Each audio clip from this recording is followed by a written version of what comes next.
say checkmate. Come together for a chess day. Hands up, let the whole world celebrate. It's a festival of chess. Everybody say checkmate. Come together for a chess day.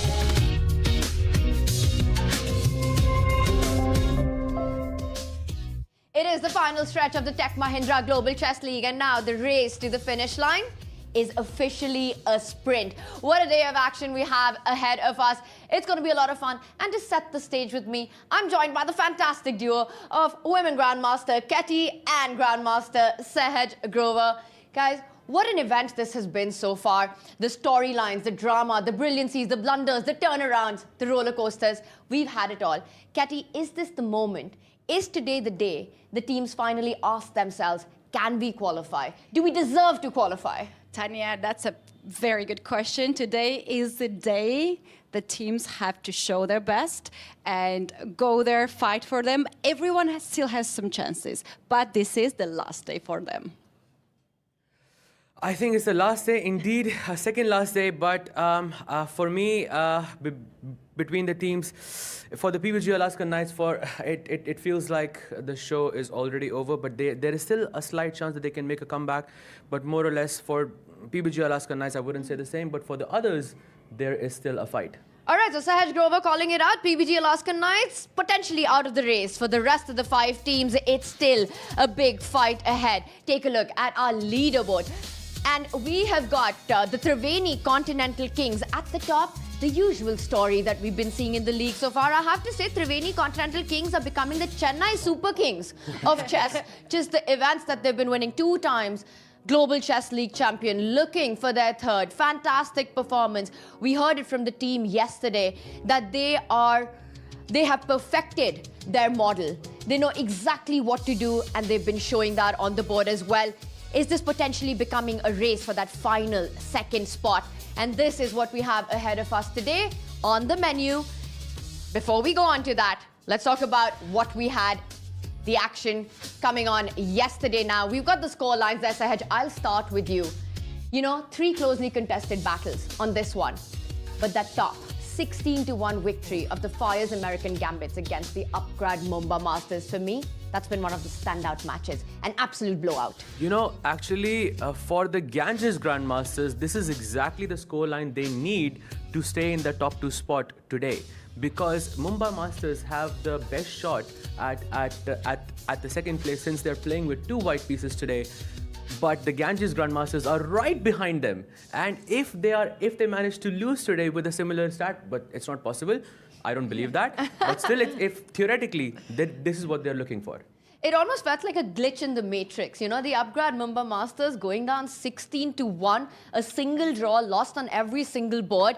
And I want to go into that match because nobody expected this to play out the way it did. Hikaru Nakamura's Fire's American Gambits with 3 back-to-back losses came with the team on a mission. You could see it on their faces. They knew that they had to go all out, and that's exactly what they did. Ketty, hard to pick, but what was the highlight for you in that match? I think every game was a highlight. For me, it was so difficult to find which player was the best. But I think for me the highlight was the team composition, how they played together, how they supported each other. And I think Richard Rapport was brilliant in this game against very tough opponent. Shahriar himself has very, very good tournament here at GCL. Absolutely, he went with the King's Pawn opening, takes the knight out, plays bishop to c4 and goes into the Italian opening, played it so well, goes into the mess like in his usual self and manages to take down one of the most creative players in the world, Shahriar Mamedyarov. And at the end, barely able to get a move on the board. It was all handshakes by the Fire's American Gambits. A very Hikaru Nakamura with his team performance. 5 wins with the white pieces. Richard Rapport going on to become the player of the match. A dominating, a whitewash of a victory this was by the American Gambits. They gambited absolutely no points at all against the Mumbai Masters. But of course, that's not the only one. That was an absolute thriller. We went on Sahaj, to see one of the most closely contested battles when the Ganges Grandmasters took on the Alpine SG Pipers. Absolutely. Vishy leading the charge for the Ganges Grandmaster and Fabi leading the charge for Alpine. There we have a match between Vincent and Anish, and what a match it was. Vincent starting with the English opening. Anish sort of thinking in the beginning, goes for knight f6 and g6, which was a bit surprise for me, taking, considering his style. I was not sure whether he was going to go for the grunt field or, whatever. But Vincent got the better of him out of the opening and just managed to just crush him in time pressure. Yeah. Fantastic controlled performance there, Vincent. On the nerves, on the board, and Anish Giri disappointed. And it was all celebration for the Ganges Grandmasters. It was Tavrula who got the player of the match after taking down the inevitable Nino Batsiashvili. Just the way she did it. Fantastic performance there. So much of the Global Chess League is about team strategy, about the role the team coaches play. We've got a lot of action coming up for you today. We'll be starting with the Alpine SG Pipers taking on the upgrad Mumbai Masters. Before we get to that, we've got Arohi with the team coaches, with Grandmaster Praveen Thipse and Grandmaster Hari Krishna, grilling them. Take a look. An all-important day for qualification, and we have the colour swap for the first match happening today, Pipers versus Masters. With GM Praveen Thipse joining us for the Alpine SG Pipers and GM Hari Krishna for the upgrad Mumbai Masters, along with Alan Atkinson, the Deputy Chief Arbiter. May we now have the colour swap for the first game.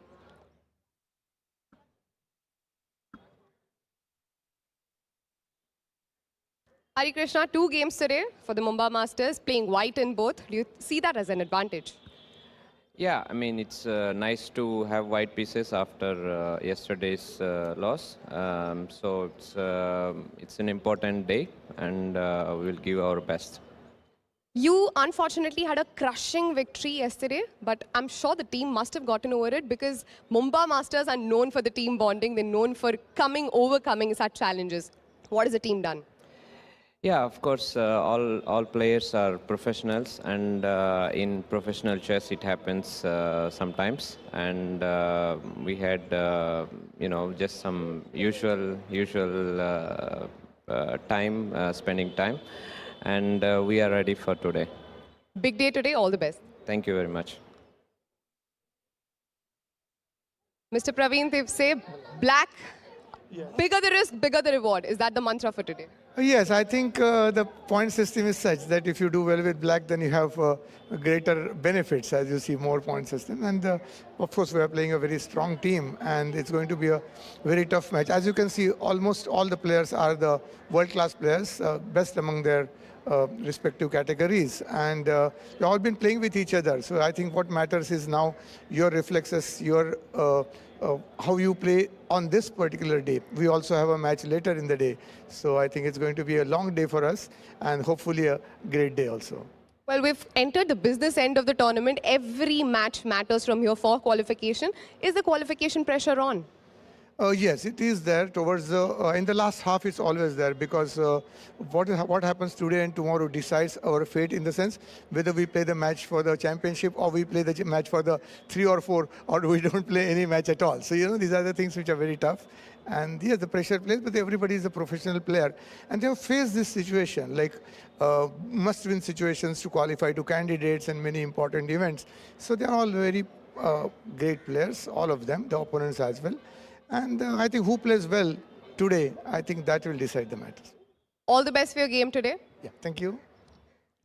That is it from the colour swap. 2 teams, Pipers and Masters, have 2 games today. The first one being played right here on the other side of the break.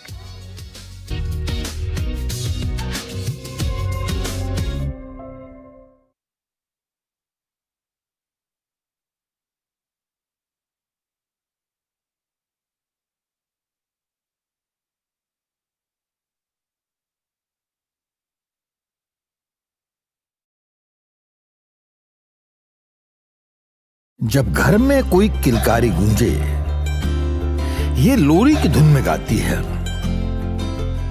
जीवन की आपाधापी में मन को सुकून पहुंचाती है। कोई अपना कहीं खो जाए अगर, सीने से लगाई लेती है। कला अपने भीतर ही रहती है। कला अपने भीतर ही रहती है। कला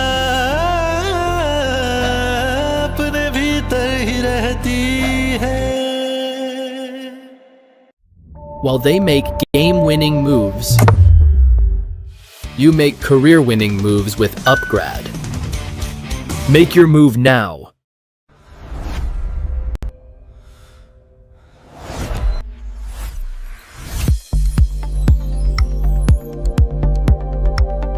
सर, आपका गोलकीपर से लेकर दी बॉल तक के पीछे का सीक्रेट क्या है? सीक्रेट नहीं, ताकत. मैं स्टेडियम को मजबूती से खड़ा करने वाली स्टील से इंस्पिरेशन लेता. एपीएल अपोलो स्टील पाइप्स, देश की बढ़ती ताकत. Proud sponsors of alpine SG pipers.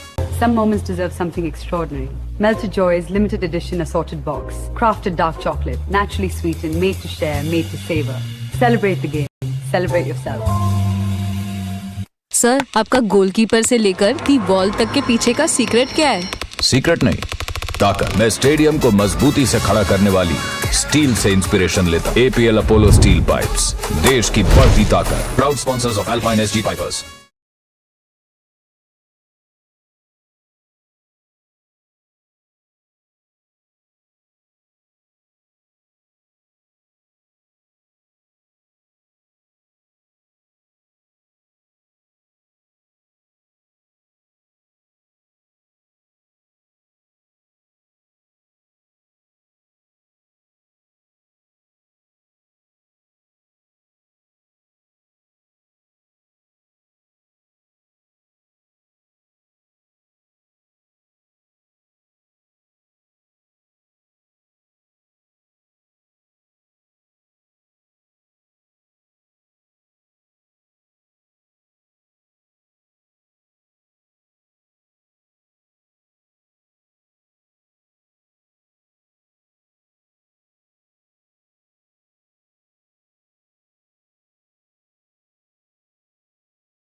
And a neck-to-neck battle saw the Triveni Continental Kings extinguish the Fire's American Gambits 8-7, being on the back foot. After their loss, they were the ones who were chasing from behind, but then finally striking saw them on that last board get the match victory, a very important one.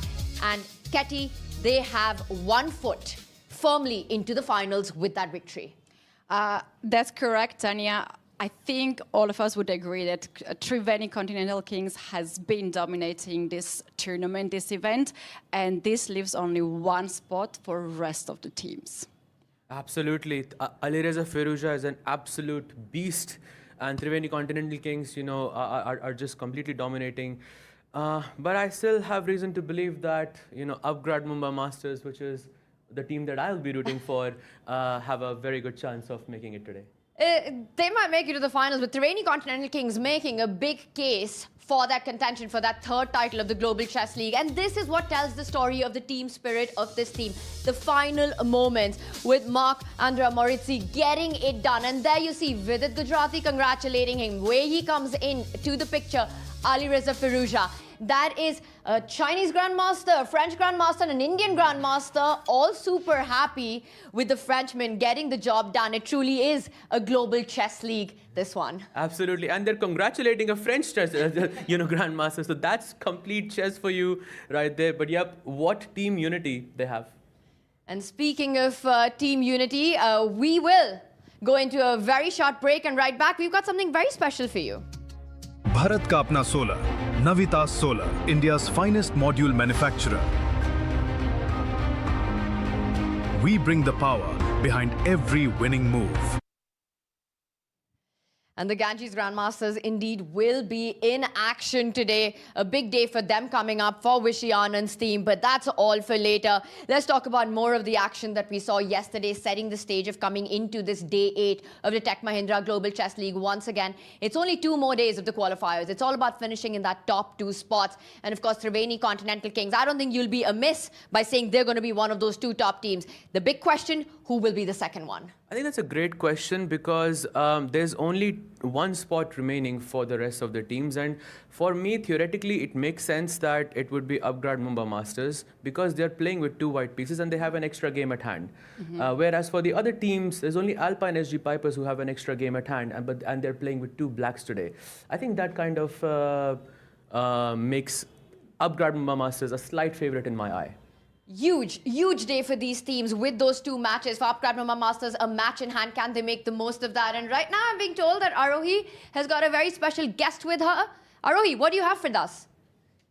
Joining us today is Mr. Sankaran Venkataramanan, EVP Axis Bank, who himself has been a chess player at some point of time in his life. Tell us about the growth of chess that you yourself must have witnessed in the last couple of years in India exponentially, and about this league that you've come to today.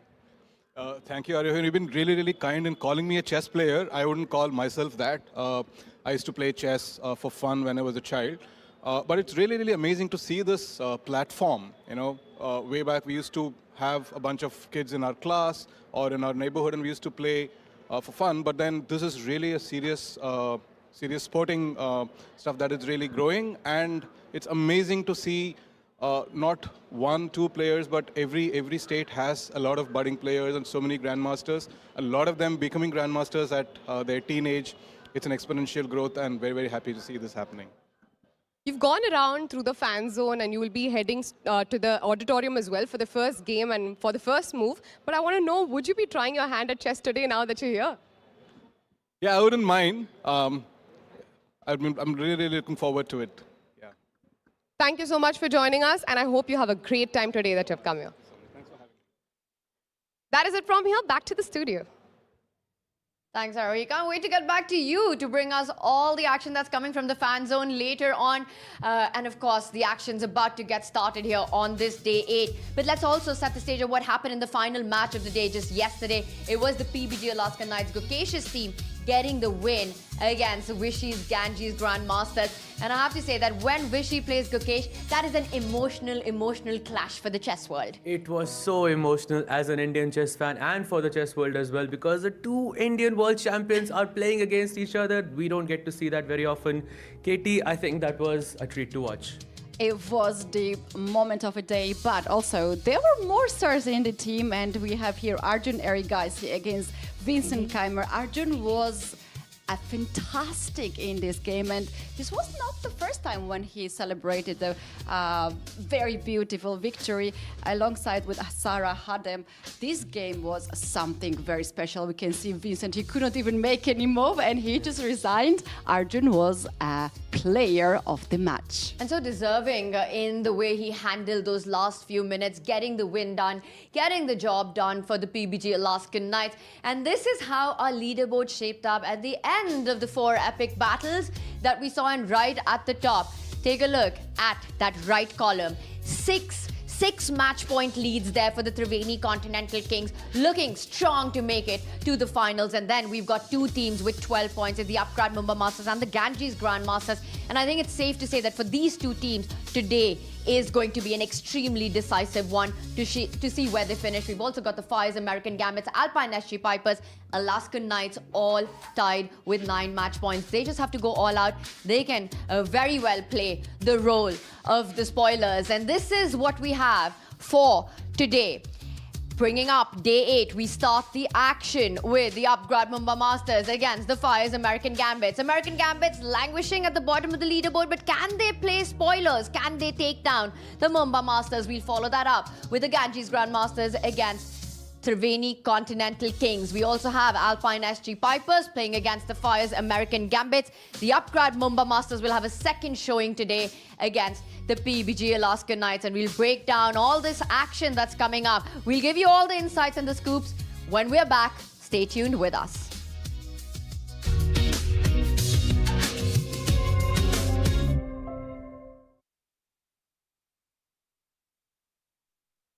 जब घर में कोई किलकारी गूंजे, ये लोरी की धुन में गाती है।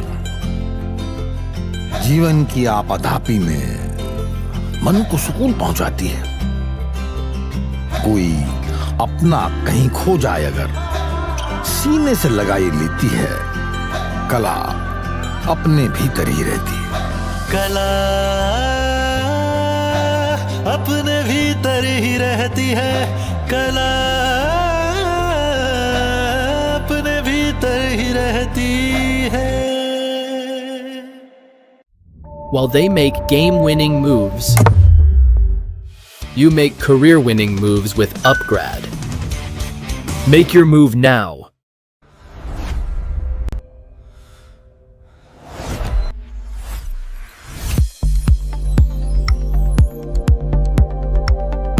सर, आपका गोलकीपर से लेकर दी वॉल तक के पीछे का सीक्रेट क्या है? सीक्रेट नहीं, ताकत। मैं स्टेडियम को मजबूती से खड़ा करने वाली स्टील से इंस्पिरेशन लेता। APL अपोलो स्टील पाइप्स, देश की बढ़ती ताकत। Proud sponsors of alpine SG pipers. Some moments deserve something extraordinary. Melted Joy's limited edition assorted box. Crafted dark chocolate, naturally sweetened, made to share, made to savor. Celebrate the game. Celebrate yourself. Sir, आपका goalkeeper से लेकर the wall तक के पीछे का secret क्या है? Secret नहीं, ताकत। मैं स्टेडियम को मजबूती से खड़ा करने वाली स्टील से इंस्पिरेशन लेता। APL अपोलो स्टील पाइप्स, देश की बढ़ती ताकत। Proud sponsors of alpine SG pipers.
And the first course on our grand menu today is the Upgrad Mumbai Masters taking on the Alpine SG Pipers. It's a big one for both these teams.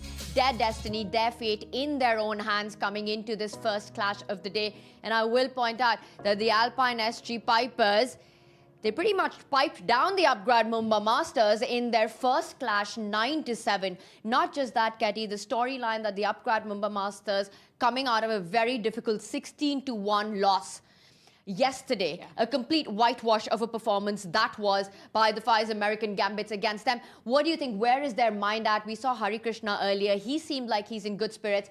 How does the team reset taking on the Pipers today? Tanya, at this point, towards the end of the tournament, I think what matters is who is a well-rested player. Whoever had a good night's sleep, who had a good preparation, this is the favorite. And at this point, I don't think they even remember that lost, because they have played so many matches, right? So I believe they all are very fresh in the team of Upgrad Mumbai Masters, and they will do their best today. I would also like to say that, you know, they did indeed lose 16-1 against the Fire's American Gambits, and that was a spectacular win by the Fire's American Gambits. You have to give it to them. However, you know, I would tell the Upgrad Mumbai Masters that you are also the team that took down PBG Alaskan Knights 18-2, and that too with the black pieces. Remember that day and go and play. Ooh.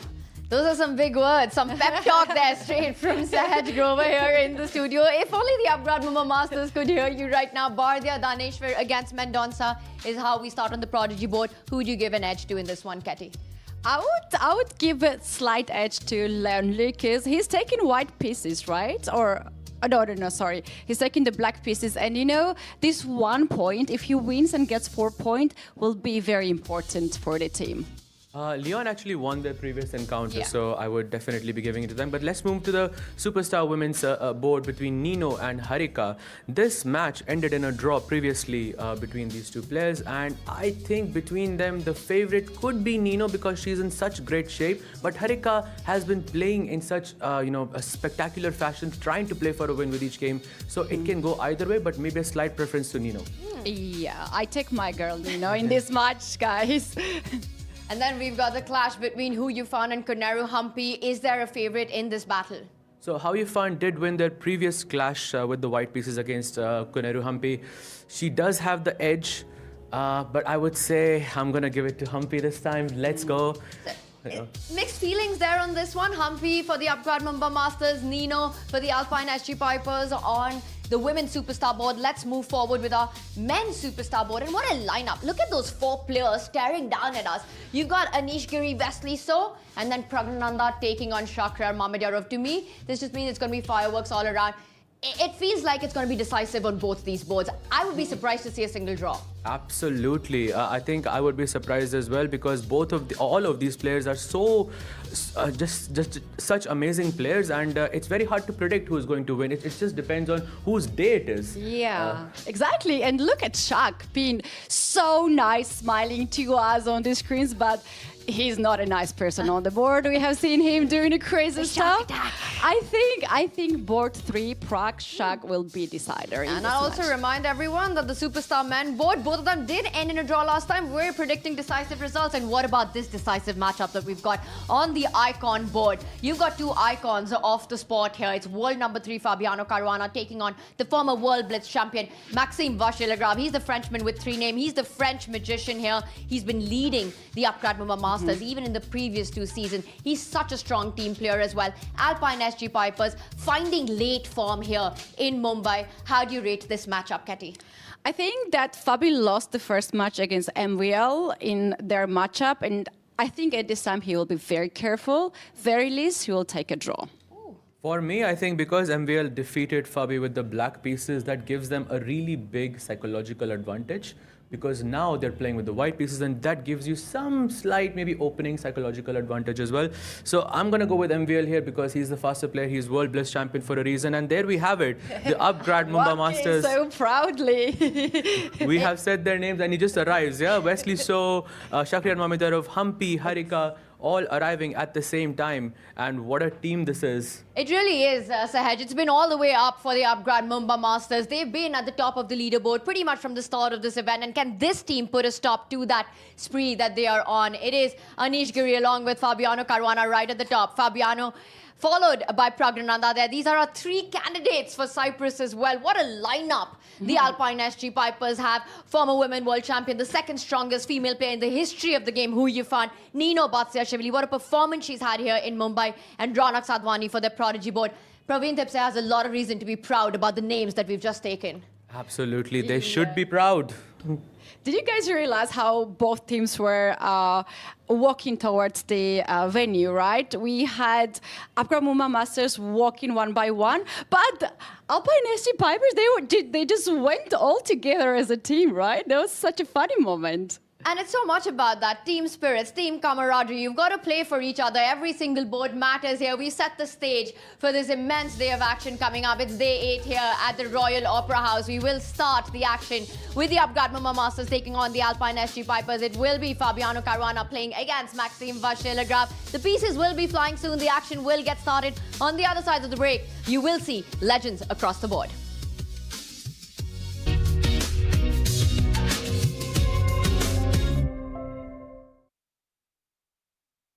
जब घर में कोई किलकारी गूंजे, ये लोरी की धुन में गाती है।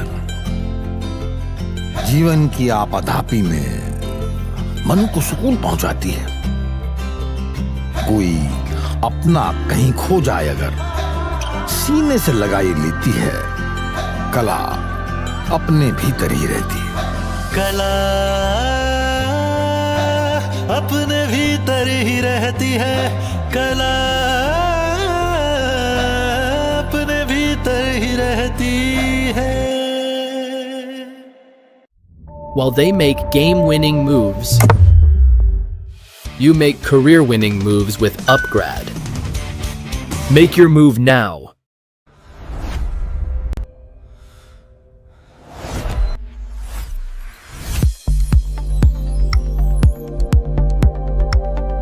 सर, आपका गोलकीपर से लेकर दी बॉल तक के पीछे का सीक्रेट क्या है?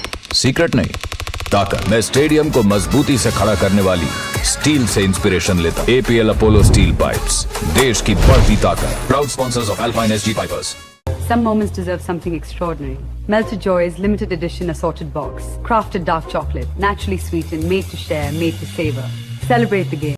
Celebrate yourself. सर, आपका गोलकीपर से लेकर दी बॉल तक के पीछे का सीक्रेट क्या है?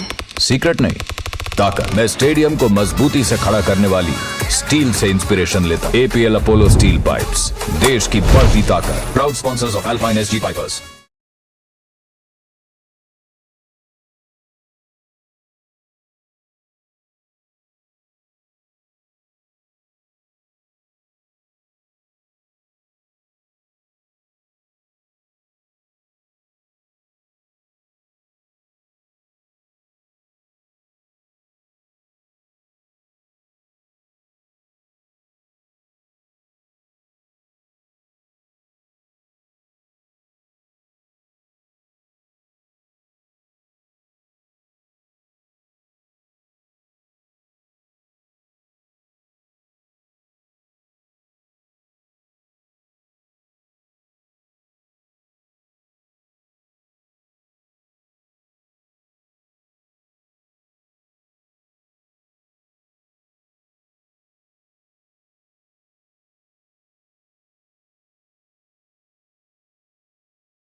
With measured minds and a masterful intent, they arrive. Please give it up for the upgrad Mumbai Masters.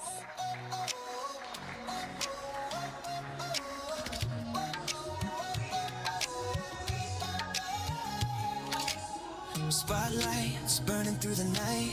Legends stepping in. Give it up for former World Blitz champion Maxime Vishy holograph. Wesley So. Former World Blitz champion Shakriyar Mamedirao.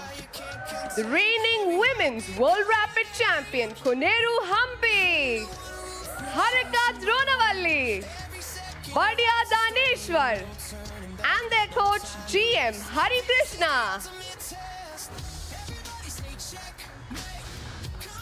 From quiet calculation to commanding play, give it up for Alpine SG Pipers.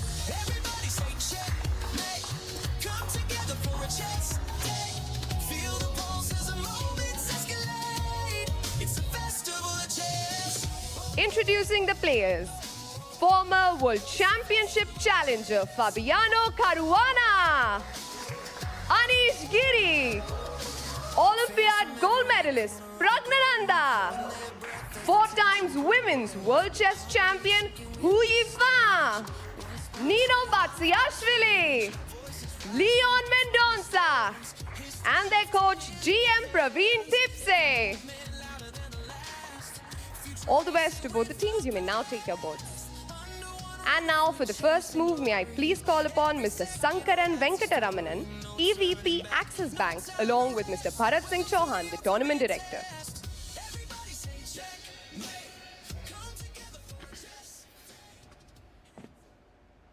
The upgrad Mumbai Masters versus the Alpine SG Pipers. We have an amazing game on our hand as our guest decides what move to make. He plays his pawn to d4, a handshake there, and joining me for taking you through this entire match is the one and only Tanya Sachdev. Hello, Tanya. Sagar, super excited as always to be here with you. And what a way to kick off the day, right? A very important one for the teams. And we've already got go time here. Handshakes on the women's superstar board. We saw Hampi in action with the white pieces there against Hu Yifan. And now Harika starts with the king's pawn opening. And Nino Batsiashvili replying instantly with the same. And I have to say, you know, this is really the tale of two cities. Like, you've got the upgrad Mumbai Masters. They're fighting for that second spot. They're in the race for that. Meanwhile, the Alpine SG Pipers, I have to say that with the star-studded lineup they've had, they've fallen short this season in the league. Not where we'd expect them to be. They're currently with only 9 match points. Yeah, but this match could turn it around. And right now, let's head over to the game between Hampi and Hu Yifan. We see Hampi opening the game with pawn to d4 and Hu Yifan playing the Queen's Indian, Tanya. This is going to be a very fighting game. Hampi's last move has made Hu Yifan start to think a bit.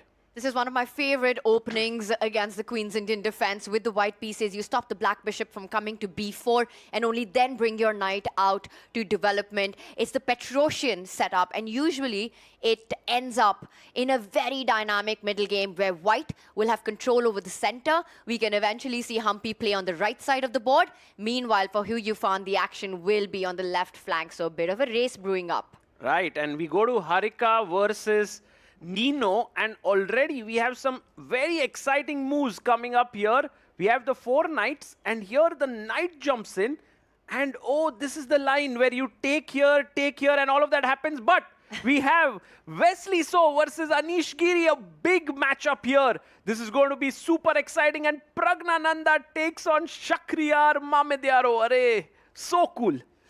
You know, Mumbai is the city of stars, and all the stars of the chess world feel like right now they're in front of us at the Royal Opera House. What a day it is. If you're in Mumbai, definitely come here and see them in action. And speaking of action, there's already action on this board with Shakriyar's last move, putting pressure on Pragnananda's developed bishop. Yeah, and Pragg is like, this line, I didn't really prepare for it. The main move is to jump your knight to the center. And Queen b3, I'm pretty sure Pragg has some prep. He's trying to recollect it. And as Tanya always says, when the player looks to their left, it means they're recollecting. When they look to their right, it means they're thinking. Is that right? There is this left brain, right brain kind of a theory that we've observed sometimes in the chess world. And you're absolutely right. You kind of have this memory recollection. The other way, I think you're more looking at creativity or creative answers to certain problems on the board if you're looking towards the right. Right now, we did see Pragg. He was staring at the crowd, so perhaps trying to understand how to respond to this last move by Shakriyar. Do you capture the knight? Do you retreat with the bishop that's just come out? Right. Okay, let's go to Anish Giri. He takes, by the way, the knight there. Oh my goodness, Anish Giri today plays the King's Indian. And you know, whenever it's a must-win game, that's when Anish plays the King's Indian. As we have a handshake on the Prodigy board between Daneshwar Bardia and Leon, and the main icon board, MVL, opens the game with pawn to e4 against Fabi. It's kickoff on every single board of ours. The battle has begun in this epic clash that we have in front of us. It's the Spanish opening right now. And you know, it's not just saying epic for the reason of it. Look at the lineup we've got on that icon board. Maxime versus Fabiano. The last time they played against each other, it was Maxime who got the win. He took down Fabi in that matchup. These two have so much history between them, Sagar. They've played endless encounters. It's been striking chess all around, and today we'll have another one of those when so much is on the line. Yeah, and I think the icon board striking is very important for the team, especially hanging in there. If someone loses, it's a big damage. So Fabi, playing with the black pieces, makes a move that surprises Maxime a bit, because the main line here is either to put the bishop on e7 or c5 or play your pawn to b5, but he goes d6. And all of a sudden, you see Maxime thinking. And an early d6 move that we see, now some sort of a transposition, opens up that bishop. And look at that. He defended the pawn on e5 and immediately goes for the light squared bishop. We see the first imbalance of the game. A knight has been traded for the bishop, which means Fabi has the bishop pair for the rest of the game. And there are certain trades that we're eyeing on the center of the board. Yeah, right now you can see there's pressure on the pawn here. White is putting pressure on the e-pawn. And this is quite intense, because I think, Tanya, the engine assesses this as better for white. But when Fabiano plays it as black, he's got it all worked out in his home prep. You're absolutely right, because he's a player known to be the strongest when it comes to preparation. His opening preparation is second to none. And right now, with this move, the speed with which he's played, he clearly knows the direction he wants to take the game into. It's head and hands.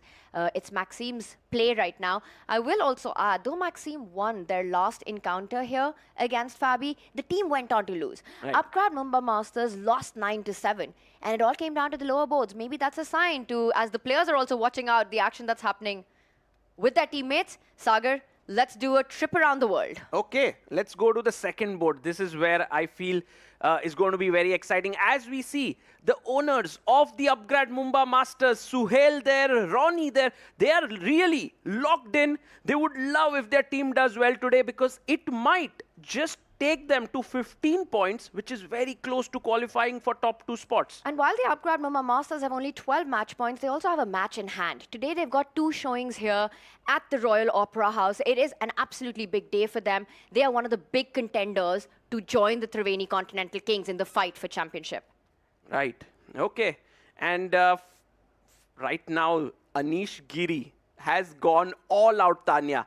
Look at this. If we go through the moves, you will realize that he is playing today with fire. C5, bishop e3, and you can see that Anish brings his knight out and sacks a pawn on the side of the board. Wesley is like, thank you, Anish. That was a free pawn. But Anish is like, that was just meant to dislocate your knight for one move. Is that good enough, Tanya? Sagar, time will tell that. And look at the energy with Anish is playing on the other side. He first drives the other knight at the back of the board. It's all about initiative with the black pieces. When you play the King's Indian defense, you don't care about pawns. You're throwing them at your opponents for those open lines, for that counterplay. And I want to just touch upon the psychology of this match. You know, for the upgrade Mumbai Masters, they're at the top of the leaderboard. For the Alpine SG Pipers, with 9 points, they are somewhere at the bottom. They're tied for that bottom spot right now. They are looking at playing spoilers. When that's the mindset, when you want to spoil the chances of others, you go for openings like King's Indian Defense. This is Anish Giri saying, I want a fight and I want to take my opponent down. King's Indian Defense is no solid opening. Down a pawn, playing for attack. But you know, Tanya, Anish is known for his solidity, but he realizes that Wesley is so solid that he's like, I have to do something against him. So this one we'll keep our eyes on. This is, I feel, one of the most exciting battles happening. We go to Shak versus Pragg. And I think as of now, Pragnananda can be very happy with the position he has with the black pieces. Too many trades against Shak. If we remember, the last time they played, Tanya, Pragg went into an endgame position and then outplayed his opponent only to fall prey to some tactics at the end, and the game ended in a draw. Well, this one with the black pieces, I think scoring tactics here will be difficult. The position's quite simplified.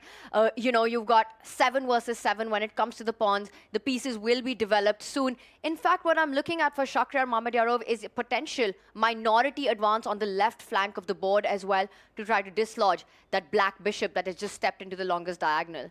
Right. This can become a complex middle game, queenless middle game, but for now, it looks quite simplified. It all depends on the will of the players. They can even go for a very short draw, but if both want to fight, it can become complex. And Sagar, let's point out that in the previous encounter, it really came down to the women's superstar board and the prodigy boards that pretty much decided the match in the favor of the Alpine SG Pipers. And I think that's where we need to head to. You know, the 2 men's superstar boards, that ended in a draw. Right now, Pragg versus Shak in the balance. Let's go to Ho Yifan versus Humpy. And Humpy playing with the white pieces. She did lose her game to Ho Yifan before. They have played the World Championship match with each other in 2011. They have a big rivalry between them. And right now, Humpy seems to be doing well with a lot of space in the position. And black is slightly cramped here. It's the Maroxy setup, like we call it, in chess, when you have this E-pawn and the C-pawn clamping down, taking away the breaks that black aims for, the D-pawn and the B-pawn moving forward. So with that, usually it becomes a more strategic fight. White has more space to breathe, to move pieces around, while Hu Yifan will play a more cautious approach. Nothing will exceed the 3rd rank for black in this game and wait for her opportunity when the position blows open. But it's white. The onus is on white to take the fight to black in this one. So we'll come back to this one. I think it'll kind of get exciting as we go along. Harika, meanwhile, has just launched a mate in 1, but look at this last move, Tanya. There was, it was Nino who launched a mate in 1. Harika gives a check. And guys, here's a small question to everyone watching. What happens if I just push my pawn forward? Because if you save your bishop, there's a mate here. Everyone, try to think here. What do you do? Tanya. And I think it's the geometry you were talking about of the queen and the king lined up on that open E line. And white will have just enough time to win the game by winning the queen, get that rook. Don't care about the bishop when you can go for your opponent's queen. So Nino Batsashvili dodging this idea, instead sidesteps with her king Sagar, on that live board. And now she's coming in with that checkmating idea. So Harika needs to block it. It's a simple threat, but a powerful one. Right. And this is also quite a simple position, but it can become very intense here if black starts to, let's say, for example, go g3. Suddenly the h pawn starts rolling. There could be a lot of excitement here. And this is classic Nino Batsashvili kind of a position. You know, she likes this aggressive play. She likes these tactics. While Harika, she's a more solid strategic player. And she's also down, both players now down to under 15 minutes. I think for both of them, it's over-the-board inspiration now. They're out of any preparation. Yeah, very exciting here. Let's go to the prodigy board now. Daneshwar Bardia. Ooh, another queenless middle game here. And I must say, Tanya, here it's clear that it's Daneshwar who's calling the shots. He's better with white pieces. He has a wonderful knight here. Black bishop, slightly passive. And that's the key point. For Mendonça, his bishop is behind his own pawn formation, making it a very defensive piece. Meanwhile, even if the knights and the bishops were to come off, if there's ever a knight takes bishop by Mendonça in this position, we will have a technical, strategic, classic example of a good knight versus a bad bishop. So it does feel that it's advantage upgrade Mumbai Masters.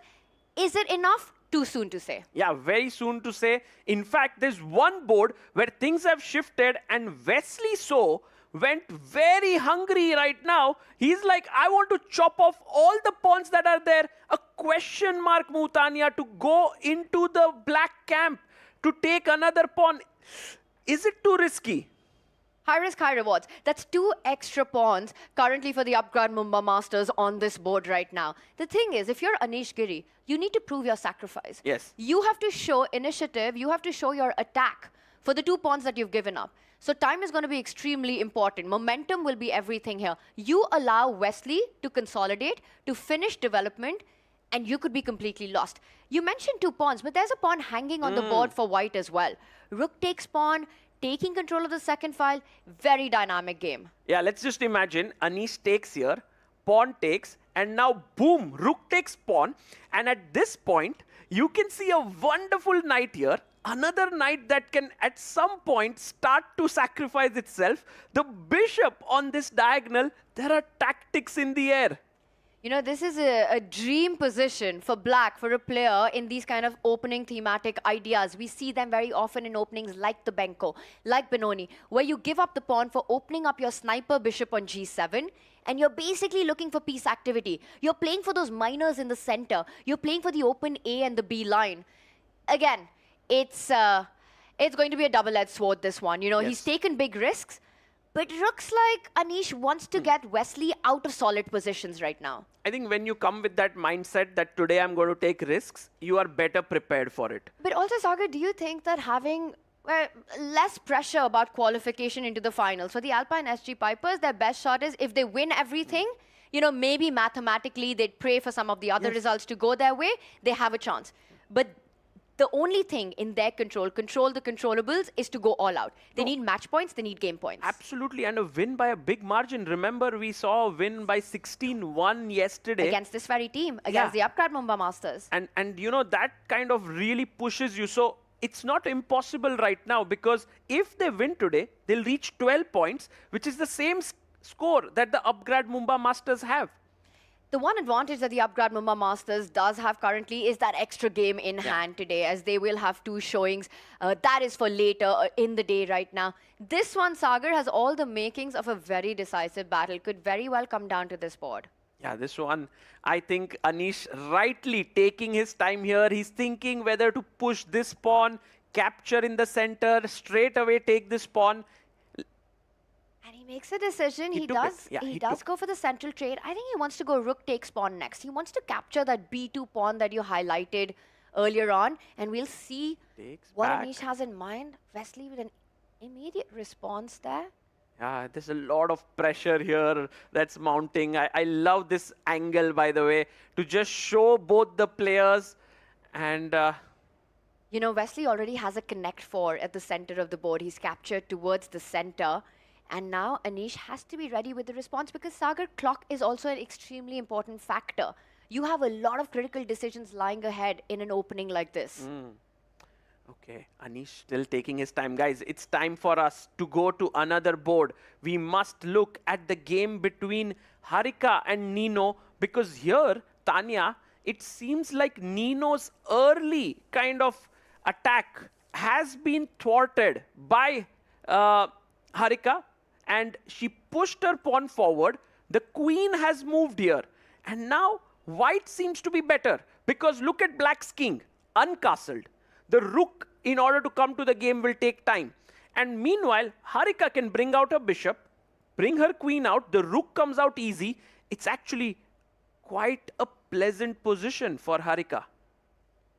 Absolutely right. And I'm just going to point out and add to your point that, you know, if you remove all the pieces from the board in this one, black, Nino will be the one who will be better because of the better pawn structure. Harika's got double pawns. And there we got our commentator, Ketty. She's taking notes as well of what's happening in this match. What an experience it is actually to be inside the playing arena of the Royal Opera House. You can listen to our commentary. You're watching the best players in action right in front of you there, Sagar.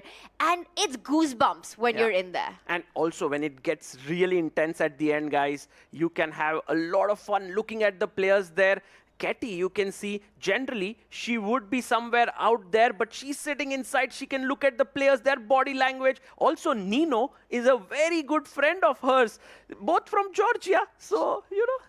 Ketty did mention in the pre-game show that, you know, she is rooting for Nino because they are country mates right now. But Sagar, coming to this position, I think as long as pieces remain on the board, the problem of king safety is what gives white the edge here. The lack of development, lack of coordination because of the strange placement of Nino's pieces. The two rooks at the corner, the bishop and the king in the way. It's not going to be easy to solve these problems. But if trades happen, Nino will be better with every single piece off the board. By the way, Harika makes a great move. She brings her bishop into the center. And guys, here Upgrad Mumbai Masters are doing quite well. So if you look at Wesley, he's slightly worse. Anish is slightly better there, and here Harika is slightly better. Rest of the positions look around even for now. Let's go to our icon board. We have MVL versus Fabi here. Lot of moves did happen. Just going through them quickly. We left it off around here. Fabi brought his bishop out.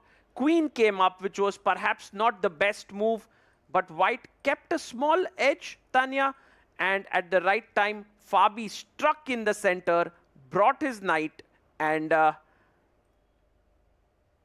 this is how we reach the current live board position. He is, right now, he was a pawn down, but he's recovered it. There's a lot of imbalance. We need to kind of understand what's happening. The first thing we look at when we're trying to evaluate a position is the pawn structure. You know, black has 3 pawn islands. Usually the more pawn islands, the worse your pawn formation is. But it also gives Fabi a lot of activity in the position, the way the pawns are placed. In fact, Fabi would love to get rid of that e-pawn to open up the bishop. But for that, it would mean that you'd have to sacrifice it. I think that idea is in the air. Fabi wants to just blow open the center, give that pawn up, activate that rocket on b7, and start eyeing the king side at the right moment. For now, Maxime hitting the knight at the center of the board. I don't think you want to go forward with that. Do you want to put it at the absolute edge of the board, attacking the b2 pawn? That looks misplaced, Tanya. I think it's better to just go backwards and then reroute yourself to the king side, maybe sacrificing yourself at the right moment. Great call there. That's exactly what Fabi does as well, Sagar. He is looking for greener pastures in this position. He's looking at that knight joining the attack. The rook lined up on the open line there. And we've got F4. Maxime Beautiful with a move. very committal decision here. But that was important, Tanya. If that wouldn't have been played, the knight would have come here. Sacrifices would have happened. With F4 now, it's such an important thing. You can't do en passant. Why not? That's the question. Oh, Why you not? can, because queen takes queen is hanging. But guys, there's an incredible move here, Tanya. And I stopped my calculation watching a check land with that little pawn making a big move to f2. But Sagar, it doesn't end because you can sidestep with the king. And then here, if you take the rook, my queen will take back. But you make a queen straight on, deflecting the rook and then picking up the queen. That is stunning. And I think it's absolutely key for Fabi to actually calculate this line and en passant in the live board if we just go back to the current position. If you let this be as is, that f-pawn controls the e5 square. it just feels like white would have made a lot of progress. You'd put a piece on e3 next if you're white, block out black's bishop on b7, take away activity from that knight, and Maxime will be a happy camper. I think e takes f3. Does he find it? The Does he play opposite. it? I mean, it's basic calculation for a player like Fabi. You know, he does that day in and out. But if he feels that he has the better position, he might not do it. He might not go for this line, which is kind of even at the end of it. That's true. Does Fabi want an end game where things are liquidated and you're kind of navigating the game towards a draw, or does he want to fight? He does calculate the calculation beast that he is.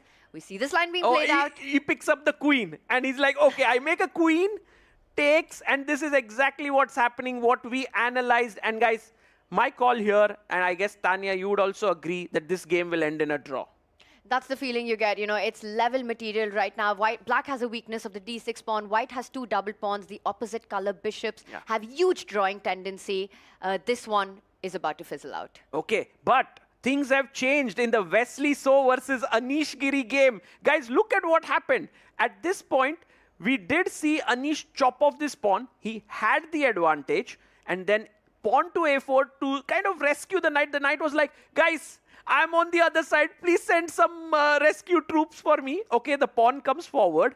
The queen moves in. A mistake to attack this knight, because now the knight comes back here, and then you take, bishop takes, and Tanya, all of a sudden, it's white who's clearly better.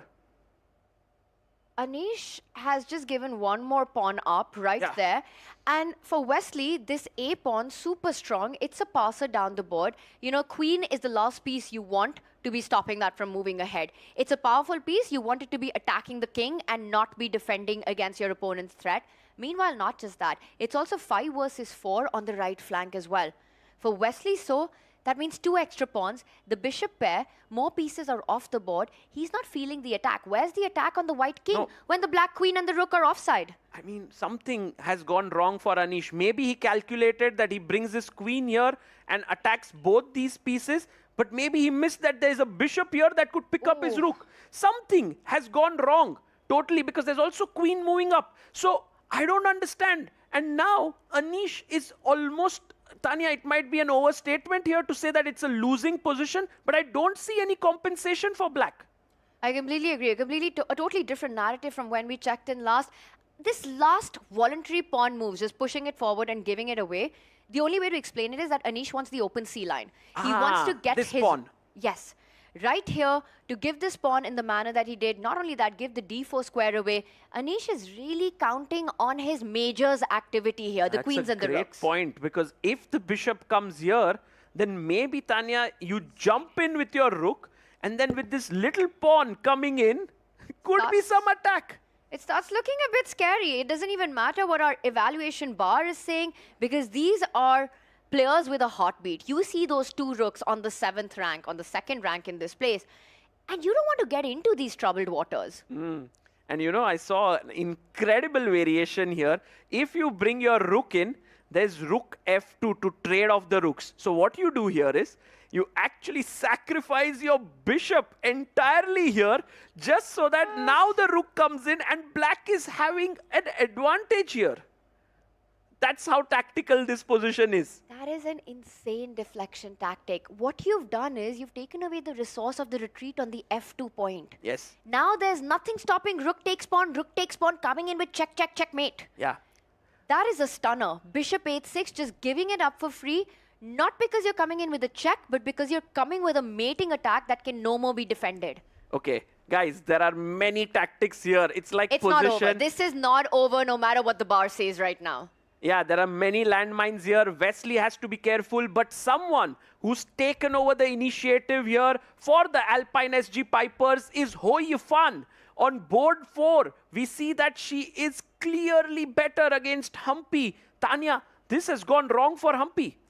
Humpy, I have played alongside her. I've played against her. I mean, her biggest strength, Sagar, are positions which are controlled in nature. She is a class apart in those positional strategic battles. Look at this. Her king stuck in the center. Can't go left, can't go right. The queen is making sure there's no long castle in the position. It's an open center right now. It's not a blocked center. The bishop pair is extremely strong in such dynamics where you can open up more diagonals. I think Hu Yifan feels it that she's got a big shot here. She's going to come for Humpy's king very soon. Yeah, and actually this could be a very important board from all ways, because you can see the other games are kind of even. Board 1, Tanya, is equal. There are other boards which are moving towards equality. Sagar, I just want to point out in this position right here, I think Hu Yifan can immediately win a pawn at the center of the board. You just simply grab it. If you were to go take it back with the knight, the queen can slide back, I was about to say, but maybe a knight takes bishop, not so easy. But look at this, Tanya. Takes, and now a very typical move that you were talking about. If the king is in the center, what do you do, guys? Strike in the center. Open up more files, open up more diagonals, get that e-pawn up the board. I want that e-line. I want to come for the queen and the king. E5, beautiful move, Tanya. And this really brings the rook in, and already the king is going to be toasted in the center. So, big moment here for Hu Yifan. She must think carefully. She has 10 minutes on the clock. She's thinking here. And meanwhile, we can quickly head over to Pragnananda versus Shakhriyar Mamedyarov on board number 3. I have a feeling this will most likely fizzle out as well. This is such a different dynamic from the Humpy Hu Yifan board that we're coming from. Just an absolutely normal standard position. It's an endgame. We'll see more liquidations happen here. The only thing you should avoid as white is to trade on black's terms here. To take the bishop at the center, to allow the black rook to land there. Suddenly there's a double attack on 2 pawns. And maybe you start feeling a little uncomfortable. So just keep the tension as is. But Sagar, this one, I think it's not too early to say this goes into a draw unless there's a massive blunder. But Tanya, he went with the bishop backwards, which means that Shakhriyar Mamedyarov has some ambition still left in him. That's very fascinating, because once you do get that check in that you're pointing out and there's a trade, you know, suddenly there are makings of this H passer on the board. So maybe something to play for Shakhriyar, maybe wanting to make Pragnananda sweat just a little bit. But it's not going to be massive sweating for black. I think Pragg's got this under control. Pragg will hold this. But guys, Hu Yifan did it, Tanya. The line that we were analyzing in Humpy Hu Yifan, board 4, has happened exactly. And look at the clock as well, Sagar. That tells you all you need to know about this position. Humpy under 3 minutes. This could be the first decisive result of this game, and I don't think it's too far off. It's the king under fire. It's the queen under fire. The knight at the center of the board. You can't even pick up that pawn. You can't push or take the pawn because the knight simply hangs. So that's not working out. I believe that Hu Yifan has got this one, guys. And it's a simple threat. Hu Yifan just wants to grab that pawn on f4, bring the rook to e8, game over, handshakes. Absolutely. And by the way, guys, good news for the upgrade Mumbai Masters, because Harika is here playing really well. And she has a big advantage against Nino Batsiashvili. It's a rook endgame, but look at this rook and look at this one. It's defending, this guy's attacking, there's attack here, look at this king coming cleanly into the position. This king can't even move. That f6 pawn is a nail in black's position currently. You know, all the trumps you pointed out, and add that to it, just taking away all counterplay here. And you're right, it's free flow here right now for Harika. And these are the positions that she loves to play. Oh, she loves it. She loves it. Her technique and her conversion, it's masterful to watch it. And we're going to see that play out here. You know, keep an eye on this board. I will be shocked if Harika does not get this done. Right, okay. So match very balanced. If we can get the 6 board view right now to just tell our viewers how this is looking. If you look at on the left, icon board equal. Wesley So, oh, he, by the way, push the pawn. We'll go there. It's complex. On board 3, equal. Pragnananda and Mamedyarov going downwards. On the bottom left, Hu Yifan totally winning. Whoa, and a big moment on our top center board. Oh, Anish blundered. He's walked into that line that you were talking about. He's lined up his queen and the rook. The top center board is what we're talking about. The red mark appears. That's a double question mark. Let's go there. Let's have their video. Bag this one, Sagar. So, you know, Tanya, it's a huge blunder. If we can go to their video, yeah, here, if Wesley So finds this move, bishop d4. It's screaming to be played right now, Sagar. Bishop d4. I'm just wondering, are there any tactics that have been set up? Anish completely blundered. It's a blackout moment for him. Guys, can we go full screen on their video? Because I feel the moment Wesley So plays bishop d4, Anish will be like, oh, I just missed it. I think he's realized it. Sagar, what is it that he's actually missed? Because for sure, bishop d4 is not the blind spot. You can't miss a move like bishop to d4 here. But there's something in the calculation down the line. No, Tanya, sometimes you just miss a move. It's possible, right? They are, after all, humans. I will say one thing. I actually No, think... he misses it. He misses it. Oh, my goodness. What? Anish is a cat with 9 lives here. Well, he's used one of them today for sure. The queen falls back. There's a checkmate in one. Queen takes pawn. Sagar, I will argue that there is something about bishop to d4 that both these players did not like.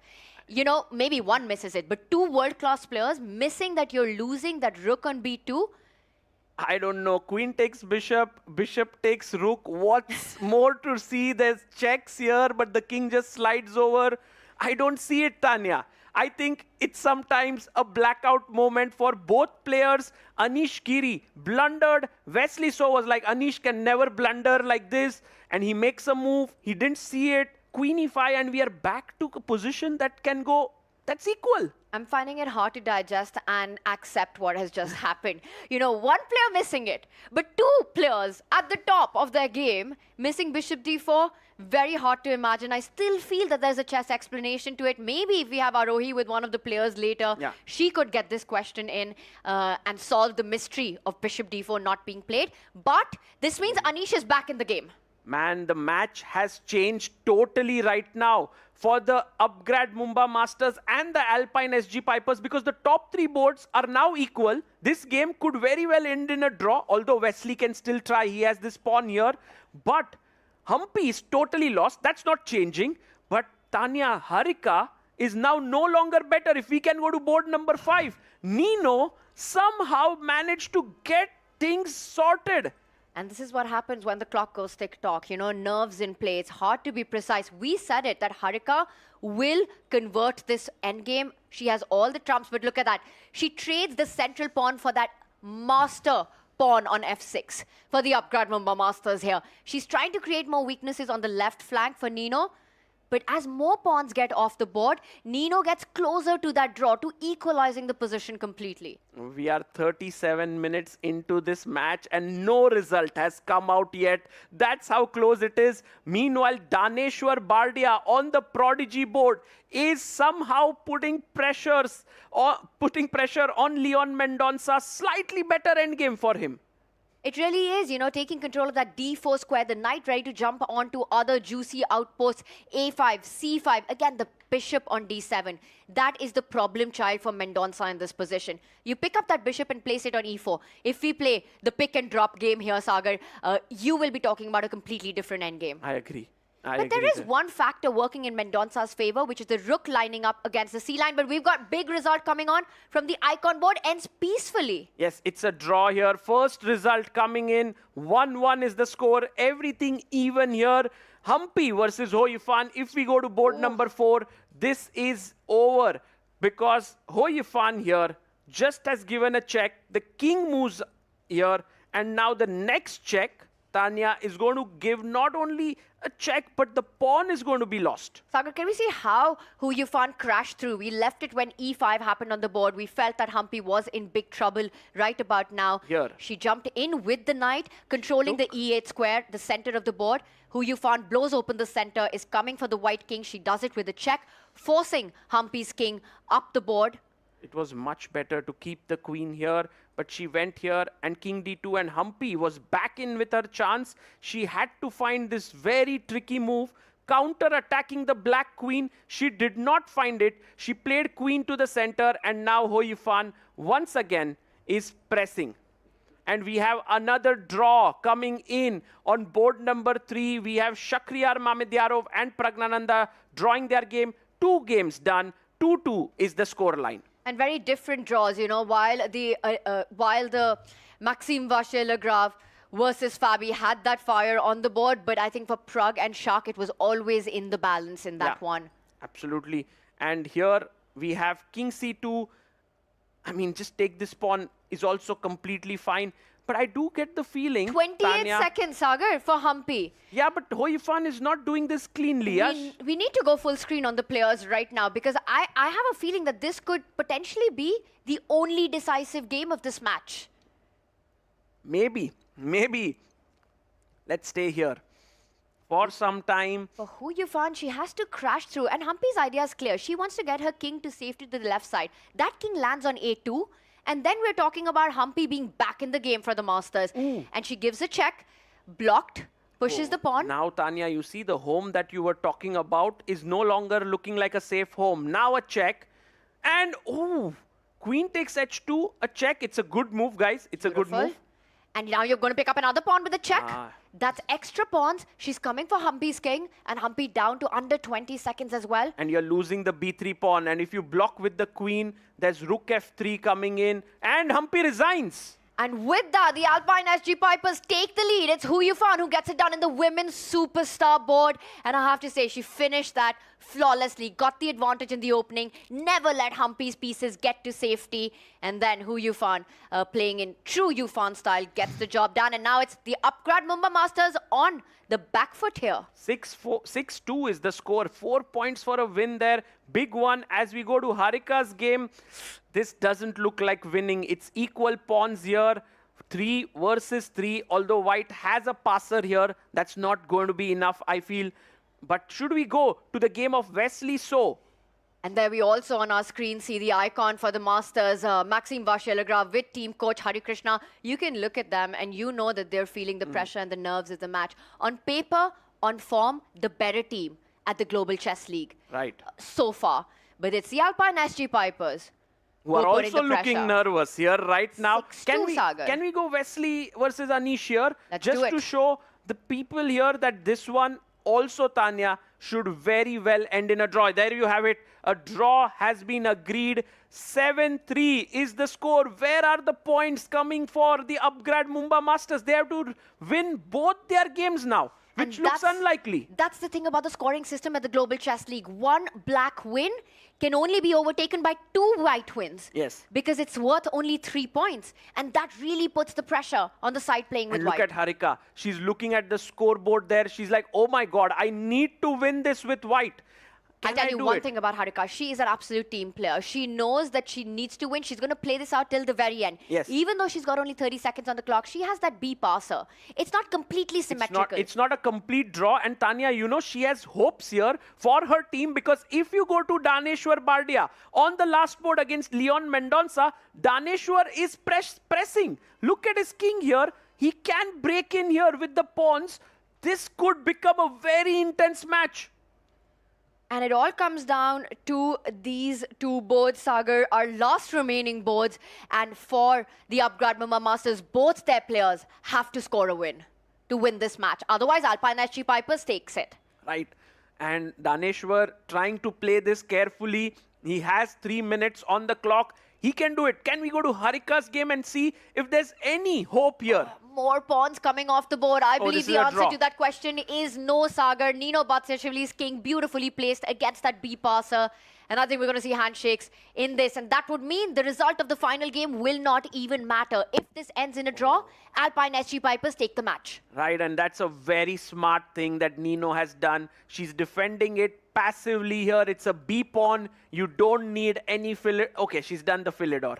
She's just cut the king off on the 6th rank here. And guys, this is something Nino learned when she was like 6 years old or 7 years old. And she knows she's going to draw it. And the whole idea revolves around when Harika will push the B pawn 1 step forward. Nino will then go in with her rook and start checking the white king from behind. It'll be impossible to save that. Harika shuffling with her rook. She'll shuffle with her king, but there will be no inroads in this endgame. Yes, and so that means, Tanya, that most likely, okay, we can wait till this result comes out, but it does feel like the Alpine SG Pipers are going to win You this. can trade. You can trade the rook and go into a drawn king pawn ending. Will she just calculate, find that rook takes rook, king takes rook, get that king up, it's handshakes instantly. Look at Fabi. He's very calm now. He's composed. She's about to do it, Sagar. She does it. She goes for the most direct draw in the position. This is the way you win the match. And now it's clear this king and pawn endgame is going to end in a stalemate, guys. And with this, the Alpine SG Pipers take the match. Wow, what a victory this was for them. But there's one more game going on. Daneshwar Bardia versus Leon. And guys, remember, game points will matter. So actually, Daneshwar must try. If he gets those 3 points, Tanya, it could be helpful later. And it's the same story for the Alpine SG Pipers. You know, whatever their outside chance is, they want to hold this very difficult endgame. You need any bit of those extra points that you can get, because game points will be the tiebreaker if teams are at the same number of match points here. And right now, Daneshwar has done a beautiful job of improving his position. It's a good bishop versus a bad bishop. Notice how all of black pawns are placed on light squares. Yeah. They can become big targets. But Sagar, is there a way to make more progress? It's like White has maximized the position. He does it. He answers your question, Tanya.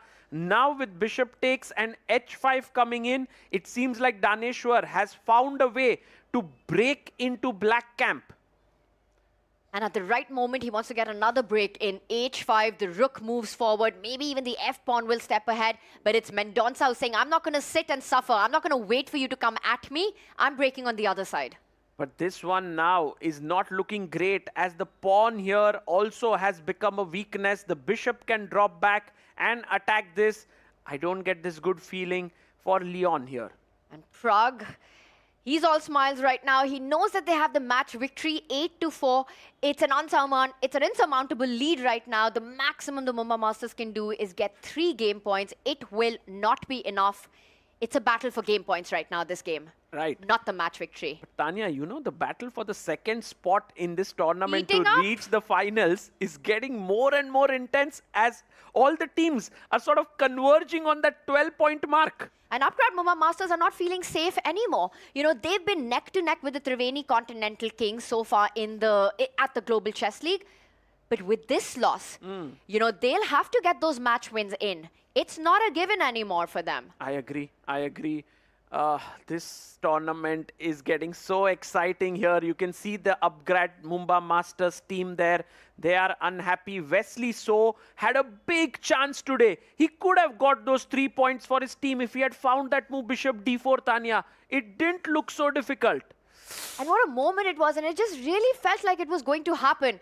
I still have that in my mind. I still can't make sense of it, Sagar. Meanwhile, Daneshwar is making all the sense in this position, as now the rook comes into activity. It's going to infiltrate Mendonça's camp from that 8th rank and start putting immense pressure on the pawns and potentially the pinned bishop. Right, he has more time, great position here, and he will score the win, it seems, for now. What a great game by Daneshwar. It's a pity that it came at a moment when it was not enough for his team to win the match. And that's what Global Chess League is about, right? Every board matters. We saw it could have been a different result on that Wesley board. And look at that, Daneshwar. Beautiful. He's just playing this to perfection right now. Amazing. He's destroyed Mendonça's pawn structure, created 3 weaknesses to target in this position. And now rook f6 here, just cutting this off would be so cool here. And Nino watching the game so intensely here. I mean, the players, I think everyone has this thing. Our team will win, but there's a bigger purpose left there. We Look need at that. to finish second. They're looking at opposite sides currently, Fabi and Nino, you know, but they're looking at the exact same game right now, the only remaining one. Mendonça down to 2 seconds, made that last move. Yeah, and now the B pawn is going to fall here. And I think step by step, this is winning. Beautiful gameplay by Daneshwar in this endgame, you know. Positional strategic checkmate. dominance. And look at the way he finishes. No strategy there. He gets the king trapped. It is a checkmate on the board. Daneshwar is all smiles, but he knows that this, in fact, was not enough for his team. But getting those crucial game points, you know, he might be the man everyone will be cheering for at the end. 3 points for the Upgrad Mumbai Masters. Daneshwar has been an amazing player in this event. He's done so well for his team. But guys, there's one player who actually pulled it through for the Alpine SG Pipers. There was only 2 decisive games, one for each team, and it was Ho Yifan who got the work done. And she did it in grand style against Koneru Humpy, getting that attack, finishing it off beautifully, chasing Humpy's king down the board. And at the end, it was the Alpine SG Pipers for the second time this season taking down the Upgrad Mumbai Masters. Yeah, and there you have the Alpine SG Pipers are the winners. Today, you can see, Tanya, there's not like huge amount of emotions in them. They are all happy that they won, but they know that, okay, it's halfway through, yeah? Job is not done yet. It's not even close to being done yet for the Alpine SG Pipers. They take down a titan of a team in Upgrad Mumbai Masters, but still, that race to finish line to finish at the top two is far from reach. They'll need a lot of results to go their way. They'll need big margin victories. This one so far, 8-7, the narrowest of them all. Did you see what was happening there, Tanya? Wesley So actually went to the Alpine SG Pipers team and was discussing that, I could have done that and I would have won. Yeah, and he's discussing still with Anish. Like, how the hell did I miss that? And as they dive deeper into the truth of their games, the one truth is that the Upgrad Mumbai Masters just lose their second match in a row, 16-1 yesterday, and now going down to the Alpine SG Pipers, 8-7. They still look like they're in good spirits, Sagar. This is a team that's won matches with great margins, and I think that'll come to their rescue as we head over to the arena. Opening match of the day in a keenly contested game, Alpine SG Pipers overcome Upgrad Mumbai Masters 8-7. And we have the customary handshakes between the teams. 8-7, such a close match that was. And here we have a handshake between the teams. The Upgrad Mumbai Masters have to take some rest, get their act together. They have one more match coming up. The Alpine SG Pipers are also going to play one more game today. They're going to play against the Fire's American Gambits. So both have another one coming up. And they'll approach that match with very different mindsets. For the Upgrad Mumbai Masters, they might start feeling we need to get one match victory in very soon to consolidate our position at the top of the leaderboard right now. So for them, the day in office isn't complete. But right now, it's the Alpine SG Pipers who've got to be feeling all the relief. Absolutely. And there you see the team coming in. And they will go into the dugout. I think very soon we'll have the MVP of the match announced. There are few candidates, but I think it's pretty clear. We are going to get to that in a bit. For now, 8-7 is the victory for Alpine SG Pipers. And we are going to a short break. See you on the other side.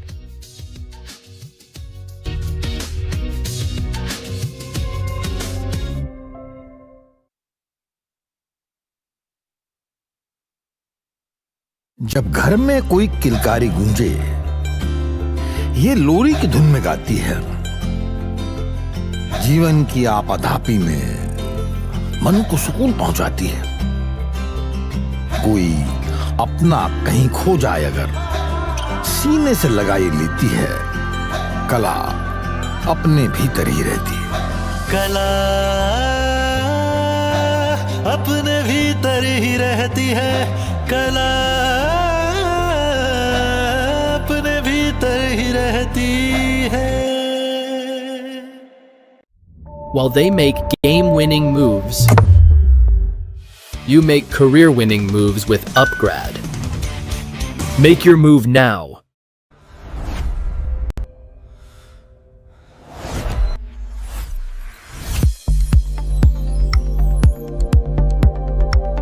Sir, आपका goalkeeper से लेकर the ball तक के पीछे का secret क्या है? Secret नहीं, ताकत। मैं स्टेडियम को मजबूती से खड़ा करने वाली स्टील से इंस्पिरेशन लेता। एपीएल अपोलो स्टील पाइप्स, देश की बढ़ती ताकत। Proud sponsors of alpine SG pipers. Some moments deserve something extraordinary. Melted Joy's limited edition assorted box. Crafted dark chocolate, naturally sweetened, made to share, made to savor. Celebrate the game. Celebrate yourself. Sir, आपका goalkeeper से लेकर the ball तक के पीछे का secret क्या है? Secret नहीं, ताकत। मैं स्टेडियम को मजबूती से खड़ा करने वाली स्टील से इंस्पिरेशन लेता। एपीएल अपोलो स्टील पाइप्स, देश की बढ़ती ताकत। Proud sponsors of alpine SG pipers.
And with a peak performance, the Alpine SG Pipers, with the narrowest of margins, take down the Upgrad Mumbai Masters, an 8-7 win for the Pipers. And to celebrate the MVP for the Alpine SG Pipers, Arohi, take it away. When the pressure is on, it is most of the experienced players who rise to the occasion. Hello and welcome to the post-match presentation ceremony for match number 24, played between the Alpine SG Pipers and the Upgrad Mumbai Masters this evening here in Mumbai. To give away the award, we have Mr. Dheeraj Arya, COO Tech Mahindra Global Chess League, joining us. The Player of the Match award goes to Hu Yifan from Alpine SG Pipers.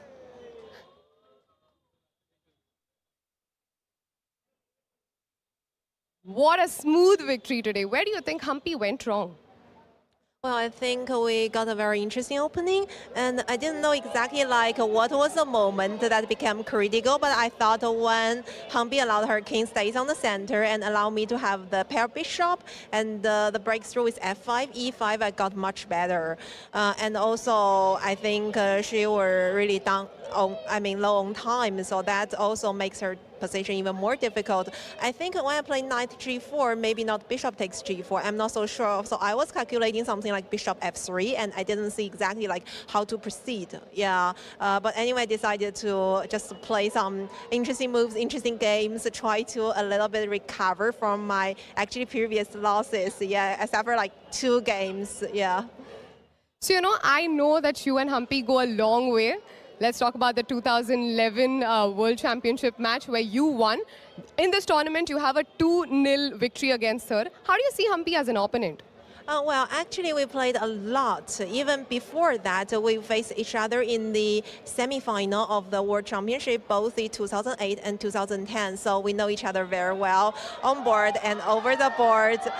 And I see her one of the strongest woman opponents I've faced in my chess career.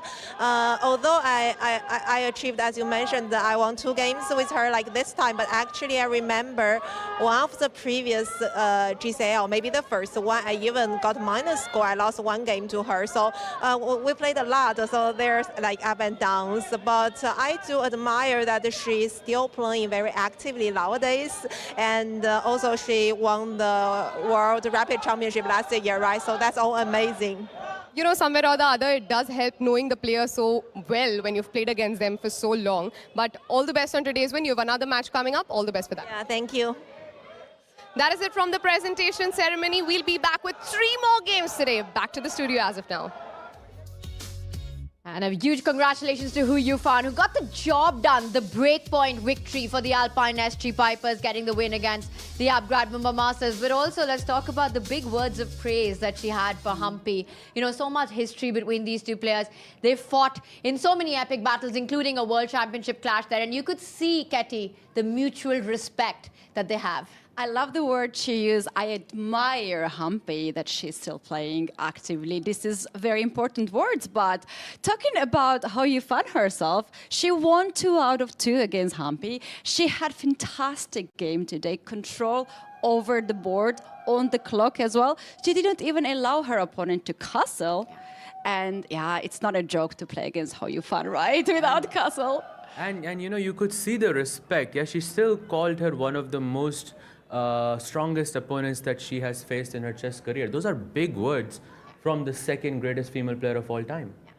Fantastic stuff there. I mean, you've got to be a fan of Yifan, with the chess that we saw, the post-game interview there. Fantastic performance by the Alpine SG Pipers, a huge wake-up call for the Upgrad Mumbai Masters. Now, while that action was on, Ketty, you were inside the arena right there. We had you on our show. You were enjoying the games. What was the vibe like? Tell us the experience. Speaking about the experience, what an experience this is for the young fans, as we see Pragg there right now, signing the board, signing the autographs. This is the moment. This is what we live for. How inspirational this is. We can actually hear them cheering all the way up to our studio right now. We can hear them screaming their names, and this is actually the best experience for chess players because they meet so much fun and they know that there are thousands of people supporting them. It's the best experience also for the chess fans. because where would you see Vishy or Gukesh or Pragg or more stars? And talking about the commentary experience and the viewers' experience, oh my goodness, that was the best thing I have seen. I'm in chess for more than 25 years, and this was the first time that I loved to see all the action. First of all, Royal Opera House, amazing venue. Then we have superstars. Then we have superstar commentators just telling you what's happening. This is just fantastic experience. Was there a specific moment that you enjoyed the most sitting in there and watching it all play out in front of you? Yes, when that blunder happened, when Anish blundered, Queen C3, and you guys were going crazy. It was so good, and all of us had reactions, but we cannot be really loud. And then double blunder happened. Wesley did not saw that. And then we saw actually Anish's reaction, how relieved he was. I think that was the best moment for me today. And that was a turning point for the upgrade Mumbai Masters as well, because had Anish found that move, bishop to d4, they could just be winning this match right now. I mean, this match was what, 1 point differential, and Anish was that game.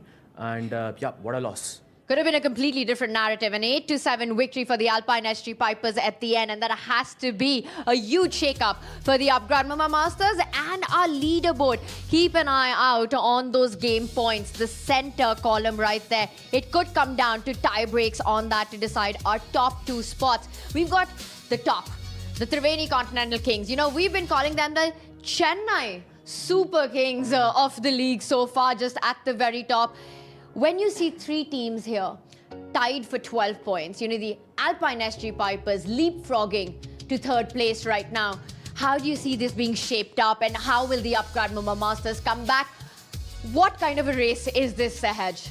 I think it's a very difficult one, and it makes the situation a bit complicated for the Upgrade Mumbai Masters, because they were leading, they were in the sole 2nd position, but now the field has completely opened up for everybody there, because but on the bright side for the Upgrade Mumbai Masters, they still have the best tie break. They have, you can see the games, the game points 75. That's a lot of points that they have, and I think they still have the sole 2nd place for now. But the tournament has completely opened up for all the other teams. And that's exactly how we like it, right? When the fight is wide open, a race for 2nd place, as you're saying. How do you see this being shaped up and changing over the course of the day? Because we will have the Alpine SG Pipers and the Upgrade Mumbai Masters on show one more time today, Katy. Yeah, they have one more try. They will do their best. But Tanya, this is the 3rd season. We have been there for 2 seasons. We have seen a lot. Ups and downs in the last rounds. And you know what? I would not be surprised if Fire's American Gambits also joins as another team with 12 points. And the last 2 days will be super crazy here. And that's, I think, what all we want to see. And that's exactly what happens when it becomes a sprint to that finish line. It's all about finishing in the top 2 for these teams. And we're just getting started. This was just the first course. Coming up next is the Ganges Grandmasters taking on the Triveni Continental Kings. We can hear the fans go wild as the players are entering the arena, and we'll be back to set the stage for you in just a few.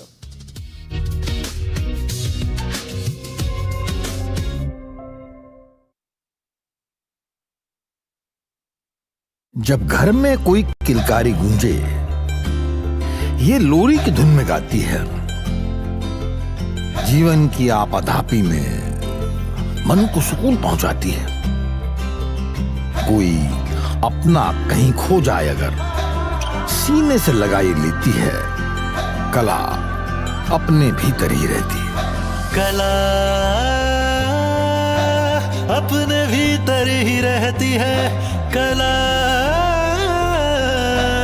अपने भीतर ही रहती है। While they make game-winning moves, you make career-winning moves with Upgrad. Make your move now.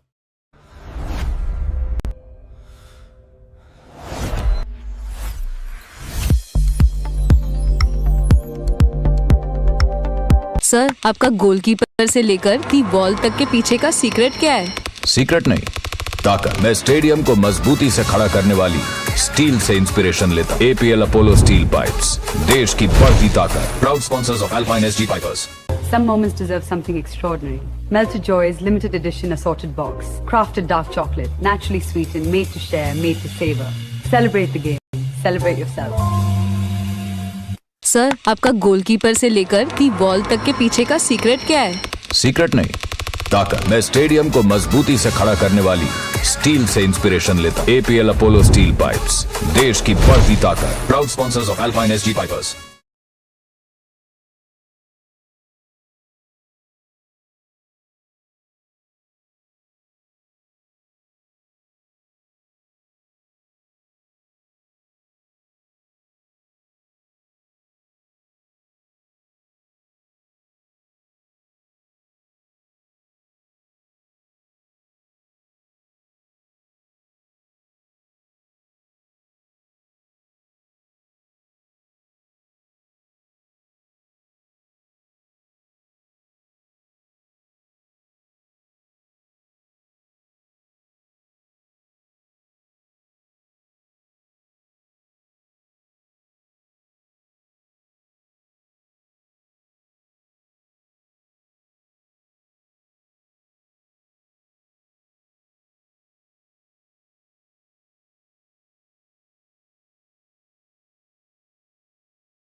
Welcome back to the Tech Mahindra Global Chess League, and we are here on the ground for the color swap. We have the next two teams playing. Every game is crucial. Navitas Solar Ganges Grandmasters play against the Triveni Continental Kings.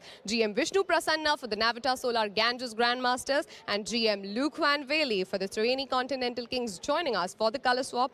Also, Mr. Gopakumar Sudhakaran, Deputy Chief Arbiter, is here. Can we now have the color swap?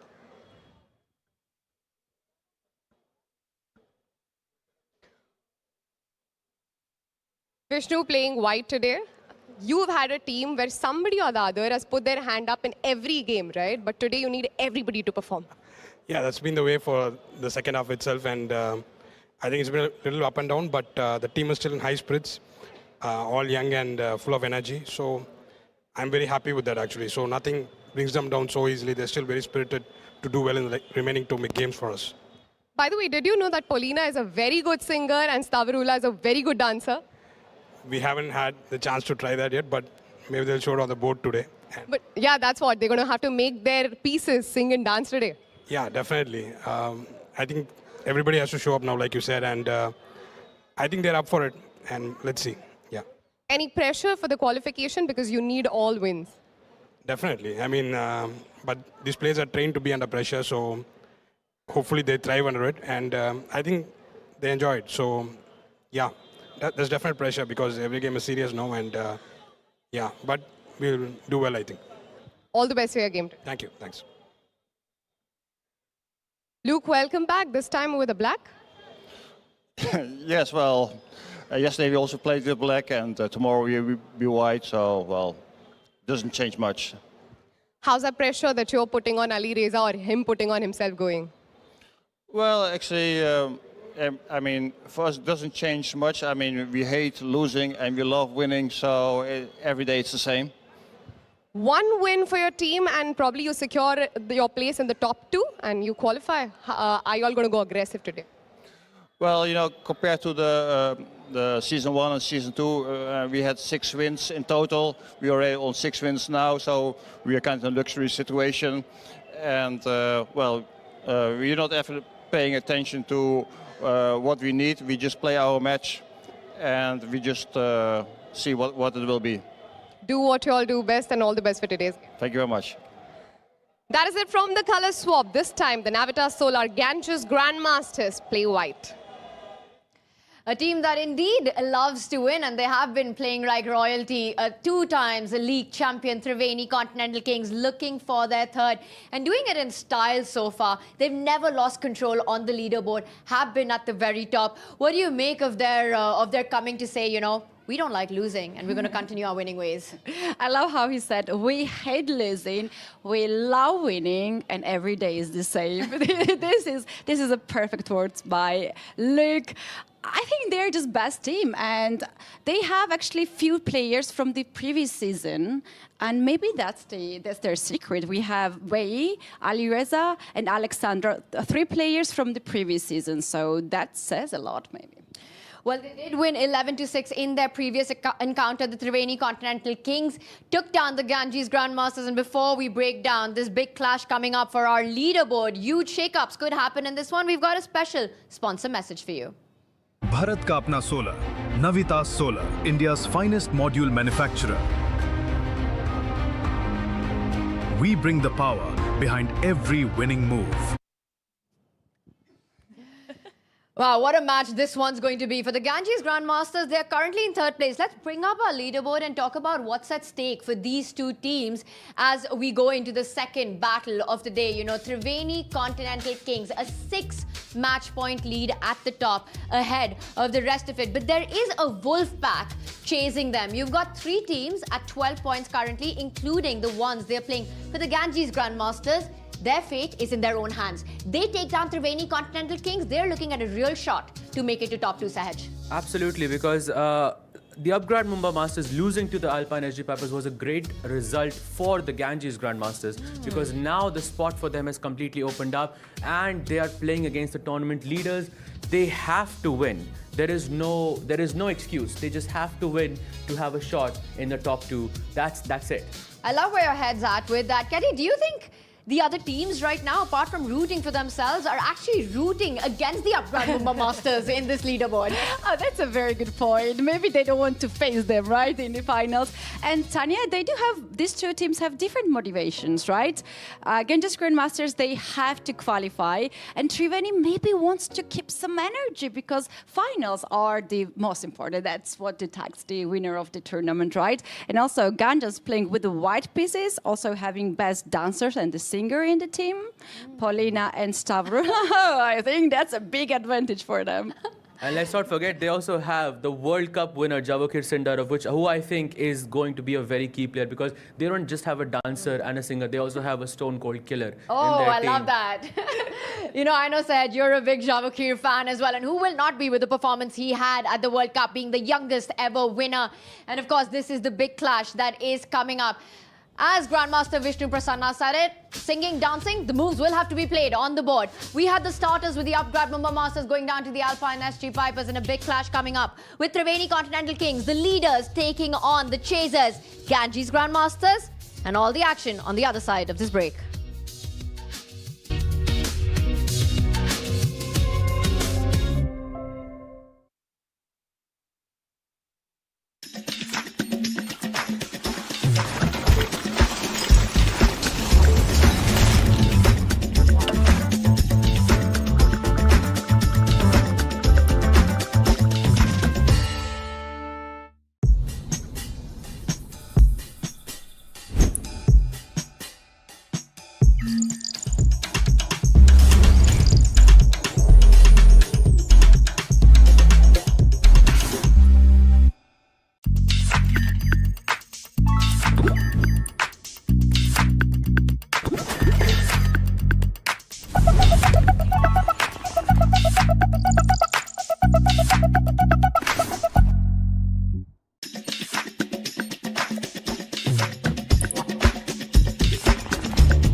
Bharat का अपना solar, Navita solar, India's finest module manufacturer.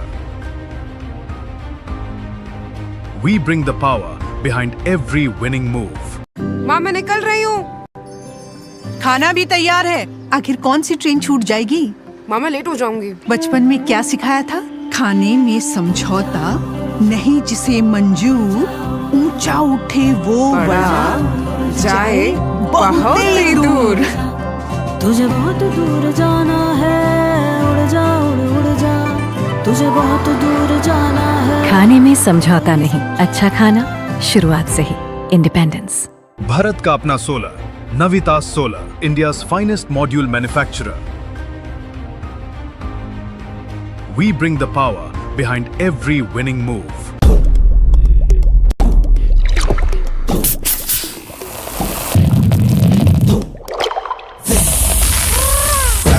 Grab it, visit, grab it, grab it, visit, grab it, visit, grab it, visit, Campa!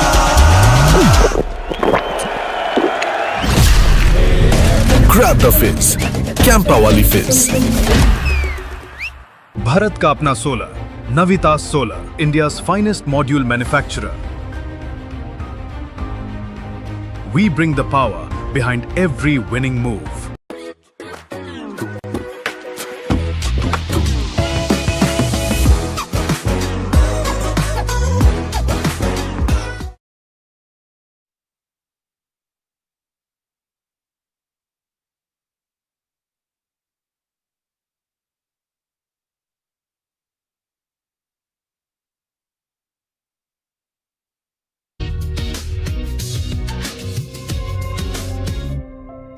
The Ganges Grandmasters will start with the white pieces against the Triveni Continental Kings. Every match board win for the Grandmasters will be worth 3 points. For the Kings, it will be worth 4 points. Again, let's talk about the big storyline. Triveni Continental Kings, 1 foot into that top 2, that battle for championship. Ganges Grandmasters belongs to the chasing pack right now. A win will mean everything to them. How motivated they are and how important is it to fight it out on every board for the Ganges, Sahaj? I think they're very motivated, and they should be, because what happened in the previous matchup was very, very crucial for them to have this motivation, because now the second spot is completely open for the 4 remaining teams. And I would say that that is huge motivation for them to take down the tournament leaders. And what is a better way to get to that second spot is to take down the leaders yourself. I agree with that. They have different motivation. We're talking about this, and they have the leader icon Vishy leading them. So I think that's also a little bit extra. I like what you just say, because one has the feeling that when Vishy enters the Royal Opera House, is when the crowd goes absolutely crazy. I think I've seen the loudest. All the neighbors can hear it around, you know, like all the buildings. Who is this celebrity coming here at Opera House? We can hear it all the way up to our studio, but let's break it down board by board, because Vishy will be on the icon board. Every single one of them matters. Let's start with the prodigy board here for the Ganges Grandmasters. It's going to be Ronak Sadhwani taking on Triveni Continental Kings Maruzzi. Now, I will say Marc-Andrea Maruzzi was the star player for the Triveni Continental Kings yesterday in his match against Morzin. For Ronak Sadhwani, how does he strike? What is the chink in the armor of the Kings on this board? It was very difficult, I think, for Maurizi to score a win yesterday, but he managed, and he took down Volodar Murzin from the Fire's American Gambits, and what a win it was. For Ronak, I think he has to remain solid and look for the best opportunity to strike. But it is more important to stay solid here, because Maurizi is a very strong player. You say solid, but they're starting with the white pieces here, the Ganges Grandmasters. Wouldn't they have to be the ones to take the fight? They need a win, not only the match win, but the game point win here. You know, Maurizi actually defeated Volodar with the black pieces yesterday, and Volodar Murzin is the current world rapid champion, so he is no joke. But I am not saying he shouldn't push for the win. I think it's more important to remain solid and then wait for your chances and your opportunity. Exactly. Give me a flag. Who do you think takes it on the prodigy board? Of course, I'm gonna go for the Ganges Grandmasters. Getty, Tanya, you know what? I love what I heard.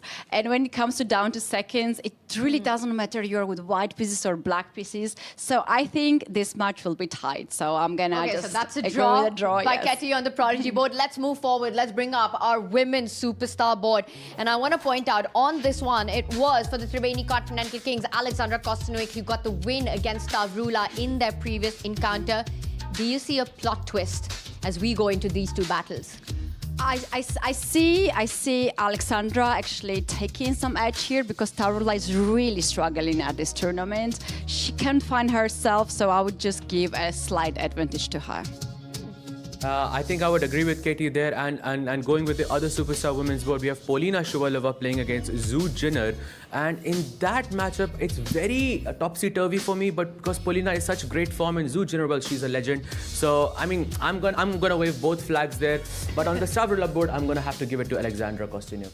Let's see it. Let's see you do it. So we're talking about the women's superstar board. Our experts in the studio, Katie. She's going the easy way, I must say, picking up both the flags there. This is going to be a very closely contested battle on the women's superstar board. That gets us to our men superstar board and the Ganges Grandmasters. Look at that lineup that they've got. It's the world number 4, Vincent Keimer. He'll be taking on the runners-up of the World Cup, Wei Yi. He is a candidate qualifier for 2026. And then we speak about, well, you've got world number 4. You've also got the World Cup winner, Javakir Sindarov, in your cast right there, and he's playing against, well, a player who's been up and down for the Triveni Continental Kings, Vidit Gujarati. My first question to you is that on this board, are the Ganges looking to get that point in simply based on Vidit's form? Absolutely, and also based on Javakir's form, because he's completely unstoppable, very chaotic, and I think this is the board with the white pieces that they should strike on. But of course, let's not forget that Vidit is a super solid player. This task is not going to be easy for Javakir. Yeah, I think Vidit will do his best not to lose this match, so I'm gonna take the flag of Triveni Continental Kings in this match. It's the Ganges Yeah, Grandmasters. let's go. So again, we have a divided panel here. It is Katie saying that Vidit keeps it solid on this board with the black pieces, and it is going with Javakir Sindarov. Vincent versus Wei Yi. Whose flag are you waving? I'm going to wave both flags here because I think that's going to be an even matchup because they're both extremely solid players, both in in great shape. I'm going to go with the draw there. Very, all the time. All the way. It's way all the way for Katie. Yes, for me, yes. He's fantastic and he's in a great shape, and I want him to, do his best today. Speaking of a player who's been in great shape, I mean, we have to talk about Alireza Firouzja for the Triveni Continental Kings on the icon board, looking to lead this match. He'll be up against the 5-time world champion, the legend, the man himself, Vishy Anand. And I have to talk about Alireza Firouzja, the first half of the tournament, just completely unstoppable. He was on 5 out of 5, 100% score, took down icon after icon, just the inevitable ferocious Firouzja. But then things turned around. Sahaj, in the second half coming through, we saw 2 back-to-back losses there for Alireza. What do you think went wrong, and where can Vishy look at striking on the icon board and also get that personal grudge victory in? I think, first of all, that's a great question, but I think for Alireza, it was just a bad day for him. Him winning 5 matches in a row, it is amazing to see, but it is not a huge shock to the chess community because we expect things like that from Alireza. He's known as the speed demon, the prince of chess for a reason. And I think for me, Alireza, on paper is definitely the faster player, but it is very hard to root against the king of Indian chess. Well, the Prince of Chess will be up against the King of Chess, Vishy Anand there with his team, Vincent Keimer, Javakir Sindarov, Polina Shuvalova there alongside Sola Kido, and then their prodigy board, Ronak Sadhwani. They're looking pretty relaxed, but inside they've got to be thinking just the stakes that are up in this match. They win, they make a huge case for those top 2 spots, but Alireza Firouzja and his team will have something to say for that. They know, they've said it, they hate losing, they love winning. That's what they've been doing. It's the winning ways of the royalty here at the Royal Opera House. A very happy Leok Van Valley there.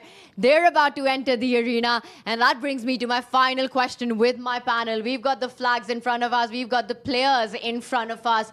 Who takes this one? Will it be the Ganges Grandmasters? Will it be the Triveni Continental Kings? Katie, you go first. I take my flag like this. It's going to be Triveni Continental Kings. It is impossible for Vishy to be on one team and for me to not root for him. So I'm going with the Ganges Grandmaster. Let's go. Let's go over there waving the Ganges flag. It is Katie with the Triveni Continental Kings. The only thing left to do now is to get the pieces moving on the board. First moves coming up. It's a big battle for those top 2 spots, and we'll be back with the players and the action.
Bharat का अपना solar, Navitas solar, India's finest module manufacturer. We bring the power behind every winning move. माँ मैं निकल रही हूँ। खाना भी तैयार है। आखिर कौन सी ट्रेन छूट जाएगी? माँ मैं लेट हो जाऊंगी। बचपन में क्या सिखाया था? खाने में समझौता नहीं, जिसे मंजूर ऊंचा उठे वो बड़ा जाए बहुत ही दूर। तुझे बहुत दूर जाना है, उड़ जा उड़ जा, तुझे बहुत दूर जाना है। खाने में समझौता नहीं, अच्छा खाना शुरुआत से ही। इंडिपेंडेंस। भारत का अपना solar, Navitas solar, India's finest module manufacturer. We bring the power behind every winning move.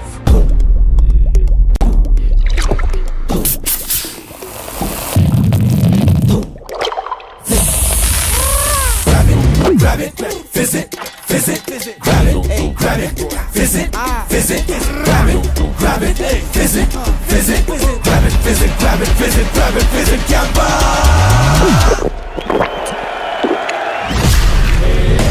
Grab the fizz, Campa वाली fizz. भारत का अपना solar, Navitas solar, India's finest module manufacturer. We bring the power behind every winning move.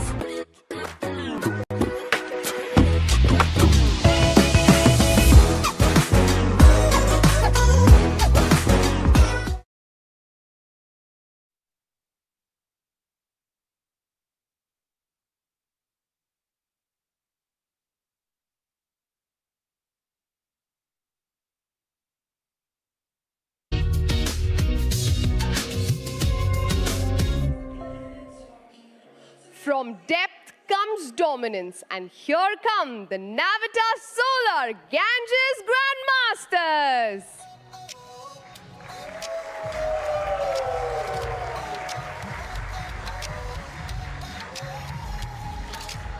Spotlights burning through the night, legends stepping into the light. Please give it up for 5 times World Chess Champion Vishwanathan Anand, Vincent Kaima, World Cup winner Javokir Sindarov, Polina Shuvalova, Savrula Solakidu, Ronak Sadwani, and their coach GM Vishnu Prasanna. Regal in presence, resolute in purpose. Give it up for the Kings, Triveni Continental Kings.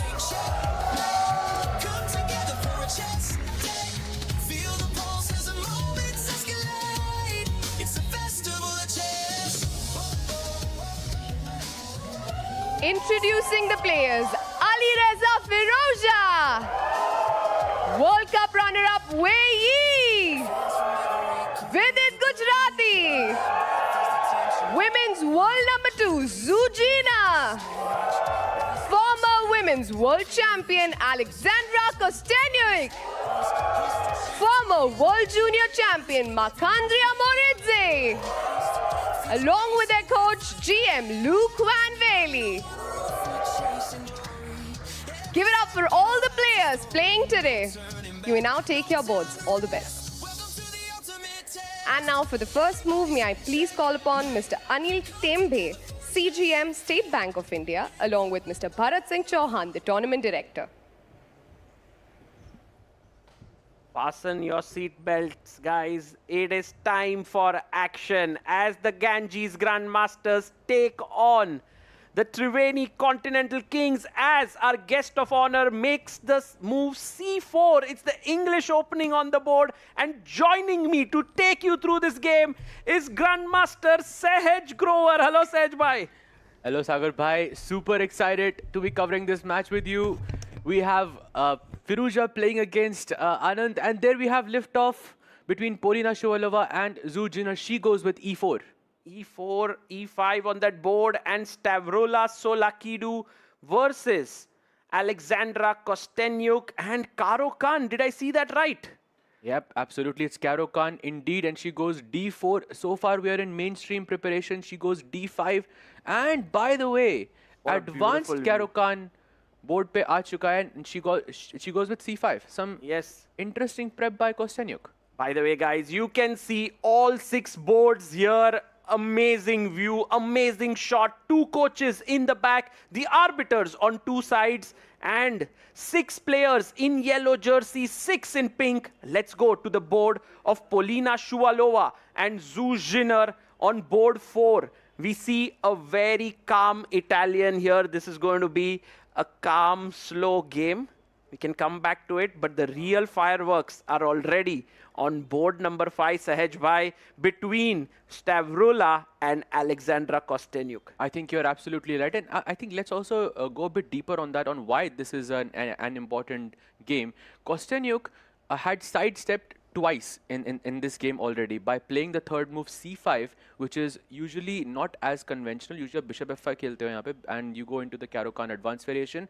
But she goes with c5, surprising Stavrula Solakidu in the process. And after knight f3, she goes bishop g4. And now the next few moves for Stavrula are not that easy. She would have to be super concrete. And there we have handshake between Vincent Keimer and Wei Yi. Ooh, English seems to be the order of the day today. Another English opening and a big clash here between Javokir Sindarov playing e4, and Vidit is like, bhai, e5, I'm already well prepared today.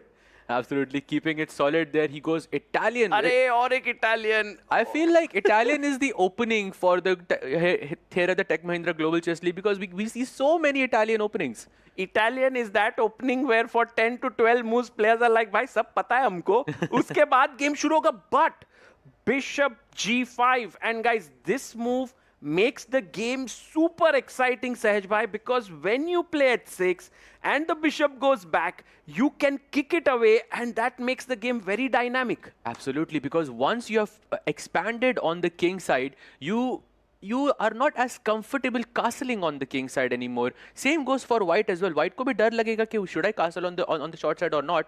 And another decision here is that if you play g5 after castling, then I can always capture that pawn and sacrifice my piece in the process. So I think Javokir here is looking for a fight. भाई मुझे तो जावोखीर का बहुत डर लगता है, because guys, he's the World Cup winner in the freestyle chess. He beat Magnus Carlsen. He's coming on hot form right now. But with it, look at him boldly castling here on the king side.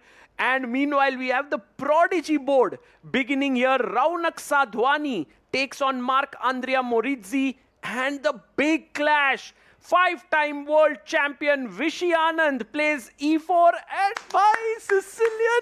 Let's go. Ali Reza bringing the fight to him early on, and Vishy says no open Sicilian. We're going to go for the Moscow variation. Black goes knight d7 and castle. Should he take the knight on d7? He does it.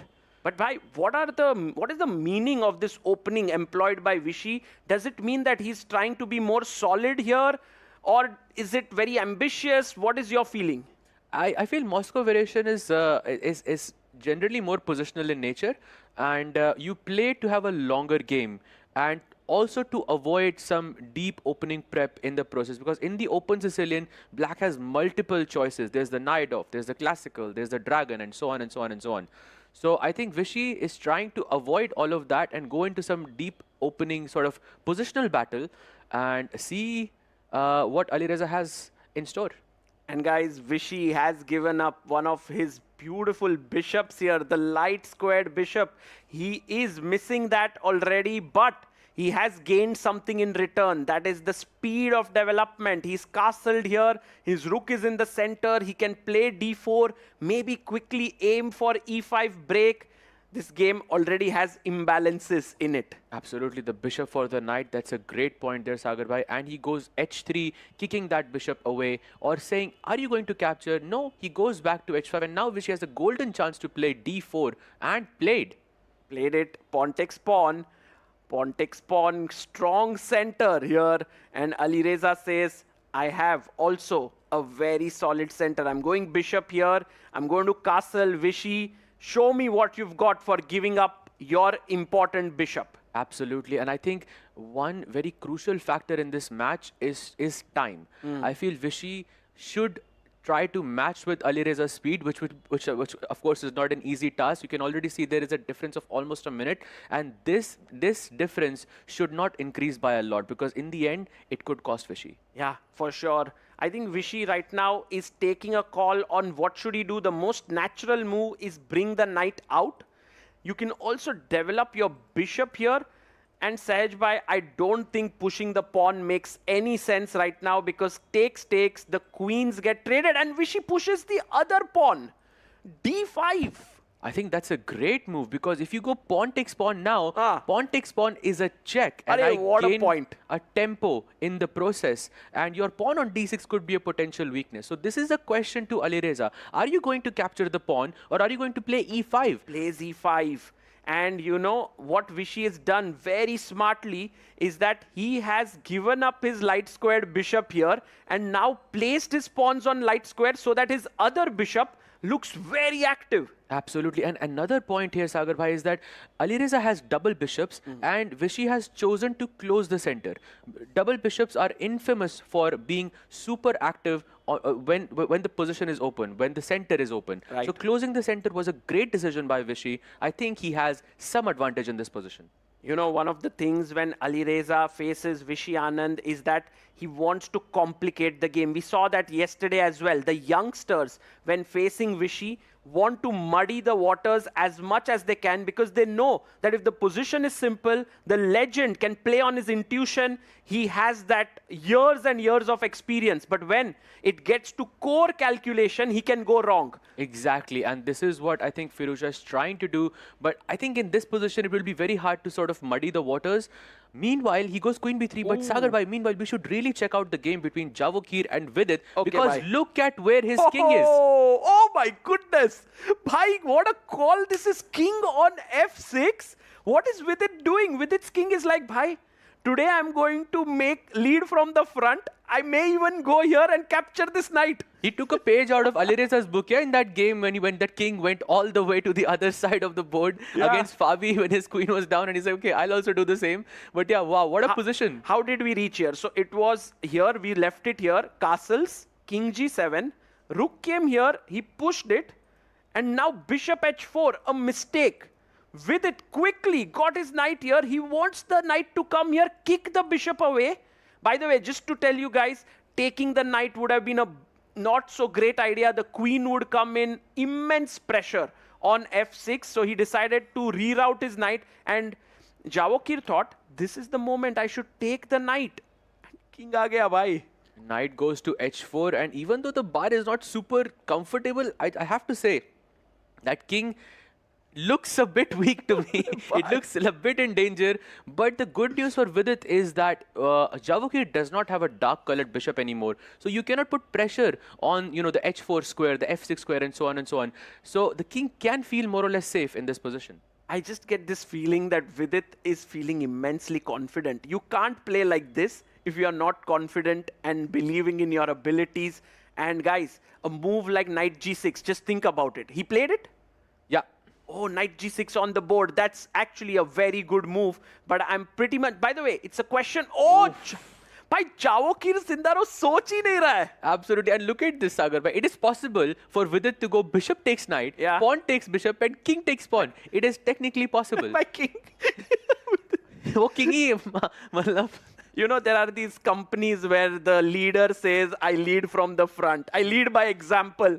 Well, in chess, you mustn't do that. The king is the leader of the army, but if you lead from the front, you get checkmated. Yeah, this is not a great example, I have to say. The king should not go to f5. It should not go any further. But if you don't, then that knight on f5 is a wonderful piece, because it not only attacks the pawn on h6, it very importantly stops the king from going back to g7. It's an amazing point there, Sahaj. I have a feeling that these are the kinds of positions that Javokir really thrives in. Chaos, completely irrational position. Vidit takes it. Is he going to do it? Wait. Oh my God! Oh my God, guys, fasten your seatbelts. Vidit Gujarati's king is on fire here. Wow, the king is literally halfway across the board. It's like one step away from the center, and we are not even on move 17. With the queens present, all the pieces are there. And you look at this, Javokir can play knight e4 here, and the king is paralyzed. It cannot go back to f6. Ye click mat karo bhai. Okay guys, I have a request for our director saab. Director saab, if you can make this happen, a shot on Vidit's king, black king ke upar yahan par. We need to see that king. How is it even on f5 here? I can't believe it. Yeah, it went from castle, g7, f6, f5. मतलब वो आ ही जा रहा है. And it is insane. He goes d4. d4. भाई मुझे नहीं लगता ये position बचने वाला है. But you know what? Technically, objectively, Vidit is fine. Yes, but it doesn't look fine. Objectively, I mean, yes, sure. But when your king is on f5, all the objectivity goes out the window. You're just in panic mode here. I mean, if Vidit saves it. Oh, look at this, guys. We have a beautiful shot there of the king on f5. It's standing there ahead of the entire troop. When was the last time you saw that happening? Okay, the best move here is d5. Oh, d5 happens, kicking the bishop away. It has not happened. I mean, if it happens, Yeah. I think Javukir can go bishop to d3 check and e4 में कुछ sack कर दो. मार दिया जाए भाई, ये मारो, bishop से मारो, so that if you take, knight takes, and as you said, a beautiful point, Sahaj, I love it. All the routes for the king to go back are now closed. Exactly, and now white can expand. You can play h3, you can play queen d3 and create some discovered check ideas, and that king is in deep trouble. I would expect Vidit to think here quite a bit because the position is highly critical. Yeah. You have to make the right move. One wrong move and you could be in a completely dead loss position. Yeah, well, guys, this one, I truly think that Vidit went wrong here with the move knight g6 because still he was controlling the f5 square. He could have played h5, brought his king back somehow, rook h8, and he was fine. But the moment he played knight g6, which looked like a fine move, I also myself thought it was fine, but knight f5. And now Sahaj Bhai with the point that the king can no longer go back. He basically forced, well provoked Vidit to take that pawn on f5 and bring his king out in the process. And now Vidit's king is in slight trouble, not slight trouble, it's big trouble. That is, I think, great news for Javukir. Yeah, that's great news for the Ganges Grandmasters. But one board where the Triveni Continental Kings look strong is board number 1, the icon board. Because Vishy, we left it off at queen b3. And after bishop came out, knight dropped back. Vishy actually making this sophisticated maneuver. Perhaps it was not the best. Firuza's knight coming to c5, knight c3. And now you can see here, already black is slightly taking over. This idea of knight d2, knight f1, knight e3 feels really good, but maybe it's a bit slow. Because it gives Ali Reza the chance to sort of develop the pieces on the queen side and create threats like b4. You see, this is why Vishy sir has played a3 in this position. And now the problem is Ali Reza can go for some f5 ideas. f5 may come in, by the way, here. Castles has been played. It's a great move by Firuza and Sahaj Bhai. Maybe bg6, attacking e4, and then f5. And it feels like Firuza is kind of building up the kind of positions where he will get a better position. Absolutely. And the problem is, even if you don't get f5, you have h5, h4 type of ideas as well. So Vishy has to be super careful, not just on the board, but also on the clock. There is already a 3-minute difference between these two players. And look at this move played by Wei Yi on board number 2. We had this position here. Last move by Vincent is pawn push to b3. And Wei Yi says, wait a minute, I am sacrificing my bishop. I'm not even sure if this is working, because what if I just take it with my pawn? Take here. Some perpetual check idea you have, I'm sure. I think the queen goes in, threatening to take and mate you. And if you take on e4, then there is knight g4, and then there is a perpetual on the board. It's a mate here, and you must take the knight, check, king gaya, check, king gaya, check, and draw. Wow, this would be, I think, this could happen in a very quick draw. Maybe Vincent has calculated all of this and he's deciding whether to go for the draw or not. Maybe he has to look at the other boards to make to make this decision. Because if Vincent continues normally here, guys, it's a mate, black to play. What do you do here? Try to think, calculate. क्या करोगे यहाँ पर?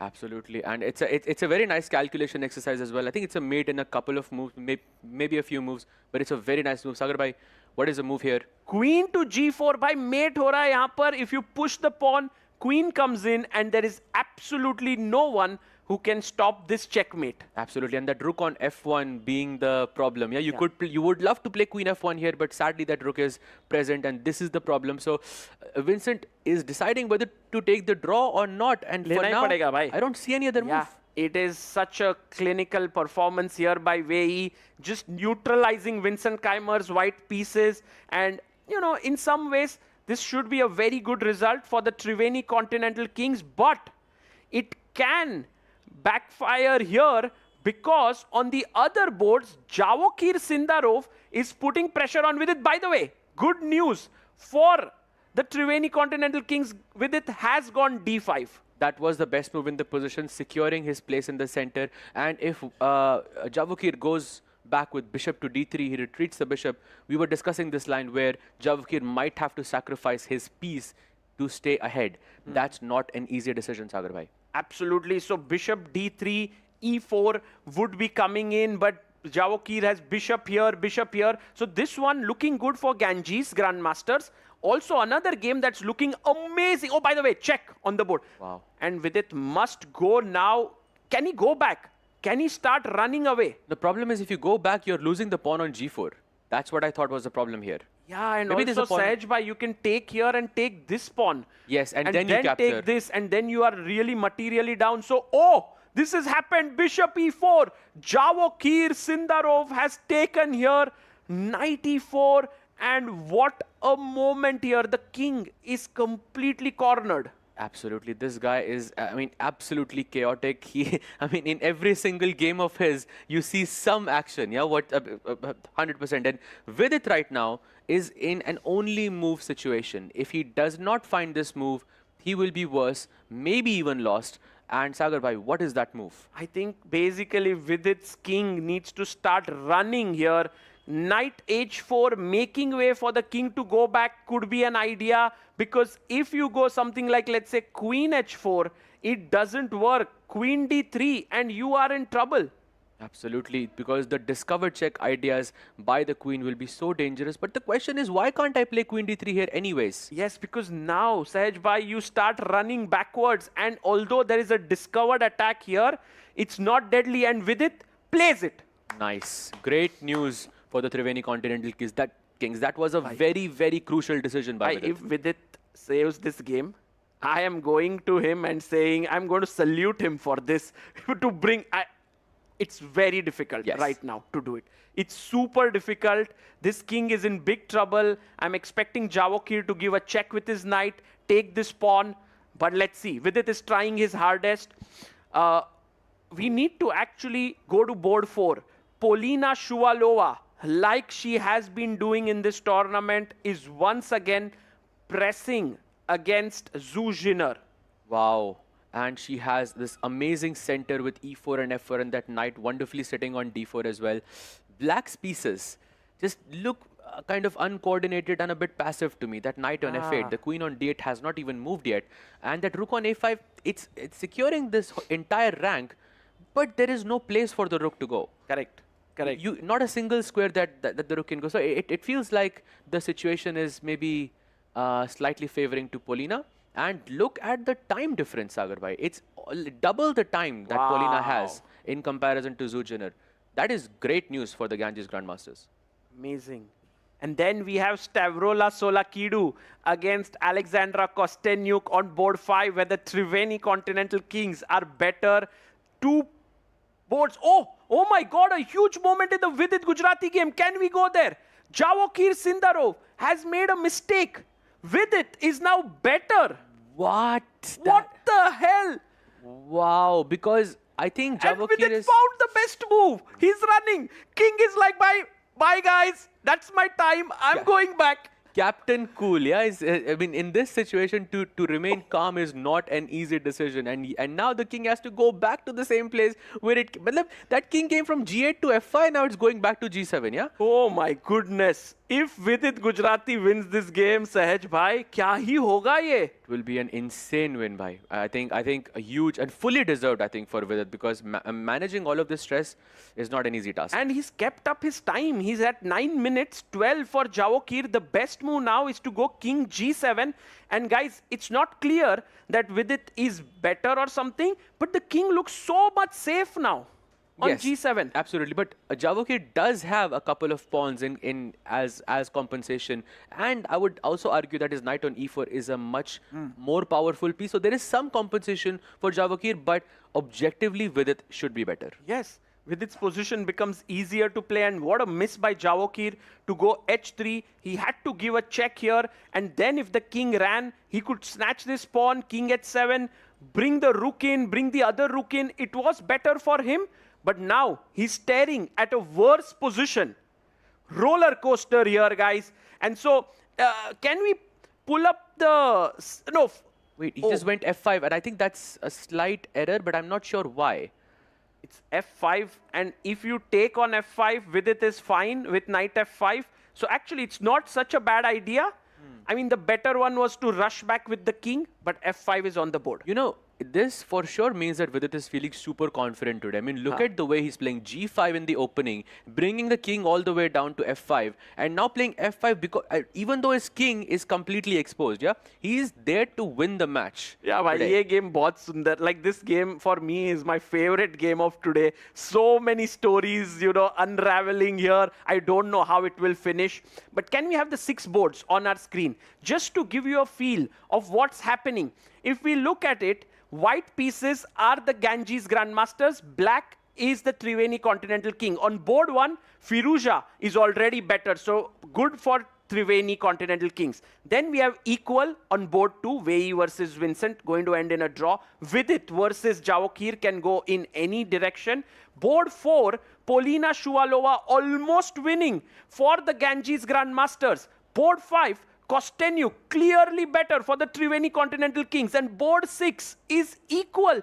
By right now, the match is kind of balanced, but slightly tending towards the Triveni Continental Kings. Absolutely, and that's thanks to Alireza Firuza and of course Alexandra Kostyanyuk leading the charge with the black pieces. This could, yeah, this looks very good for the tournament leaders and the defending champions, Triveni Continental Kings. Let's go to board 1, and guys, there is a reason why the Triveni Continental Kings are at the top right now. It's like everyone's firing here.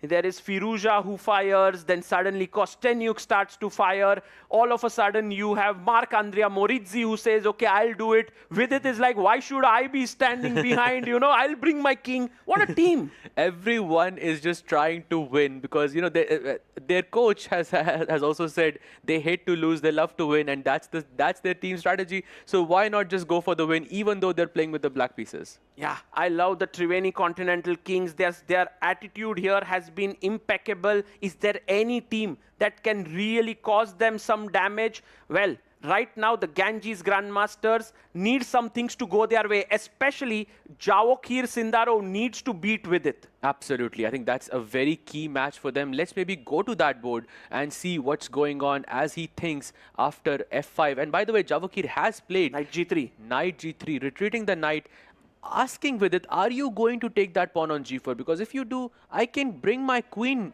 to G4 with a check. Or I have a bunch of other checks as well, Queen D3, Rook E6, and all of these other things that Vidit has to worry about. And while he calculates for all these checks, look at his time. Yeah, it's 7 minutes now, 6 minutes, 48 seconds. Sahaj bhai, do you think that this position in a classical game would have been fine for Vidit? But with this time control, it's very risky. 100%. In classical time control, I think Vidit is definitely objectively better, and I think he would at least hold a draw here. But in faster formats, it's hard to calculate and sort of understand all of these things. With the time running out, and there is no increment on the clock as well. So that's until move 40. Until move 40. 16 move dur hai wo. Abhi they are on move 24.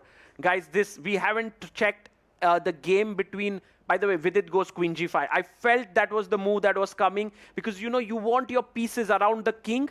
But now Jawokir can go in the other direction and start targeting these squares. Yep, Queen B3 looks like a very nice move. Even Rook E6 check looks like a very nice move. But if I would go for Queen B3, it feels like Javokir should feel comfortable in situations like these, right? I mean, there is a huge imbalance on the board, and this is where his original self, that creative self sort of comes out. Right. Let's go to the prodigy board. Raunak Sadhwani versus Mark Andrea Morizzi. Raunak's last move, G4. Saj bhai, do you think Raunak is making inroads with the idea of H4, G5, G6, boom, checkmate? I think we came to this board at the right moment because G4 is highly critical. Let's break this down even further. Look at those two rooks on the F file. They are preventing black's rooks from gaining access to F7 or F8. And that knight on A3, even though it's slightly misplaced, it might play a pivotal role in defending that C2 pawn and keeping that knight on B4 at bay. Meanwhile, now the question is at Morizzi. You know my plan. I'm going to push my pawns, H4, G5, G6, like you mentioned, and I'm going for that checkmate. And it is not so clear for Mark. How is he going to defend against that? Yeah, what are you going to move? Bhai, ye to aa hi nahi raha hai somehow. Maybe you have to take a roundabout way and go here. It takes too much time. But if you bring the rook on the 7th rank, then your 8th rank opens up. And if you bring the rook on the 8th rank, then 7th rank opens up. It's a problem. He goes king at 7. Guys, Raunak Sadhwani has a good position for the Ganges Grandmasters here. By the way, going to our icon board, we see that Alireza Firuza is working his magic here. Vishy Anand in big pressure. The material is even. But Saj bhai, what's the problem in Vishy's position here? It's just the, I think Alireza's pieces are way better coordinated. You have the double bishops. You have those beautiful rooks sitting on the only open file. That knight on B3 guarding that C1 square so that white's rook cannot, go on the open file. It feels like Alireza has this position completely under control. Oof. And I would say it's almost like domination. Yeah, but I don't think Vishy is able to find that defense, that counteractive, something like F4. You need something to just break open the position and breathe. Yeah. And right now, Vishy's like, please trade pieces. I don't have breathing space. He needs it. But Alireza, you all know what a guy he is. He'll go back bishop G5. He's not going to trade. He may even transfer his bishop to D8 to A5 and get a big edge here. So this is not looking good for the Ganges Grandmasters. Meanwhile, Vincent Keimer versus, we have here the game between Wei Yi on board 2. Vincent has just taken back the pawn here. And guys, this is ending in a draw now. Knight G4 coming unless Wei Yi starts to get ambitious and takes Queen F3. Otherwise, it's a draw. I think it's a draw. Oh, yeah. There it is. Knight G4. And draw coming in here, guys. Check, check, check. Saj bhai. My guess is that Wei looked at the other boards and he said, "Sambhal lenge." Sambhal lenge, par sambhal paenge? Kya lagta hai? It's possible. Yeah, I mean, they have some boards which are, I think, doing really well for the Triveni Continental Kings. That's why he chose to go for the draw here. Oh, man, this is a tough decision here. But although it's a draw, the arbiter comes in. Vincent is like, I'm going to play king h1. I'm claiming threefold repetition here. And the arbiter checks and says it's a draw. It's a draw, a quiet handshake here. It's 1-1 here after just 30 minutes of play. Absolutely. And Vincent, I mean, even though, it was a safe draw, Vincent has to feel that, okay, I was playing with the white pieces. My team really needed the win. You have to feel for Vincent here, but it happens in chess. Which other board shall we go to? Well, we have to go to Javokir Sindaro and Vidit Gujarati here because Javokir has got his rook here to E4 square. This is board number 3. Right now, he's looking here and Javokir is making moves which are difficult to understand right now. For example, if you play knight takes F5, it seems like you are getting a pawn, but rook G4. Wow, and then you play queen D3 in the next move and you pin the knight in the process. Pin ho gaya. Wow. And then if you remove the pin, और एक pin हो गया. Sagar bhai, वो सब छोड़ो. Look at Vidit's time. He has less than 3 minutes on the clock as he just played rook G8, and that's a mistake. It's a mistake here, guys. Javokir Sindarov is saying to Triveni Continental Kings, guys, you are not going away with this match. I am going to get those 3 points for my team. Yep, absolutely. And 3 points he might get if he finds the next move. It is extremely critical for Javokir Sindarov and definitely not an easy one. Queen to B3. You are attacking B7. You're sort of keeping an eye on the f7 square. Kabhi, if black goes knight takes f5, you might have queen f7 check ideas. Difficult move for him. You know, Sahaj bhai, it's like that boxer who has this right jab, left jab. You know, ek baar yahan pe khel raha hai move, threatening to go here. Suddenly the queen comes here, attacking here. And it's too difficult to handle this, yeah, for Vidit with just 3 minutes on the clock. Absolutely. This is why in this time format, you know, it is really difficult to face positions like these. You know, it's easy to play with initiative, but very difficult to play against initiative. That's why most strong chess players like sort of sacrifice some material, take the initiative and just play with their feeling. Yeah, I think it makes a lot of sense. Absolutely. And once again, guys, we are noticing that Zhu Jinner is showing that fighter's mentality that she has. No matter how much of an edge her opponent has, she's always fighting there. She is world #2 player for a reason, and although she is a little bit low on the time, but I think she is able to hold on for now. The position was way worse for her a few moves earlier, and even though now Polina has a strong center, there is good pressure on the f5 pawn. I'm trying to think how is she going to break through, because Sagar bhai, that bishop on d2, it looks really bad. It's bad, but you know, maybe b5 and bishop b4, you try to get your bishop here. Meanwhile, black's bishop is very strong. I have a feeling that Zhu Jinner is very, you know, it's maybe easy to get an advantage against Zhu Jinner, but difficult to beat her. Absolutely. I think very, very difficult to beat. She's too solid, and yeah, this might be a critical board for us. And going to board 5, Stavrula versus Alexandra. It's an insanely important board for the Ganges Grandmasters. If Stavrula manages to hold Alexandra Kostenyuk, there could be a chance for her team, because here black is better. Black is pushing. Even though black is a pawn down, these pawns are very dangerous. Absolutely. We are in the middle game and pawns do matter, but right now piece activity matters much more. And look at Alexandra Kostenyuk's pieces. The bishop on a3 is beautiful. The rook on b8 is beautiful. Those pawns sitting on e5 and f5 just completely dominating the center. At some point you're going to throw e4 and just bother the knight on f3. I don't like this for Stavrula. Let's go to board 3, guys. Javokir Sindaro versus Vidit Gujarati here. Rook e8. Actually, Javokir went wrong. He didn't find queen b3. He played queen d3, and Vidit had to move his rook to f8 square, but he went to e8. You know, when ahead in material, you want to trade. And by the way, we have a result on board 6. Draw between Raunak and Moritzi. That's actually a good result for the Triveni, because Raunak was pushing a bit. Absolutely, with that g4, g5, but I think Raunak remained solid there, and it's a draw. That means it is 2-2 for these two teams. 2-2 here, and Javokir pushes the pawn, opening. ये जो एक छोटी सी खिड़की खोल दी है, by the window to the black king has been opened up. The queen is looking here. Absolutely, and now he captures the rook. He captures back with his queen, and that pawn on b7 is hanging. And this bishop, which had almost no future, and you lose this pawn, you lose this pawn. Suddenly, a pawn is running. Wait a second. After queen b7, bishop b6, I mean, you have to be careful about a5 threats. Not immediately, because the queen on g5 is guarding that square. But a5 se bishop trap ho raha hai. True, true. And how many pawns do I have? I mean, you already have 1, 2, 3, 4, 5, 6, 7, and with it there's only 3. So you have 4 pawns for a piece. So materially, Javokir is now up. I agree. I agree.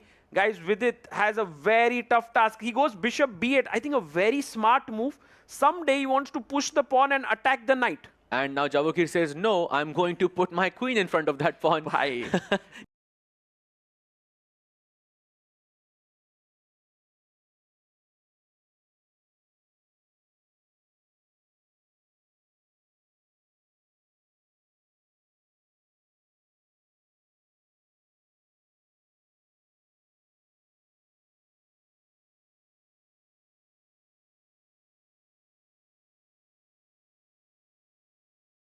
Bishop going this way. It did happen. He shifted his bishop, broke open the position, and then here we are with the trades.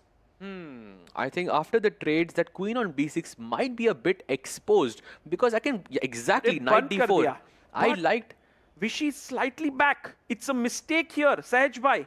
He had to play this rook and close the queen. Oh, so you keep the knight to play knight e3 basically. Yes, and there is a fork here. Absolutely right. He plays his knight here. Vishy Anand quickly jumps in. His knight is going in. You know, Vishy, tricky. And now, did you see what is the best move for Firouzja here? And do you think he's going to play it? Oh my goodness.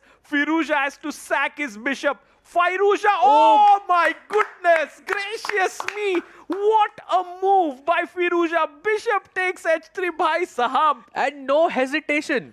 Bishop takes h3, sacrificing the bishop left and right. If you go pawn takes bishop, the queen will jump on that square and start giving some checks. And let's not forget that rook on c4 is a very smart piece. It can go to h4 and deliver the final checkmate in this position. Man, Alireza Firouzja has his eyes on all parts of the board. Vishy keeps his cool, finds one of the best moves in the position. This is a great fight between two champions. Absolutely, knight c6 offering the trade of knights, and now Firouzja has to decide what does he take that knight back with. Does he take it with the knight or does he take it with the rook? Both are possible.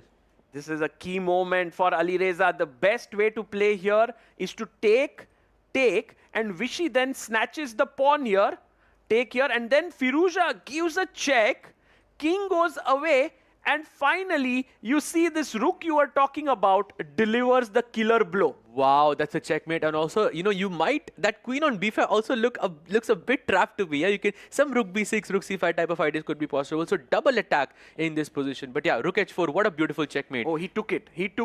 D takes c6 on the board. We want to see if Alireza Firouzja can play the most accurately. Now takes on c6. The queen on b6 is kind of trapped. You can see in the distance Vincent Keimer looking there. You know, from their body language, you can tell Alireza knows he's winning, and you can tell Vishy knows he's in a bit of trouble here. Yeah, I can understand for sure. Vishy doesn't want his queen to move away from this diagonal, because the moment he goes away, Alireza's queen takes it and the rook is ready to swing over. भाई Alireza के pieces हमेशा right square पे कैसे आ जाते हैं? It's definitely a skill that he has. He gives a check on b8. a7 के square पे नजर है अभी तक you don't get queen a7 and rook h4, that checkmate you were talking about. Correct. And now wait. Vishy takes this, and now Vishy is saying to Alireza, if you go and snatch this pawn, I'll move my rook and defend it. Oh my God, Alireza has a crazy move. I don't even understand it, Sahaj bhai. The best move is b4? And after ab4, it is a3.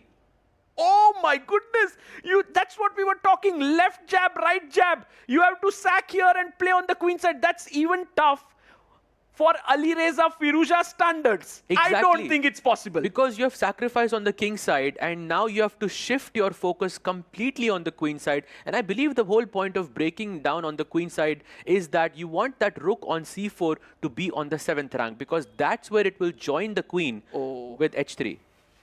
भाई नहीं, अगर Alireza b4 खेलेगा भाई, मैं पागल होने वाला हूँ. Because you know guys, queen h3, Vishy has seen it. Rook d2, rook g2. You bring your rook over here, try to checkmate me. You are actually losing, because check, king starts to run. Oh, he makes a blunder. Alireza doesn't spot it. Vishy is back. Absolutely, and now very critical moment for Vishy. He has to find rook d2. Beautiful. Finds it by Vishy. What a legend here. He's taking on Firouzja. Amazing. And taking on that bishop sacrifice and to remain cool in that situation. What a performance there. Man, guys, this is super critical game, because let me give you an update. Right now, Vishy is holding against Firouzja. Javokir is beating with it.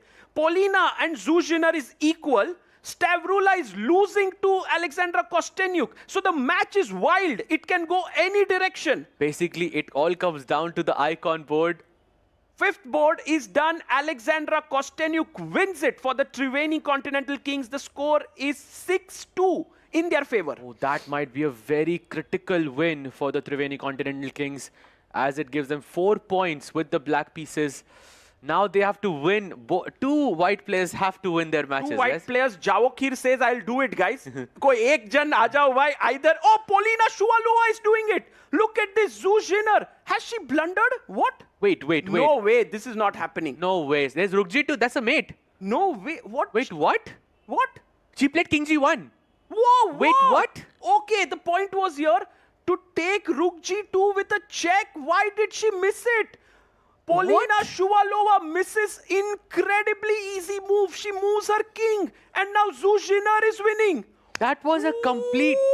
Wow, mate in 2. Oh my goodness, bhai, ye to pura match palat gaya. Wow, and this could have been the match, yeah, for them. I mean, Zhu Jinner made a blunder that turned into a brilliancy. That's just mind-blowing. And now Zhu Jinner can just take the draw. I mean, she doesn't have to, but she can take the draw. Look at question, you can weigh. They are like, bhai, what kind of chess is Zhu Jinner playing? Wow. By the way, she's going for the win. She goes Rook D1 check. She's not taking a draw anymore. She's going to win this. She's Wow. right now a rook up. But guys, what a big moment missed by Polina Shuvalova. She was low on time. She's going to resign now. She's now completely lost. And Raunak and Vincent are like, Rook G2, Polina, you had to see that Yes, move. it was there. It was right there. Mate in 2 was right there. Oh, and now it is too late. It is just too late. She's a complete rook down. Yeah. It's impossible. And resigns here. Another win for Triveni. 10-2 is the score. I think they've taken this match. They've taken this match because even if Vishy wins and Javokir wins, they can only reach 8 points. Oh, that is sad news for the Ganges Grandmasters. But let's go to Vishy board. So close. They were very close. Polina got the chance. She missed it. And now, guys, Alireza finds the idea. A move too late. But what a guy. He did find this b4 a3. Absolutely. And now, but a little bit too late. He goes b5. That's a slight inaccuracy by Vishy. Attacking that rook on. And C6. third board is done. Javokir Sindarov has beaten Vidit Gujarati. And guys, I must tell you, Javokir Sindarov is in the form of his life. And meanwhile, if you looked at the dugout, Wei Yi was telling Zhu Jinner that this Rook G2 was happening. Wow. Yes, the score is 5-10 in the favor of Triveni right now. And smiles on the faces of Kostenyuk. She knows that her team is going to make it to the finals. Yup, I think. I mean, also it might be a sigh of relief, yeah, because it was such a close match. Just one rook, you had to just pull back, and it was just a checkmate. And wow. Zhu Jinner, first time I'm seeing her smiling so much. Look Wow. at that. Maybe they just told her, yeah, there was Rook G2. She's like, okay, I just pulled the biggest bluff of my life. Okay, but coming back to the icon board, because there's a lot of, this important thing happening here where Vishy, can he beat Alireza? Firstly, the knight is hanging. Yes. Check. And you can see all the expressions with it there. He lost his game, but his team is doing it. He goes king to h8, the best move in the position. Knight moves to e4, but opens up that square on d4 for the rook. And the other rook can kind of jump in to c1 and maybe promote as well. They have already won this match. Yeah, Sehjbhai, somehow Vishy is able to even come back against a player like Alireza. Isn't that incredible here? He has, I'm pretty sure it's not easy to hold this. Absolutely not, especially given the time situation. And Alireza is more used to playing under time scrambles. At least more, he's doing an... Oh! Queen takes f1, chops it. What a move by Firuza, sacrificing the queen. If king takes, rook c1 coming in. If queen takes, again rook c1. And Vishy resigns. Wow. Another win for the Triveni Continental Kings. Guys, this team is just incredible. Unstoppable. He is absolutely unstoppable. Bishop h3 and queen f1. Sacrifice the bishop, sacrifice the queen. I mean, both have, we have seen on this board. Wow. I'm a big fan of Alireza Firuza. What a guy he is. What games he's playing. I just can't believe it. And he created so many tactics here, Sehjbhai, that Vishy, in spite of trying his level best, couldn't keep it under control. Yup, and it was a very difficult task to keep it under control. Look at Shuvalova there. She's like, how did I miss it? But I guess even if she would have won her game, that's what Stavrula is saying, still we would have lost. Because 14-5 is the score. If you take away 4 points, add the 3 points, it's still 10-8. Yeah, exactly. So I think some sign of relief for the Ganges Grandmasters there, but wow, what a match! And Triveni showing why they are the tournament leaders and why they are the defending champions. I agree, Sahaj bhai. It was so much fun to look at this match. I mean, Siddarov, guys, he is an top player there. He's in top shape, but for Triveni, it was like Ali Reza. And we first go to the playing hall for the arbiter to announce the results. We have our results from this match by a score of 14 points to 5. The winners are Triveni Continental Kings.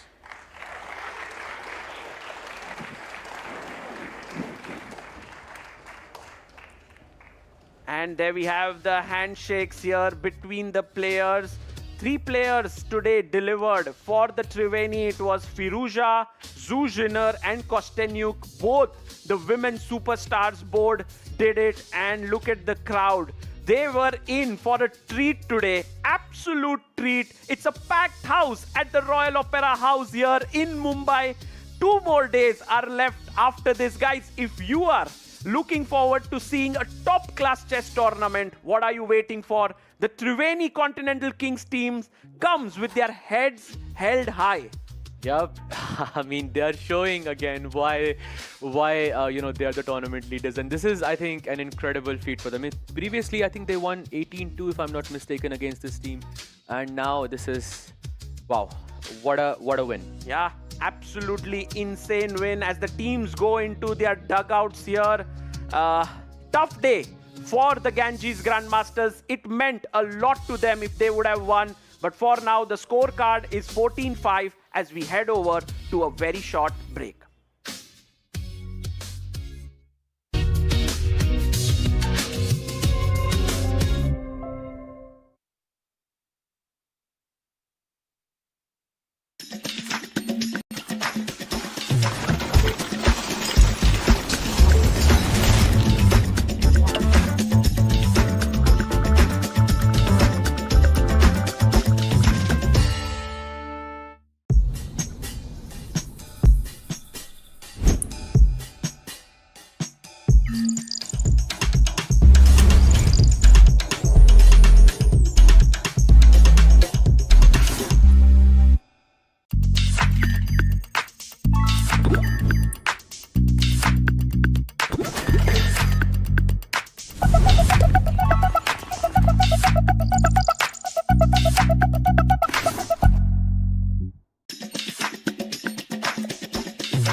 Bharat का अपना solar, Navitas solar, India's finest module manufacturer. We bring the power behind every winning move. माँ मैं निकल रही हूँ। खाना भी तैयार है। आखिर कौन सी ट्रेन छूट जाएगी? माँ मैं लेट हो जाऊंगी। बचपन में क्या सिखाया था?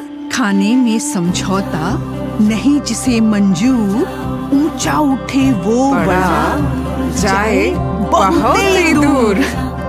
तुझे बहुत दूर जाना है, उड़ जा उड़ जा, तुझे बहुत दूर जाना है। खाने में समझौता नहीं, अच्छा खाना शुरुआत से ही। इंडिपेंडेंस। भारत का अपना solar, Navitas solar, India's finest module manufacturer. We bring the power behind every winning move.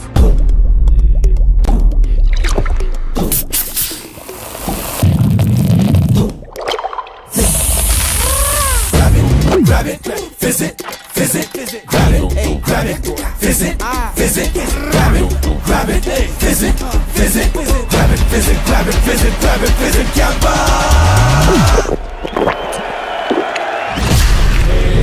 Grab the fizz, Campa wali fizz. Bharat का अपना solar, Navitas solar, India's finest module manufacturer. We bring the power behind every winning move.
The Triveni Continental Kings dismantle the Ganges Grandmasters, a 14-5 victory for the Kings. They are the winning machine, and we head over to Arohi for the MVP of the match.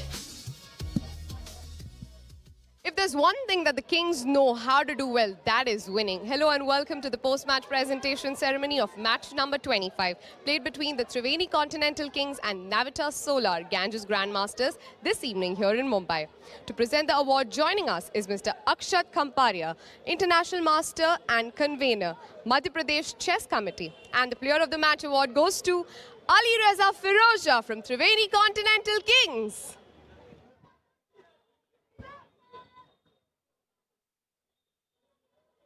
And you're back here. How does it feel? I'm happy. We qualified for finals. So I didn't play so great even today, but yeah, get the win.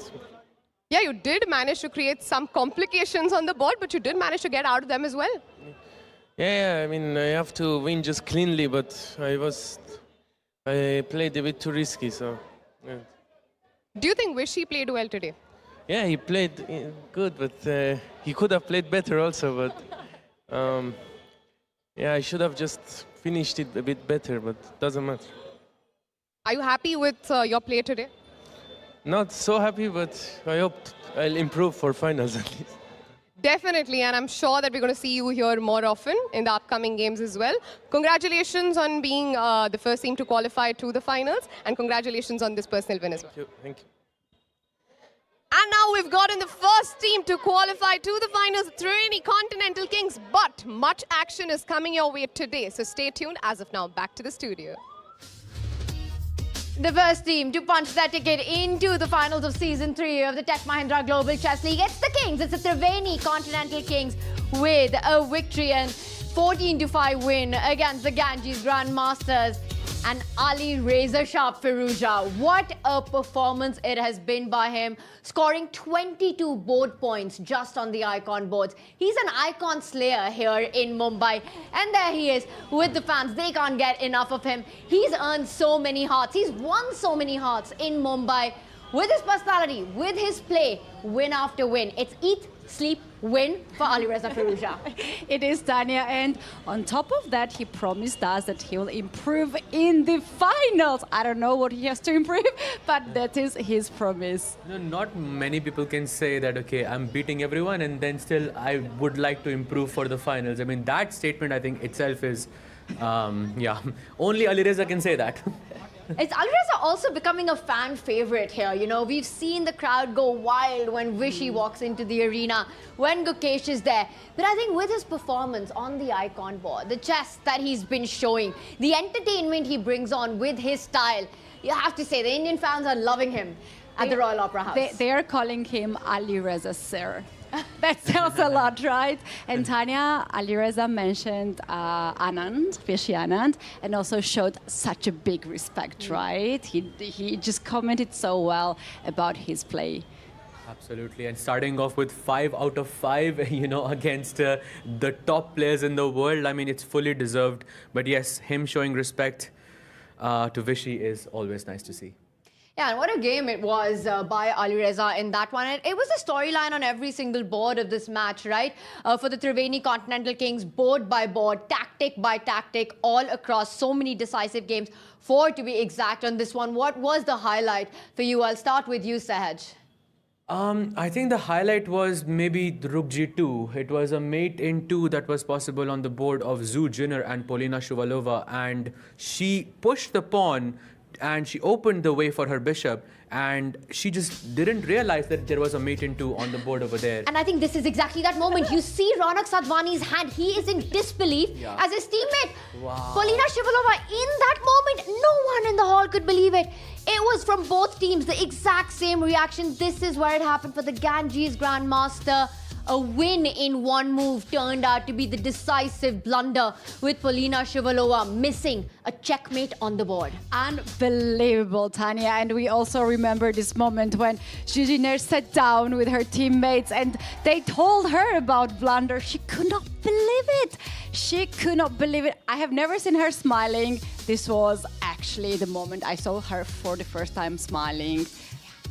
And that was just the start of the downfall for the Ganges Grandmasters. Vishy Anand going down on that icon board as well. I think it was an absolute shocker, what you mentioned there. For a player of Polina's standard to just miss that rook retreat coming in with not just a check, but a checkmate. A game over that could have completely changed the narrative. And that's the cruel lesson that chess teaches us. You miss your chances, the game instantly takes it away from you. I think that's very nicely put. And also, it also tells us that when there is less time on the clock, nothing matters. Serge, you say that, but I have to say 15 seconds, to me, it's still unbelievable. And let's replay those moments, because it came down to that. And you could see it on every player inside there. This was the Ganges Grandmasters, the prodigy board, Ronak Sadhwani, Vincent Kaima. They're waiting for Polina to make that move, and she doesn't play it. She doesn't make that move. Wei completely shocked as well on that board, with Zhu Jiner allowing a checkmate into. But for Zhu Jiner, the stars just aligned. It was the championship luck is almost what it looked like. Missing that mate, but that's the move that got Zhu Jiner the victory. Absolutely. And Katie, I have a question for you. What is a bigger surprise for you? Zhu Jiner allowing the mate in 2 or Polina missing the mate in 2? Polina missing the mate in 2 is a biggest shock for me. I was at the time in the venue. Everybody went crazy. Everyone had a reaction because, there was the moment that one side could be checkmated. Yeah, what a blunder from Polina.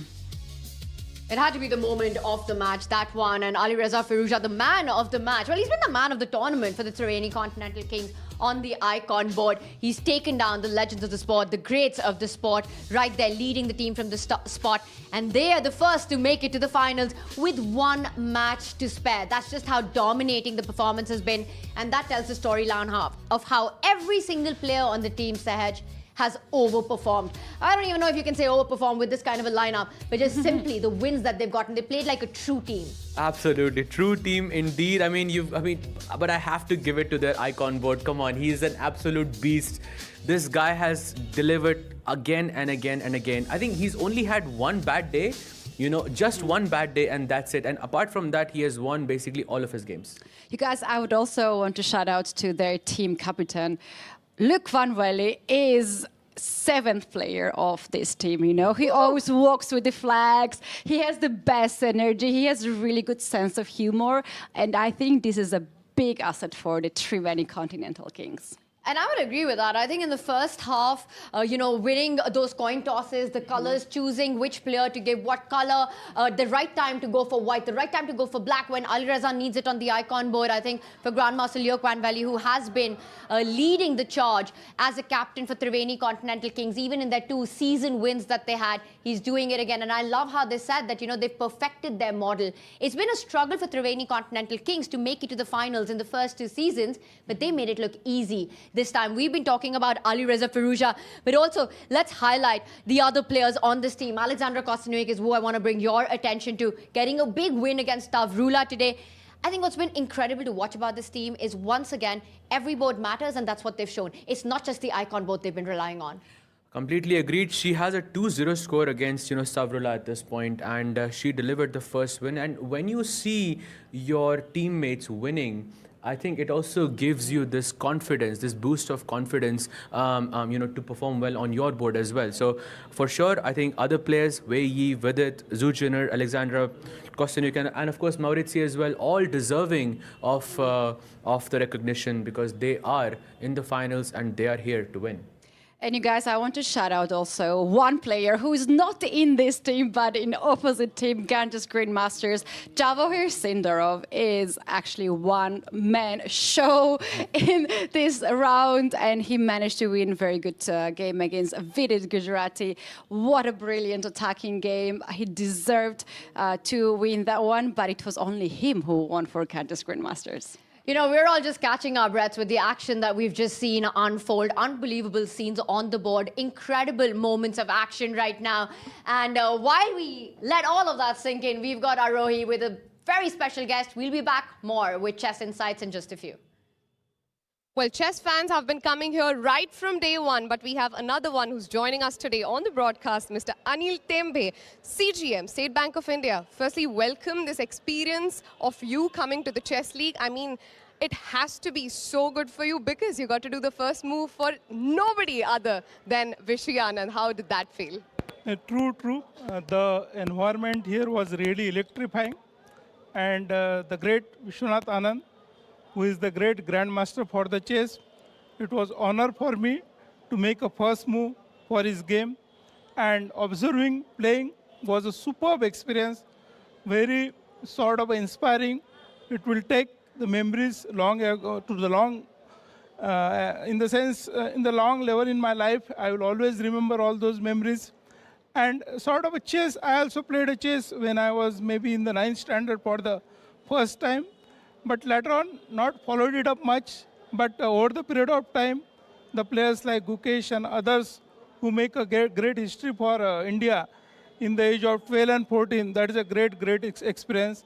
And the way this Global Chess League is being organized, it's also a superb experience. I think this is happening for the first time in India, and it's a superb experience. Lot of fans, they are following it up with the players, and great opportunity for all of them to meet the international player here. So great experience.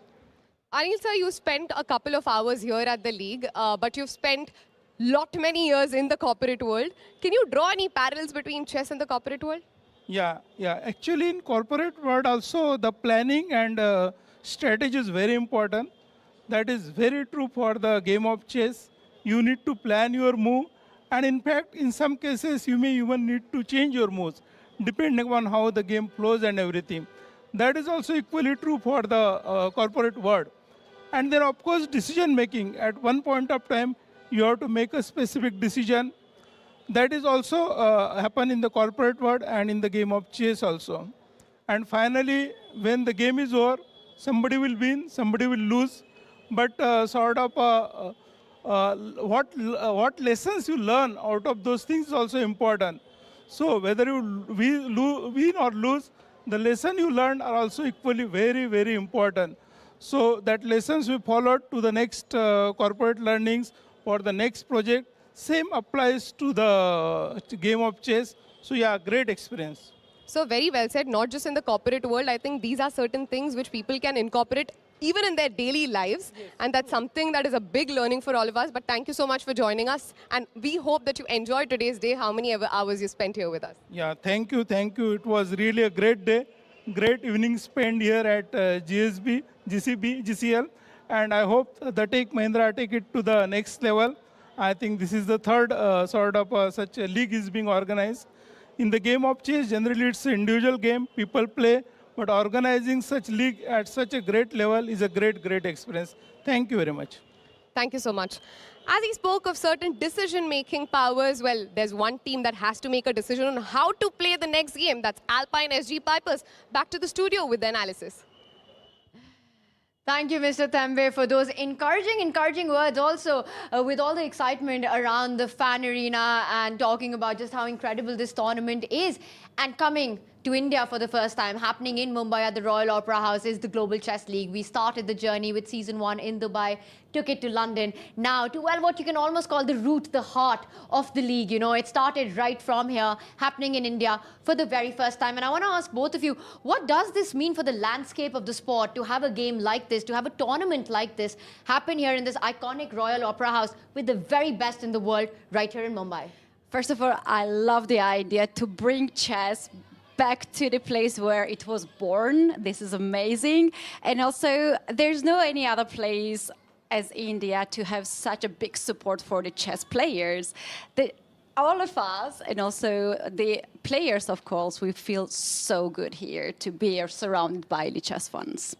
You know, I think firstly, as a fan, it is one of the best feelings because you get to see your people you read about in books or people you see on your laptop screens, and you see them in action, you see them, play, and that inspires you to sort of, reach that level yourself. And I think that's a great thing for the fans. And as a player as well, I think this is a huge thing because the players see the fans sort of interacting with them, and it also bumps their confidence as well. Wow, inspiration all around. And, you know, we had Mr. Thembe talk about decision-making lessons learned. The next match, Alpine SG Pipers against Fire's American Gambits. What are the lessons that Gambits has learned to bring and turn that storyline around? We come back with more chess on the other side of this break.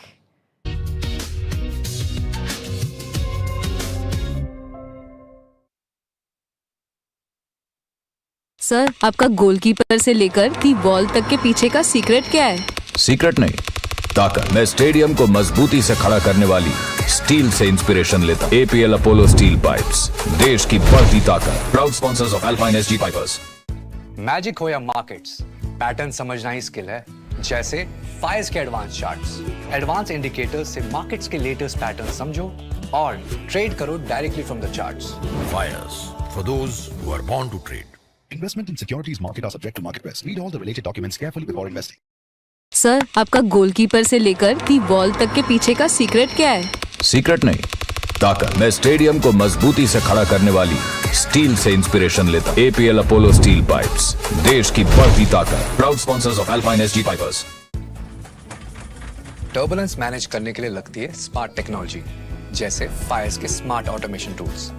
Smart step, smart trail और smart exit से करो trading में risk manage automatically. Fires, for those who are born to trade. Investment in securities market are subject to market risk. Read all the related documents carefully before investing. Sir, आपका goalkeeper से लेकर the ball तक के पीछे का secret क्या है? Secret नहीं, ताकत। मैं स्टेडियम को मजबूती से खड़ा करने वाली स्टील से इंस्पिरेशन लेता। APL अपोलो स्टील पाइप्स, देश की बढ़ती ताकत। Proud sponsors of alpine SG pipers. Magic हो या मार्केट्स, पैटर्न समझना ही स्किल है। जैसे फायर्स के एडवांस चार्ट्स, एडवांस इंडिकेटर्स से मार्केट्स के लेटेस्ट पैटर्न समझो और ट्रेड करो directly from the charts. Fires, for those who are born to trade. Investment in securities market are subject to market risk. Read all the related documents carefully before investing.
The Alpine SG Pipers are in hot form today and they're back in the arena as they face the Fire's American Gambits. And we head over straight to Arohi, who is with the team coaches.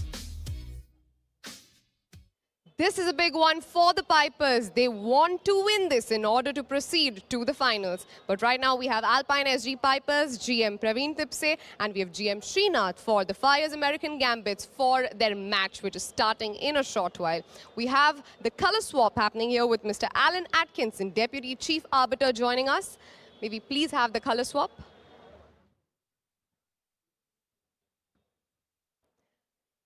You're playing white. Alpine need to win this one in order to qualify to the finals. You are standing in the way. What are the plans? I don't think we are standing in the way. We are pretty much on the way. If we win, then we are in the same points. And I think by this time, all 5 teams are in contention for the second spot for the finals. So, as we proceed with the days, the contention gets more crucial, the days get more important, matches get more important. As a team, what are you all thinking? What is the conversation that's happening? As a team, again, we are mostly focusing on the things that we can control, play our best, focus on our moves, and leave the permutations and combinations to the end. We tally the scores at the end. Well, all the best for a cracker of a game. Hope that you all given your all in this one. Thank you. And we are back here with the black. Yes. What are the plans for this one? I think they are a very strong team, and we played them once in the previous half, so it's going to be a very tough match. You know, gambits are very double-edged, and we are playing a team which its name is in gambit, so I think it's going to be a very tense and tough match to play. So we'll try our best. And I'm sure the spirits are high because you all won the last game. You all won the last game with the Gambits as well. So that probably mentally you have an up there.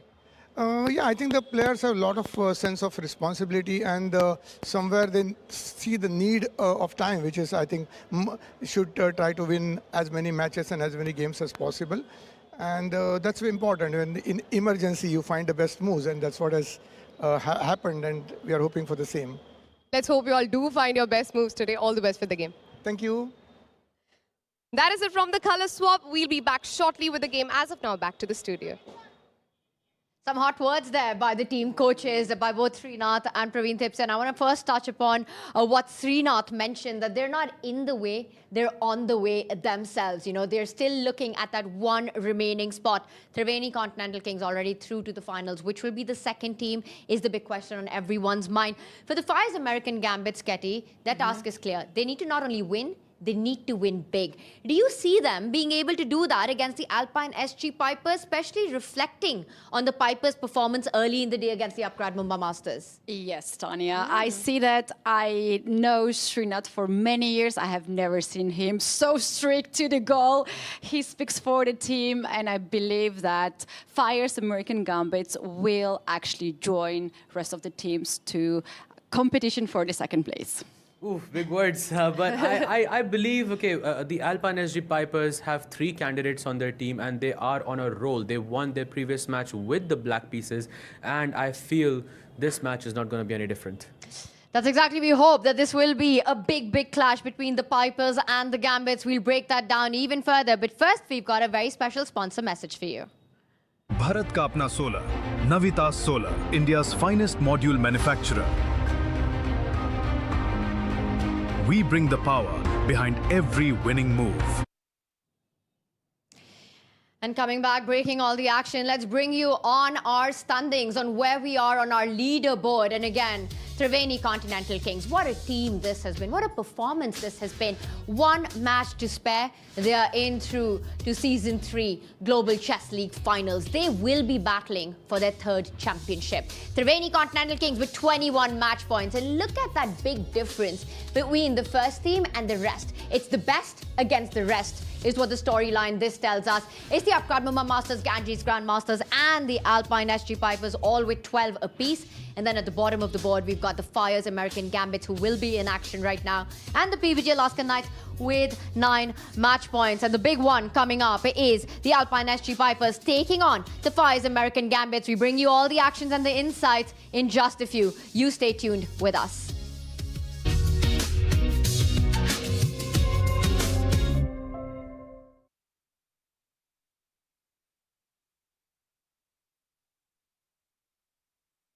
Sir, आपका goalkeeper से लेकर the ball तक के पीछे का secret क्या है? Secret नहीं, ताकत। मैं स्टेडियम को मजबूती से खड़ा करने वाली स्टील से इंस्पिरेशन लेता। APL अपोलो स्टील पाइप्स, देश की बढ़ती ताकत। Proud sponsors of alpine SG pipers. Magic हो या मार्केट्स, पैटर्न समझना ही स्किल है। जैसे फायर्स के एडवांस चार्ट्स, एडवांस इंडिकेटर्स से मार्केट्स के लेटेस्ट पैटर्न समझो और ट्रेड करो directly from the charts. Fires, for those who are born to trade. Investment in securities market are subject to market risk. Read all the related documents carefully before investing. Sir, आपका goalkeeper से लेकर the ball तक के पीछे का secret क्या है? Secret नहीं, ताकत। मैं स्टेडियम को मजबूती से खड़ा करने वाली स्टील से इंस्पिरेशन लेता। APL अपोलो स्टील पाइप्स, देश की बढ़ती ताकत। Proud sponsors of alpine SG pipers. Turbulence manage करने के लिए लगती है स्मार्ट टेक्नोलॉजी, जैसे फायर्स के smart automation tools. Smart step, smart trail और स्मार्ट एग्जिट से करो ट्रेडिंग में risk manage automatically. Fires, for those who are born to trade. Investment in securities market are subject to market risk. Read all the related documents carefully before investing. Sir, आपका goalkeeper से लेकर the ball तक के पीछे का secret क्या है? Secret नहीं, ताकत। मैं स्टेडियम को मजबूती से खड़ा करने वाली स्टील से इंस्पिरेशन लेता। APL अपोलो स्टील पाइप्स, देश की बढ़ती ताकत। Proud sponsors of alpine SG pipers. Magic हो या मार्केट्स, पैटर्न समझना ही स्किल है। जैसे फायर्स के एडवांस चार्ट्स। एडवांस इंडिकेटर्स से मार्केट्स के लेटेस्ट पैटर्न समझो और ट्रेड करो directly from the charts. Fires for those who are born to trade. Investment in securities market are subject to market risk. Read all the related documents carefully before investing.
And double-edged is how Grandmaster Praveen Thipse described their opponents of the day. Fire's American Gambits. They've got Gambits in their name. What can we expect from this matchup? I would say absolute fireworks. You know, they're at the bottom of the leaderboard right now. They have to go all guns blazing against the Alpine SG Pipers. Now, Katy, you said that you can see Fires bringing on the fire on the board right now. You can see them getting the job done. And I want to ask you, you know, you're sitting there facing Fabi, Anish, Pragnananda, Huyufan, Nino, and Mendonça. What a stacked star-studded lineup this is. What are you telling your players? What are you telling the American Gambits? Where do they strike? Who do they hold? Yeah, well, I would hope that Richard Rapport has a really good day today and he's a good mood. So I would count on him, and I would say Theodora Iniac to play faster and to be careful against Nino. Also, the last board, the Murzin is another player that I think can score today. So you're looking at a Murzin win against Mendonça. You're saying Richard Rapport goes for it. It's pretty much what he's been doing this entire season so far. And for Iniac to just hold off Nino Batsashvili. I'm going to put you in the corner of the Alpine SG Pipers. Sehaj, what are you telling your women superstars? Well, one of them, fortunately for me, one of them is the second greatest female player of all time, and the other one has been on a complete rampage in this tournament. So I mean, I don't think I have to tell them much. I just have to say that the pressure is on them and not on us, simply because they have to win. We don't have to win. I mean, they are the ones who have to sort of, win by a huge margin, and at the end, take a lot of risks in the process, and that's where we strike. It doesn't matter the board. It just matters that you stay calm, you stay composed, you stay solid, and that's it. This is the board, the male superstar board between Richard Rapport and Pragnananda. I think Pragg is the most dangerous player with the black pieces. I was about to ask you, because Katy said she's telling her player Richard right now, go get him, Richard. And she's backing him up in this matchup. If you're in the corner of Anish and Pragg, how are you holding that attack? I mean, Richard, he's won the MVP several times in the tournament. Absolutely, but I think they are probably the most solid players on the planet right now, both Anish and Pragg, and I think they shouldn't have much of a problem here. But of course, Rapport is a very creative player, super attacking and super strong. But then again, Pragg is a candidate. Yeah, I agree with that. Anish is a super solid player, but in this tournament, he has a lot of ups and downs. He has won a lot of games. He also has lost a lot of games. But look at Artemiev. He's a rock in the team. He's always stable. He also won one very beautiful game. He also lost one game. We remember that too. But I would still stick around in the Fire's American Gambit and count on Artemiev as well. Well, you're calling him the rock of the team. Let's look at these two rock stars who are going to be in action today. That's 10 US championships between these two players. You know, Fabiano Caruana, world number 3, up against the world number 2, Hikaru Nakamura of the Fire's American Gambits. And I think this is where we have to focus our attention on right now. for Hikaru Nakamura. It feels like recently in his encounters against Fabi, he kind of has Fabi's number. He's been the one who's been getting so many of those wins, especially in that classical format here. How do you see this match shaping up? Hikaru, always a beast when it comes to faster formats. How do you see this one being played out? The last encounter did end peacefully. I think Hikaru should be a favorite when it comes to speed chess. I don't think there is any single player. There we have Hikaru, joining in with Artemiev and the rest of the team, the American Fire Gambits. There's Richard Rapport as well. There is Bibisara as well. There is Inyats, and then there is Volodar Murzin. All of these players. And we have the Grandmaster Srinath, the coach of the team, joining in the action as well. Yeah, I would add that when there are players from the same country as Hikaru and Fabiano, same team, it's always biggest tension. It's extra tension against these players. And that's fascinating you say that, because these players have played endless matches against each other. They know each other so well. They've been teammates. They've also been rivals, always switching up the world number 2, number 3 rankings between them. They know each other's styles super well. And previously, for the Alpine SG Pipers, it was a 10-4 victory, but the wins were only coming from the bottom 2 board. I think I have to ask you, as we saw the players enter, that do you see this match being decided top-heavy or on the Prodigy and the Superstar boards? For me, I think it has to be at the top, because Hikaru should be. I mean, I'm talking on behalf of the Fire's American Gambits here, because if they have to strike, Hikaru has to strike. I think that's the clear favorite for them. What about you? Well, look at these players right now. We can see Fabi ready, getting into the playing venue. He's always waiting for his teammates. There's also Pragg. I see Nino and Ho Yufan. It's getting a bit darker, but we have these beautiful lights there. They are counting on this match. They can take actually the advantage over other teams. Here we have a walk, Tanya. They're getting ready to enter the arena. All smiles there. Pragg is, when we talk about an all-star cast, this is the team that comes to mind, right? It's world number 3, Fabiano Caruana. It's the FIDE circuit winner, Pragg. You've got the second strongest female player in the history of the game there, Ho Yufan, multiple-time world champion as well. Nino Batsashvili, what a performer. She has been Mendonça as well on their Prodigy board. Incredible lineup there. Final question before it's time to get the pieces moving. The flags are right there. Who gets the win? Ketty, she's already ready with her answer. She's going for the Fire's American Gambits, and waving the flag there for the Alpine SG Pipers is Sehaj. We know one thing's for sure, with what's on the line, what's at stake, it's going to be a big battle. Alpine SG Pipers have one win in the bag today. Can they do it, or will the Fire's American Gambit fire on all cylinders and stop that spree? We come back with all the moves and the players fighting it out in the arena.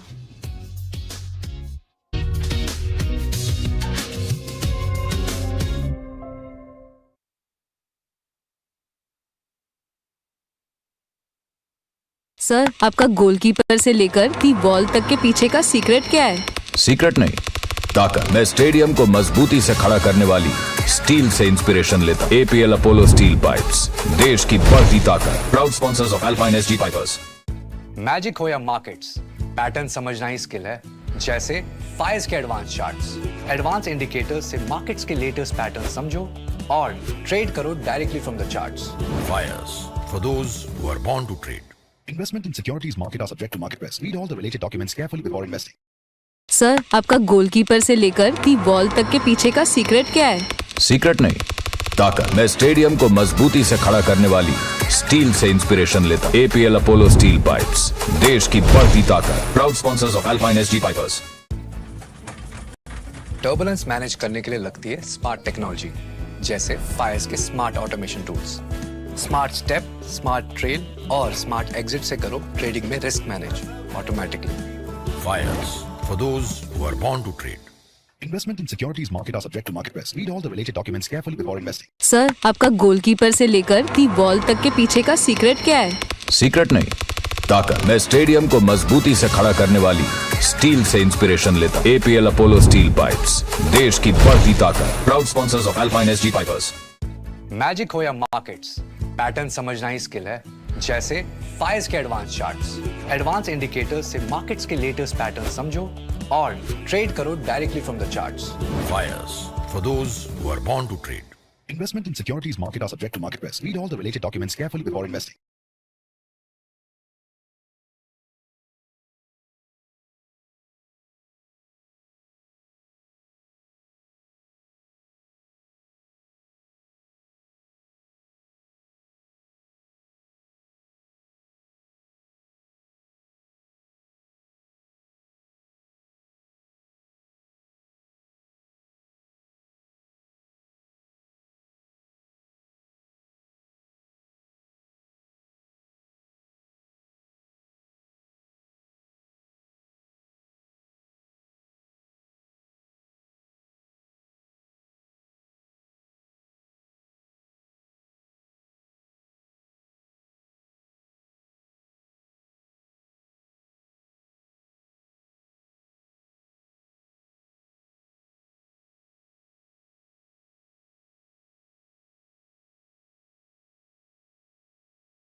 battle begins with a risk worth taking, and that is the Gambit's way. Please give it up for Fire's American Gambits.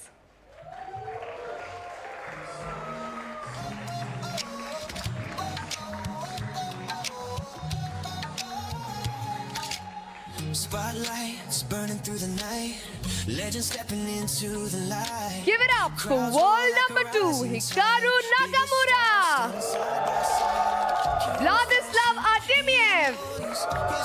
Richard Rappo. 2 times Women's World Blitz Champion, Bibisara Asaubayeva. Theodora Inyats. Reigning World Rapid Champion, Volodar Murzin. GM Srinath. From quiet calculation to commanding play, they ace it all the way. Give it up for Alpine SG Pipers.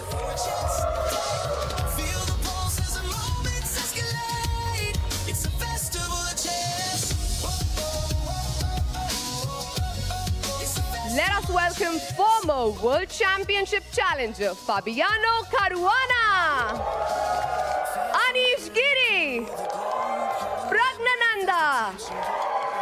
4 times Women's World Chess Champion Hu Yifan, Nino Batsiashvili, Leon Mendonça, and their coach GM Praveen Tipse. All the best to all the players. You may now take your boats. And now for the first move, may I please call upon Mr. Ankit Singhania, Director, Navitas Solar, and Ms. Sakshi Handa, SVP, Corporate HR and Group Talent, Mahindra Group, along with Mr. Bharat Singh Chauhan, the Tournament Director. And guys, we are ready for a big clash here between the Fire's American Gambits and the Alpine SG Pipers as the English opening rules the day. E5, wow, that's pretty good opening. There could very well be the opening of the top board, as I'm joined here by the one and only Tanya Sachdev. Hello, Tanya. Sagar, awesome to be back on the call with you right now, and I agree with you. I think that was the most standard opening for the ceremonial moves that we've seen so far, the English opening. But this board, I'm not expecting that to happen just yet, as Bibisara. And a very cool fact you said about her just a few moments ago, I'll leave that to you, but that starts with the King's Pawn opening. Meanwhile, Theodora Inyats with the knight moving forward. Yes, knight to f3 played here by Theodora and Bibisara. We have to go to her game. By the way, this shot of the 6 boards, you can see Fabi and Hikaru both not at their boards. Fabi is looking at the boards of his teammates, while Hikaru has gone somewhere in the back. We can't see him here. And the reason for that is that the icon board will be the final board to start. We will have action build up to that point. Fabi also waiting. He's just looking at the opening play of his teammates. And this one, I think for the Alpine SG Pipers, you know, they are in the mix right now. They're in the race, Sagar. They're at 12 points. They're at 12 points, right up there with the Upgrad Mumbai Masters, fighting for that second spot right now. They've already won a match. They've got to be in good spirits. Can the Fire's American Gambits just gambit their way out of this one? And if they beat this team, then they also reach 12. Let's go to the game of Bibisara and Ho Yifan. Now, Tanya, the cool fact that you were talking about, I was told by a fan in the fan zone, there's only one player out of 36 players at the Global Chess League 2025 who hasn't lost a single game, and that's Bibisara here. Unbelievable. That is something. She scored 12 board points for her games, for her team alone over here. She's the 21 and the 22 World Blitz Champion, 2 back-to-back World Championships there. And that just goes on to show that when the clocks come low, Bibisara knows how to keep things under control. And our superstar men board between Artemiev and Anish, it's a kickoff here as well. And we have a big clash between Rapport and Pragnananda. These two players always get some of the best games against each other. And we are seeing E4, E5, Knight F3, Knight C6. Richard, come on. We are expecting some crazy opening from you. And he does it. To answer that question, he says, I'm not going to go for the standard bishop retreat. Instead, the early exchange variation. And did you see that? Small hesitation. He kind of puts his hand forward and then retreats it. I mean, Pragg, right? It's Pragg's move here. He took pawn takes bishop, a Queen shove F6. castle, and gets the queen out. This is the line which I was preparing as black when I was trying to, see what's good against the exchange Rui Lopez. I was like, yes, this is a good line. But look at the lead in development that White has. White has castled, knight is here, bishop is here, and all of the black pieces are in their camp. And I'm going to bring another strategic point into everyone's attention here is the pawn structure. 4 versus 3 on the right side, which means for Richard Drapo, it's a good pawn formation. On the other side, it's 4 versus 3. But what doubled pawns are those going to be for Praggnanandhaa? So it almost feels as if White has an extra pawn right now. Richard with a far healthier formation. Right, but Tanya, look at the bishop pair that Pragg has. It's going to count at some point. At some point, Sagar, bishops are only as active as the open diagonals they have, but completely agree with you that that's the compensation for the destroyed pawn structure for Pragg. Meanwhile, it's action on our prodigy and the icon board. Hikaru Nakamura starts his El Clasico against Fabiano Caruana with the king's pawn opening. And look at Hikaru. He looks to his right. He's like, what should I go for? Knight to f3, knight c6, and knight c3. He's playing the 4 knights. Is Hikaru going to choose, Tanya, the way that, okay, let me be very solid, draw against Fabiano, my teammates will take care? And I'm really glad that you brought up that point, because in their first encounter here at Season 3 of the Global Chess... Tanya sacked a piece! Fabi has played knight e4. And that's a temporary sacrifice. Hikaru will show us the way he grabs it. Is this the moment that we see the pin happen? Now notice how you can't go queen to e2 because the knight on d4 is hanging. Right, and so you have to defend this knight, but if you play f3, I can hit back with d5 and win this knight which is pinned. And it looks like both players know exactly what they're doing. They're familiar with this opening. Look at the speed with which the moves are coming, Sagar. The bishop moves forward, pins it, unpins it, Fabiano Caruana does. And yeah, exactly. I'm pretty sure they know their opening theory. Bishop takes knight, pawn takes. And Hikaru is a master of these side lines where he goes really deep. So could be that he has very deep prep here against Fabi. We saw last time when he was black, he played 30 moves of theory. And that game did end in a draw. As that top 4 did, it was only decided in the bottom 2 boards there. Well, I call them bottom, but the women's superstar and the prodigy board who got in the points for the Alpine SG Pipers. Sagar, this opening is going so quickly right now, and I think White is about to make a decision. There we saw Fabi bring his queen out. Tanya, what happened? I think Hikaru misplayed his preparation. Maybe he got it confused. The main move here, I'm pretty sure, was to either take on e4 or rook e1. Queen e2 is given as an error here because now Fabi can take, queen takes f3. No way is long. What? No, come on. Is that the top engine line right now? Yeah, that's the top engine line. That you just destroy your left flank and then say, I'll get my king safety to there. Good luck doing that as a human. Maybe the engines are screaming that, but I will be absolutely stunned if Fabi plays this out. I mean, not even to point out that the c6 pawn, yes, cannot be picked up. There are tactics. Yes, we can. Let's ask our viewers here. Guys, knight takes c6. Why is this a massive blunder? It's black to play and win. Always look for pieces, for geometry on the board, Sagar. And knight into pawn, attacks the queen, attacks the pawn, but it's a big blunder because the queen pounces up, gives a check, wins the knight. Yes, so that is not working, Tanya. You're saying that in that line, Fabi will gambit a pawn. Yeah. I mean, win the game. I personally think this is not happening. No. This line is not going to take place, and Hikaru, I think, has done smart prep here. He gets up confidently. I don't think he has misplayed his opening prep. I stand to be corrected.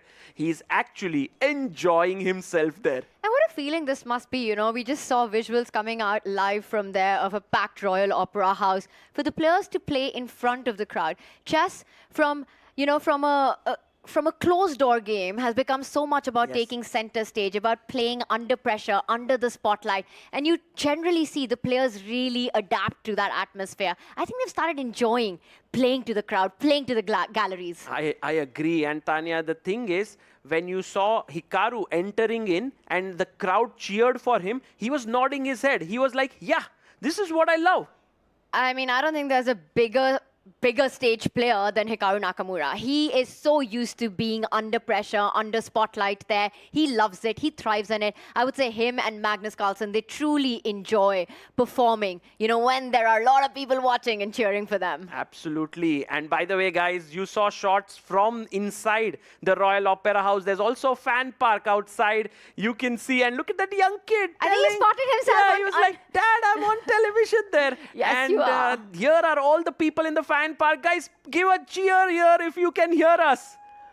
Wow, that's amazing. It's a full house there. I love it. Every time I go there. Queen E5 played here by Fabi. And look at this. Both the players looking at other boards. What's wrong with Hikaru and Fabi? I think Fabi was just looking at the crowd there. He was also giving them a shout out. Happy to play in front of you guys. Right now he goes head in hand. He did not go for the line that we were talking about. Sagar after Queen E2 didn't seize the opportunity to go up a pawn. And he went Queen E5 here, Tanya. Pawn to C3. And now this is a very complex position. The bishop will come out. The pawn can kick the knight. We are looking at all three results possible here out of the opening. It's not going to be that dull, boring game. All right, well, with this one being a fun fight guaranteed, let's do a trip around the horn. And let's go to our men's superstar board. And let's go to Vladislav Artemiev versus Anish Giri. Artemiev so solid. He's lost only one game until now here. And that too against Arjun Erigaisi. And here Anish Giri continues his experiments with the King's Indian, like he did with Wesley So. It's amazing to watch Anish play out the most dynamic opening. And, you know, he usually does that when he's trying to get those winning chances. And I think in this situation for the Alpine SG Pipers, that's so incredibly important to do that. So he just wants to get a fight. He wants to get that game in. But this is a very different battle from the one we saw today earlier in the morning. Oh, yes. Oh, yes. Instead of taking Anish on, Artemiev is like, you know what? I'm going to play to my strengths. I'm going to have the space advantage. I'm going to build up my pieces. And Anish goes knight e6, hitting the bishop, also the knight here. And guys, Artemiev is a very dangerous opponent when you give him such solid, stable edge. And I think this is what exactly Anish did not want. He was hoping for not the Fianchetto opening that Artemiev has chosen. His choice against the King's Indian defense is the most solid approach by white. When you place that bishop on G2, it's not allowing those traditional ideas of a flank attack by the black pieces in this one. Yeah, and so while Anish tries to figure his way through, we must say that this is looking quite promising for the Fire's American Gambits. Let's go to Richard Rapport versus Pragnananda here. I don't know how Richard does it, but he does it every time. You come to his board and it's absolute chaos. It's completely crazy. Sagar, we have to backtrack. We have to see how we got to this position. You know, we left it in the opening. We were talking about the pawn structure here. You said about the bishop pair for Pragnananda. And there we saw the knight being driven back, the bishop coming into the game as the players finished development and opposite side castling, which means we're going to have a race on either sides of the board. And Tanya, here the queens could have been traded at some point, but Pragg was like, I want to keep the queens. And after, you know, G5 take here, he takes back with the pawn, controlling this square. This is looking quite interesting because now the structure is all broken up for black, but he has ideas of G4 and trying to attack the white king. That's exactly what he set up with the rook behind that pawn. He wants to push it forward. He wants to target that hook. But first he brings his bishop to defend a pawn so that the queen can come into play as well, Sagar. So not rushing with the decision to open the right side. I agree. Guys, this is building up. Pragnananda is looking fine. This could very well be a draw, Tanya, perhaps. I mean, at least it looks equal for now. I'm kind of surprised to hear that. It might be equal, but it's a very rich position. And once, I think the reason Pragg hasn't rushed with the move G4 is because notice how the bishop retreat allows F4 as a reply to it. Because now this is protected. Exactly. The queen's connected to the pawn, so this is what you don't want. He'll only go G4 when Richard is forced to trade on that square. Got it. Okay, so right now this is looking pretty even. We go to the next game. The player who hasn't lost a single game in this tournament, Bibisara Asaubaeva, and she's playing with the white pieces. Tanya, she is a pawn up with white right now. Does black have enough compensation according to you? In the bishop pair, I would say that it feels like that. You know, there are ideas of destroying that extra pawn formation that you have on the left side. Bishop takes knight at the right time. I think that's what who Yufan is counting at. And Yufan had a brilliant game against Humpy earlier this morning. So she's definitely feeling in the rhythm. You know, the engines, the motors are working all fine here. For the Alpine SG Pipers, I think Hu Yufan has this under control. She's down a pawn, but a lot of piece activity, and I'm expecting a bishop takes knight soon. Bishop takes knight can happen here. It's looking even. It's white to play. Maybe she moves her knight away, but black has compensation. We come to Teodora Ignac, the player who has had tremendous number of chances and has been creating incredible possibilities for herself and her team. And today she takes on Nino Batsiashvili. A player who's one to watch out for. Nino Batsiashvili, what a run she's had. She's one of the highest scorers in Season 3 of the Global Chess League this season, has scored 19 points here. That's a whole lot of points. On one single board, 19 points for the team Nino Batsiashvili has. This last move by Teodora Ignac, it does get given across. I actually find it very strong from a human perspective. She was implying a knight jump on f5, hitting the queen and the bishop. Also that d5 pawn soft in the center, currently under target. Sagar, this is the hanging pawn structure that black has. Not a fan. I'm personally not a fan. Tanya, hanging pawns is like, you know, when you are nurturing a plant. It's like at the start, it's all brittle. You have to give it water, sunlight, everything. But if you take good enough care, the fruits will come to you.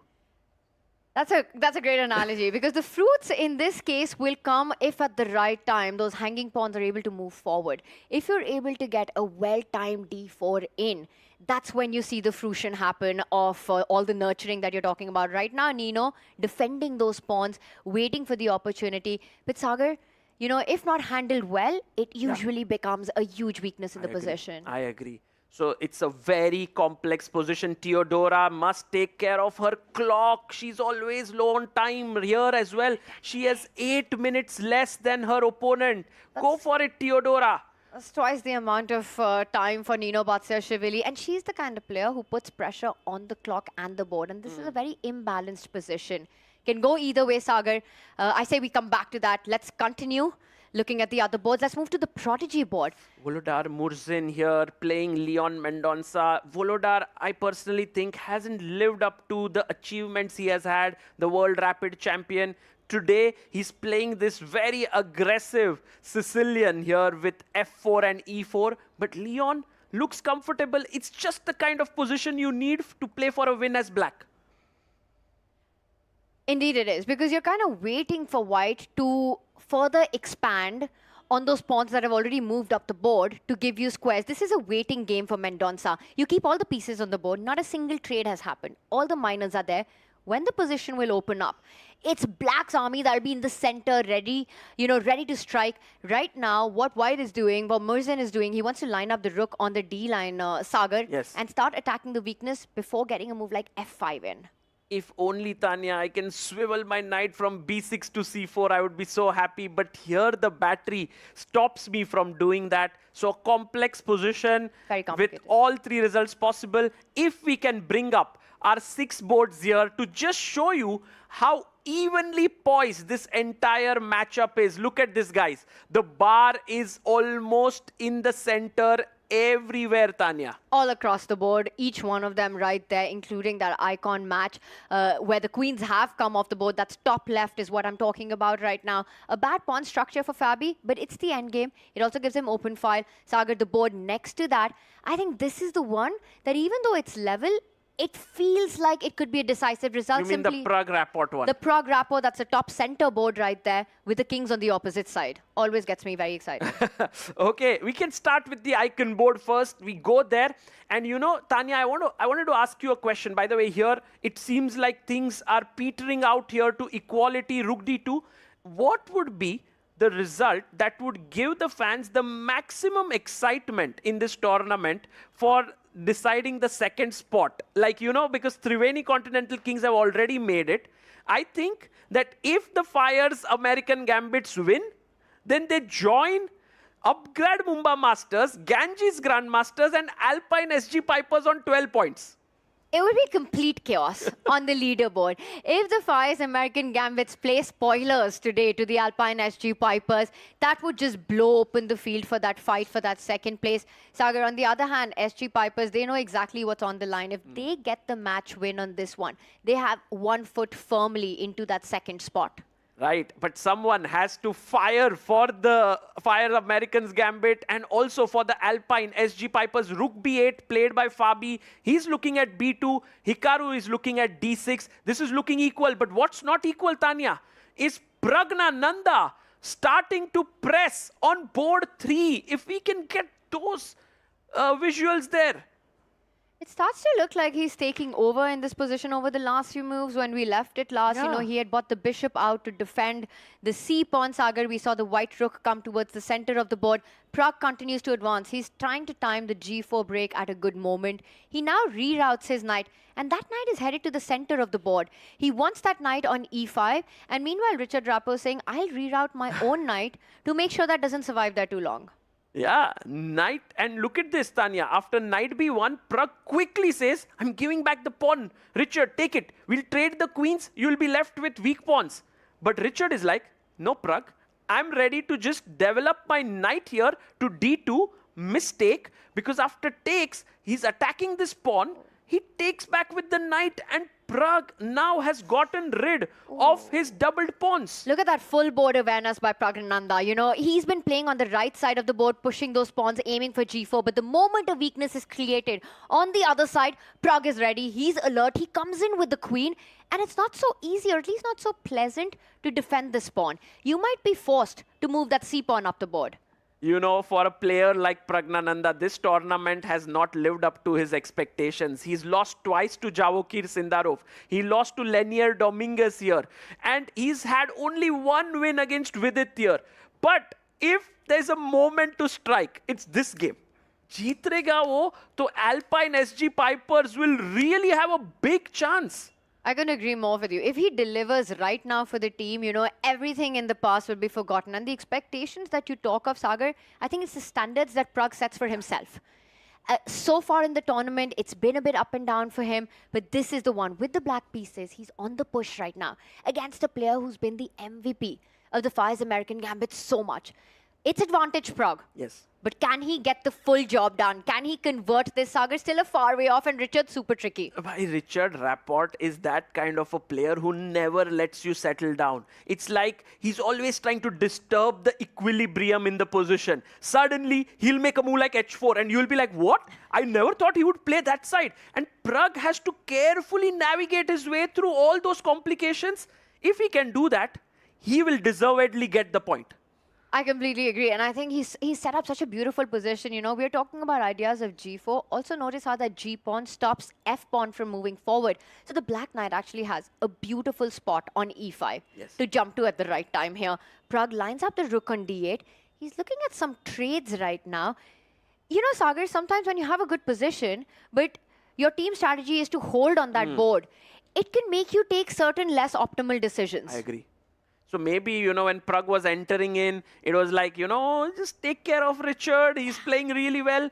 So maybe Pragg might play this carefully. Maybe not. There's one board, Tanya, where the Fire's American Gambits have to get the point. And that is Vladislav Artemiev on board 2.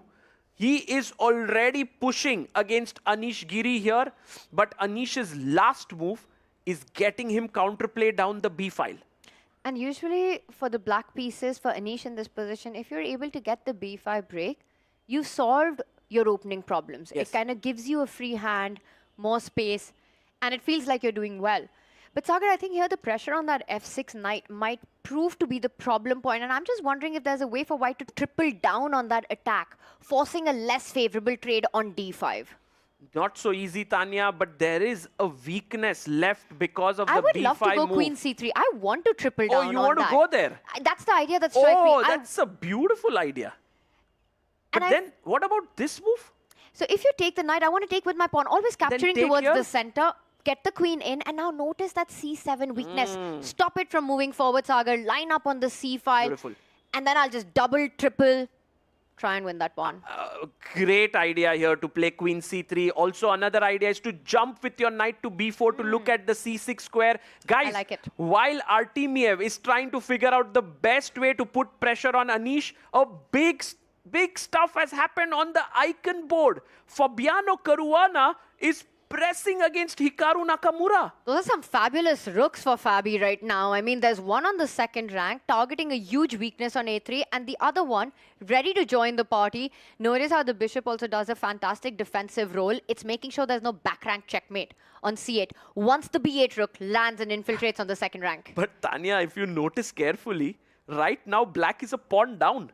So it's not about the quantity, it's the quality of the pieces. The pawn here, the rook here, the bishop. It's so incredible. That is actually very, very strong, because I'll be honest, I didn't even notice the math in the position. I was looking at those pieces, the rooks jumping in. And Sagar, you're absolutely right. How can white... We have a heart All the shown hearts there by coming one of in. our fans. Hello, hello. Yeah, it's there's love all around, you know. Everyone here loves the game of chess. The players, we've seen the fans show so much respect for them when they come Oh, in. I love the crowd. You know, they're so quiet there. They're listening to it. Just making this entire concept of sitting inside the playing hall, listening to the commentary so successful with their immense love and respect for the game. Sagar, did you ever imagine when you were doing the commentary for the Chess Olympiad in 2020, and you know the tweet, the famous tweet by Mr. Anand Mahindra happened that we will be sitting here for the third season of the Global Chess League in your home city, which started from that one tweet, the entire journey. It's unbelievable. insane. It's insane. And, you know, I would love if some point Samay also joins in here and we could, you know, have this amazing thing, Tanya. We all are commentating here with so much of joy, as we were doing back in the day of the Olympiad. And the nice thing is, now we can actually have live viewers here thanks to the Tech Mahindra Global Chess League. So very cool. And right now, Tanya, this position, Hikaru has to be super careful and he's burning his time. It's because of the tricky nature of it, like you pointed out. You know, you're up a pawn and it's an endgame. So many pieces are traded, but suddenly the threats are really strong. Sagar, what if right now Hikaru decides to not allow the rook to come in and just gets his own other rook active on the open D line? I'm threatening a checkmate if you even touch. Okay. Dare to touch that b8 rook. Mate. Okay, guys, that's not happened. That's not happened. That's not happening. G6 or H6, I'll go, Tanya. Let's say H6 here after rook D1. You don't even want the a3 pawn. You not even literally don't care about it. I'll take it later. I'll use my rook here. Exactly. I literally don't care for it, like Hikaru would say.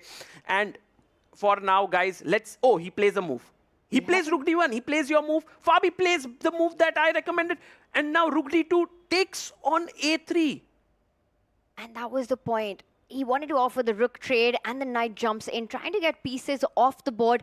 You know, if it comes into a pure rook and pawn endgame, I would still think Fabi will push because the a4 pawn. Keep an eye out on that a pawn. It's going to play a big role and big things happening on the Pragg board. Board number 3. Let's head over there quickly. Pragnananda is saying to everyone, guys, I have no intention of playing unambitiously against Richard. I'm going to beat him. Rook d4, queen jumped back. Now, do you want to trade Richard? You're a pawn. You know, your pawn structure isn't great. So Richard says no. Boom, knight jumps in. A4, a big error. And guys, all over there watching, what is the move that Richard Rapport missed here? It's insane what he missed. And the one that Pragnananda finds.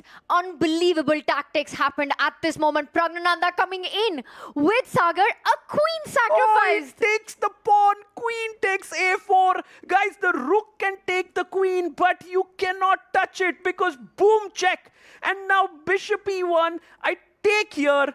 Oops, not there. Go back, go back. Rook takes e1, king f2, and a check, and I pick up the queen. That is absolutely stunning, Sagar, right there. And you would win the queen back with interest. You won a piece in that position. I think Richard completely missed out. This brilliancy gets the double exclam on the board there. And as it progressed, now Pragg has has how many extra pawns is that? It looks like many. It's just one. It's just but one. one looks like it's going to be enough on this one. But Tanya, these 2 pawns are passers now, and Pragnananda, with his tactical awareness, is going to get Alpine SG Pipers 4 points on this board. And so professional by Pragg. You know, he's up a pawn, he offers a queen trade. He's almost forcing it. It's hard to actually run away and keep that queen active. With the queens off the board, it's all going to be a party on the left side of the board for the Alpine SG Pipers. Guys, I need to show you the 6 boards right now, because just have a look at this. Tanya, on every single board, it's black dominating. On top left, Caruana is dominating. Pragg in the middle. Anish Giri has made a comeback against Artemiev. He's equal. On board number 4, Hoyifan has no problems against Bibisara. On board 5, with the black pieces, Nino is okay. Maybe a small edge there for the white pieces. And the last board, it's equal for Leon. Alpine SG Pipers are playing the most incredible match. Oh, and a huge blunder on board 5. Bibisara is staring at her first loss. And just like that, the most natural looking board move. Board 4, sorry. It was a trade. Sagar, just do an action replay of just the last move. Yeah. Just bishop takes bishop. This is where it all started. Bishop takes knight. She took it. The pawn structure. Notice all that's developing on that left side. The rooks line up. And suddenly right here, she takes the bishop. And now the king is about to come under some fire, Sagar. But I'm not so sure how this is. Oh my God, Tanya. It's a king and pawn endgame. But a king and pawn ending will be completely lost for the white pieces because there's an outside passer, the a6 pawn. But guys, you know how it's reached. You take with this rook. You can't go on the a file because checkmate. So I have to come here, check, king goes up, check, king goes here and trade all the rooks. It's a forcing sequence of moves. And then it's game over because you have the outside passer here. So the king simply walks in, chops off these 2 pawns and wins the game. And the white king will be forced to deflection on that left A file, just stopping it. And this is pure calculation. This is nothing but you sit down, you burn the clock, and you calculate. Sagar, let's go to our live board. We see the players head in hands right now. Look at who you find. She's seen it. Let's go full screen. She has seen this entire line. And she just had that nod there. She was like, hey, I'm winning the king and pawn endgame. And that's so exciting, right, for a player, Tanya? Because you know that you could be the first player to win the game for your team. And you know, that puts pressure, not only on your opponent, but also your opponent's entire team, Sagar. And look at Bibisara. And it gives confidence to your teammates. Bibisara looking out. She's like, oh my God, I've just blundered. I hope someone from my team will save this match because I'm actually going to lose this. Do you think she's realized that this bishop takes bishop was a massive losing blunder? Look at Huifan. Do you see her finger there? She's actually tapping it, calculating all the lines there. She's going move by move. Rook takes bishop, king goes back, rook gives a check, rook gives another check, takes the rook again, takes the rook, the king comes forward, king moves, king moves, king moves. My pawn is going through, I've got you, Bibisara. Well, that's Queen's Gambit happening in real life, guys. Huifan, the strongest female player on the planet. Can she inflict the first defeat to Bibisara in this game? And again, that's going to set the stage, set the tone for this match if she finds the right sequence. And Sagar, a player like Huifan, where it's just pure calculation down the path, down the line. King-pawn endings are nothing but move by move. And Huifan has paused. And I love it. On her mind. I love this part where a top player instantly realizes that this is the critical moment of the game. Meanwhile, guys, I think, Tanya, this match, Alpine SG Pipers have raised their game so much that while Huifan is trying to calculate this out, Pragnananda on board 3 is simply crushing it. There is no way I think Richard Rapport is going to resign. Look at that left side. The pawns have just gone marching up the board. Nobody to stop them. 2 connected passers. The white king is blocked by the knight to come any closer to those pawns. He's crashing through in this one. This is a win for the Alpine SG Pipers. This might even be before Huifan gets it done on the board. Let's see who does it first. So Huifan better. There is Pragnananda better. There is Fabi pressing. Anish is fine. Nino is slightly better now. Leon is slightly better. This could be, Tanya, we haven't seen like a complete whitewash on all 6 boards. But okay, it might not happen. That's too much, I must say. But they are playing insanely well. It's incredible to watch. I mean, we did see a 16-1 victory by the Fire's American Gambits against the upcard Mumbai Masters. Will we have a similar showing by the Alpine SG Pipers? By the way, the bishop comes here and attacks the pawn, and Richard is saying that your pawns are not going ahead. Maybe I can, somehow get some counterplay, but this bishop can't take the pawn, guys, because b2, b1 is coming. That bishop cannot leave that diagonal. It's just tied down to it for eternity. Sagar, this is Pragnananda's game in the bag. Do you want to stay here? I do think we have maybe just a few seconds to check out others. We'll come back to this one. Yes, let's go. See if Bibisar, if Hu Yufan went for that line. Yeah, let's go to that line. She still hasn't She's made still a decision. thinking. Board 4, Hu Yufan is right now just totally calculating this till the end. But that is a sign of world-class player. She knows this is the critical moment. She understands it. That this is where the game can get decided. Maybe she's not so confident. Did you see, like, when I was analyzing it, there were certain lines where it was not so winning, like take here. You have to be still accurate. She does it, Sagar. Oh. She's done step 1. Check. And look at Check. this. It's Now watch happening. the speed. Everyone, let's go full screen. Just watch the speed with which Hu Yufan has just played out the entire sequence. She's calculated the king march. All of this was in her head. Oh my God, this reminds me of the famous game of Rubinstein versus Kohn. If you haven't seen this, guys, go and check it out. It's the same kind of end game. Beautiful. 5 moves in a row. That's what I was just looking at. Just 5 moves blitzed out there by Hu Yufan. And this is a moment that perhaps Bibisara starts realizing that she's walked into this entire sequence with a dead last endgame. Wow. At the other side. She's world number 1 for a reason, guys. What a beautiful sequence she's played. And she will use her A-pawn to deflect the white queen, chop off the 2 C-pawns, and then her king will be closer and she'll win all these pawns. Sagar, look at that. Now she's not even stopping to think. Oh, now it's like, it's sorry, just hand moves. Bibisara, I've calculated it fully. She's calculated it until tomorrow. This is all going to play out, and it all comes down to that A-pawn. The outside passer that Hu Yufan has is going to be the big deflector. It's going to force Bibisara's king to come around into defense and be too far off to get that king offside, and eventually the black king will infiltrate. Right, and while this is looking really good for the Alpine SG Pipers, we need to see where is the board where the Fire's American Gambits can strike. As of now, there is nowhere. We can quickly check board number 1, the icon board between Hikaru Nakamura and Fabiano Caruana. E6 played here, Tanya, sacrificing a pawn. It's something about the A-pawn, A for Alpine, the A-pawn here, doing the job on Hu Yufan's board, on Fabiano Caruana's board. What's going on there? Ooh, and look at this endgame. Even though it's a rook endgame, and they say that rook endgames are generally drawn, there are 2 rooks on the board, and this passer, any hopes, Tanya, here for black to win? It's looking dangerous. And I see your bar says that, it's still holdable for White Sagar, but I think from a human perspective, again, I mean, if anyone can do it, if anyone's up to the task of showing resilience in this position, it has to be the world number 2. It has to be Hikaru. But I have to say that I think the bar doesn't tell the full story. You see A3, A2 coming. You see the rook just simply moving out of the way and queening. That's 3 moves away. Right. You need to find a defensive plan really quickly. Tanya, it's a pawn-up position. And if you go rook c7, there's an insane maneuver. You go rook a5, and when these 2 rooks come here, you just put your rook here, tuck your king, and then your 2 rooks are going to just completely finish off the game. And not just that, you're also threatening a check on the second rank and picking up, demolishing the entire right side as well. True. But maybe Hikaru has to go for counter offense. Plans like these. He does it.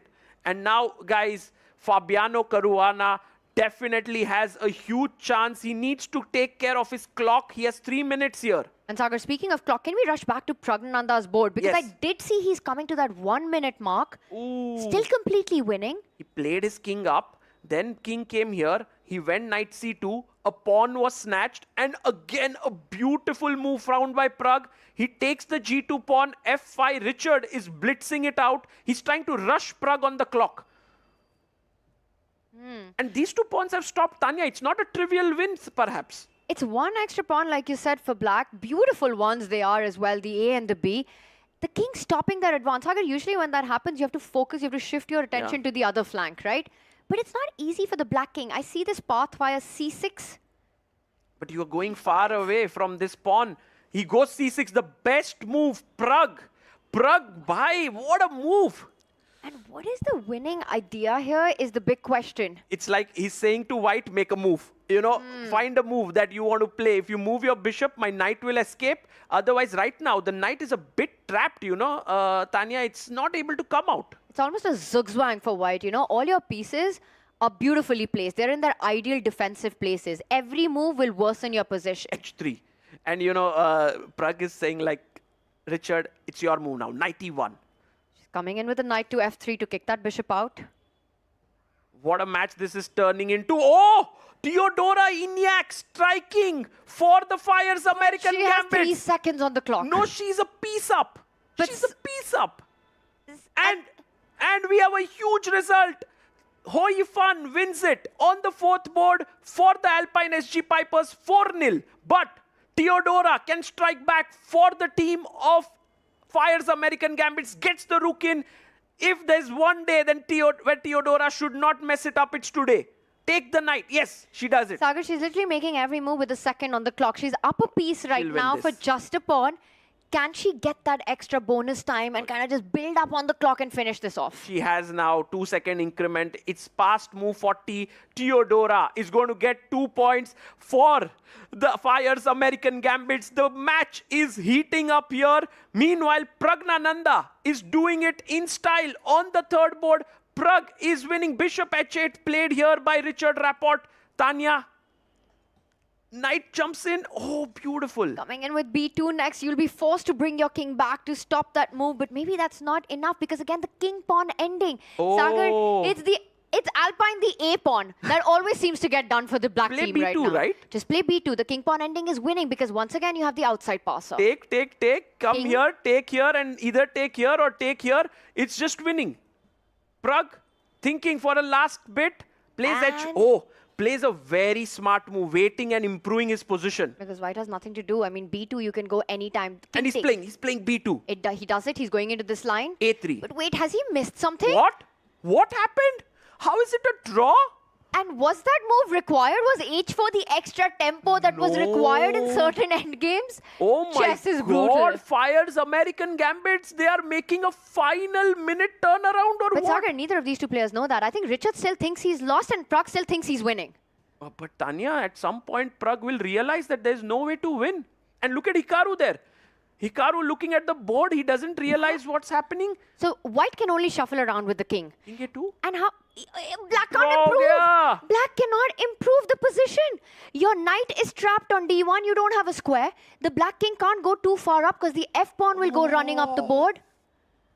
What a turnaround. Unbelievable. And Sagar, And draw. Look Just at like that. Pragg. he can't believe it. Yeah, Pragg is like, I should have done that. And Richard is like, of course, Pragg, you should have done that. He's saying you were winning in 10 million different ways except the one that you chose. And that means, what a big save here by Rapport. And Tanya, Volodar Murzin on the Prodigy board is striking, but Nino Batsiashvili is winning. What? Can we go there? A huge Board blunder. 5. Board 5, Theodora was piece up.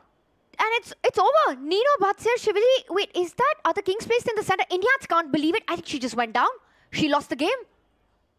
No, it's a draw, Tanya. It's a draw here.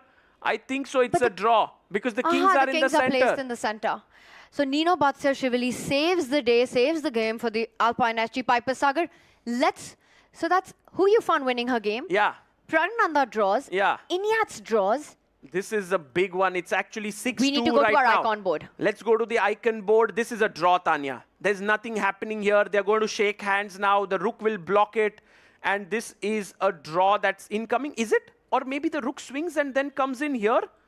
And I don't know. Maybe is there some final stuff here? The best that can be is a 2 versus 1 Yeah. that you will get. Yeah, Even if you it's win a the draw. H-pawn. It's a draw. Hikaru holds this every second of the day, every day of the year. Okay. So right now the score is 6-2. So Vladislav Artemiev must strike with the white pieces. He's pawn up against Anish Giri in this rook endgame. Can we go there? By the way, Hikaru is drawing this. It's 6-2 for the Alpine SG Pipers. Too much of importance to this one, Tanya. if Artemiev strikes here, then Volodar Murzin can strike on the last board and the Fire's American Gambits can win this. They still have hope. They're 4 points down in a match. It's 6-2 right now. The team playing with White Fire's American Gambits has to win on 2 boards. Yes. To at least But Tanya, overtake. this looks, yeah, they have to win on both the boards because Hikaru is drawing and Look he at that. offers He a offers draw. a draw right there. Draw. And with that, the icon board. 7-3. It's a draw there.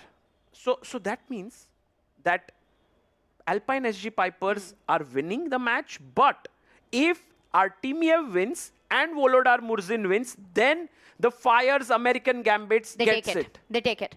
So they need to win on both boards, and guess what? On their Prodigy board, Sagar, they have a real shot. Let's quickly get an update. Well, this one looks tough to convert. Beating Anish from that position 4 is versus super 3. tough. But here, Volodar is better against Leon Mendonça. And it's that bishop on b7 of Mendonça, which is pretty much a dead piece right now. You also have a more flexible pawn structure, Yeah. as Volodar Murzin does, which is now moving up the board right now to create a passer. I actually think this is big advantage for White. Queen a3 coming in to put pressure on that a pawn. You know, Tanya, But now, it's turning oh my around. God, the rook is coming in. Volodar, if he goes wrong here, that would actually give an opportunity to Leon. No, Sagar, they're playing on seconds. They're playing on seconds. Volodar Murzin is down to 11 seconds on the clock. Right. I think there are more twists and turns that lie ahead, and Hikaru Nakamura is unable to leave his board, or maybe the camera's just frozen. I don't know which one it is. No, he's just looking at it and he's like, man, guys, please do it. Artemiev, somehow get that point against Anish Giri. Can we go to that board? I think, Tanya, this is not happening. Anish will hold this any time of the day, as you say. It's 3 versus 3. He's just shuffling with the king back and forth Draw. right now. Draw. And with that, it is the Alpine SG Pipers who are going to take their second match of the day. Wow, what a day it is for them. And Sagar, that actually makes them as one of the favorites alongside the Upgrade Mumbai Masters at the top. And if we just go... Yeah, we are and check going out to on our the- Prodigy board here. Guys, look at this. The Alpine SG Pipers now jumping to the second spot in the standings with 15 points. They are ahead of the Upgrade Mumbai Masters right now. But there's one more match for the Upgrade Mumbai Masters. That's the last match of the day. And that means more pressure on the Upgrade Mumbai Masters. They were not hoping for this result right now of the Alpine SG Pipers. Suddenly in contention for the finals. And now the knight jumps into d6. And guys, this is Volodar Murzin striking, but a bit too late. It's going to be 8-7, Tanya. But you know, Sagar, for Mendonça, if he can hold this and get that extra point, again, the game points Yes. really matter. I agree. With the... Oh, and that's a fork on the board. Fork. It's a forky there, guys. Knight e7. And you can see the Fire's American Gambits. Theodora, she's not happy. Richard Rapport, he did his job. Bibi Saras lost her first game in the tournament today. Not a happy camp there. And while it will be Volodar Murzin who will take this point for the Fire's American Gambits, but it's all going to fall too short. He's doing this to perfection. Look at the way he's improved every single piece in the position. Now the pawn starts moving forward. And he wins it. Checkmate in one. Unstoppable there. And with that win, it still falls short for the team. It's going to be 8-7 for the Alpine SG Pipers. Yes, it's 8-7. You can see Hikaru is shaking his head. He's like, you know, we were close there. We were there. But you know what, Tanya? Pragnananda, he actually messed up his win, which means that still the team of Alpine SG Pipers won. Look at him. He's analyzing and he's just saying to Fabi that this is the way I would have won. And Fabi's like, yeah. And for Pragg, this has been a tournament of misses, Tanya. So many misses. It has, but there's some relief to be said for the team getting the job done as well, and completely agree. I think they're analyzing the positions, the end games that we had. I want to just talk about Hikaru right now. You know, we saw his expression there. We saw the disappointment. You know, a recent dad, and to leave, come here to play this tournament, obviously with the big hopes as you're leading your team, you're charging your team to try to make it to the finals. But it looks like all those dreams for the Fire's American Gambits extinguished with that loss. I agree. Yeah, it's all over here. And of course, will have the MVP announced very soon for this one. And the Alpine SG Pipers getting their second match victory, Sagar. And there we see the players. They are ready to line up to shake hands. Hikaru Nakamura utterly disappointed with the performance. I think he expected more from himself and his team. Yeah, and I think, Tanya, in this format, there are going to be misses, but some hurt more than the others. Like Teodora Ignac, I think she's not managed her clock so well. Her positions have been so good. And let's go to the Another playing exciting hall. battle of the evening. Alpine SG Pipers defeated Fayez American Gambit 8-7.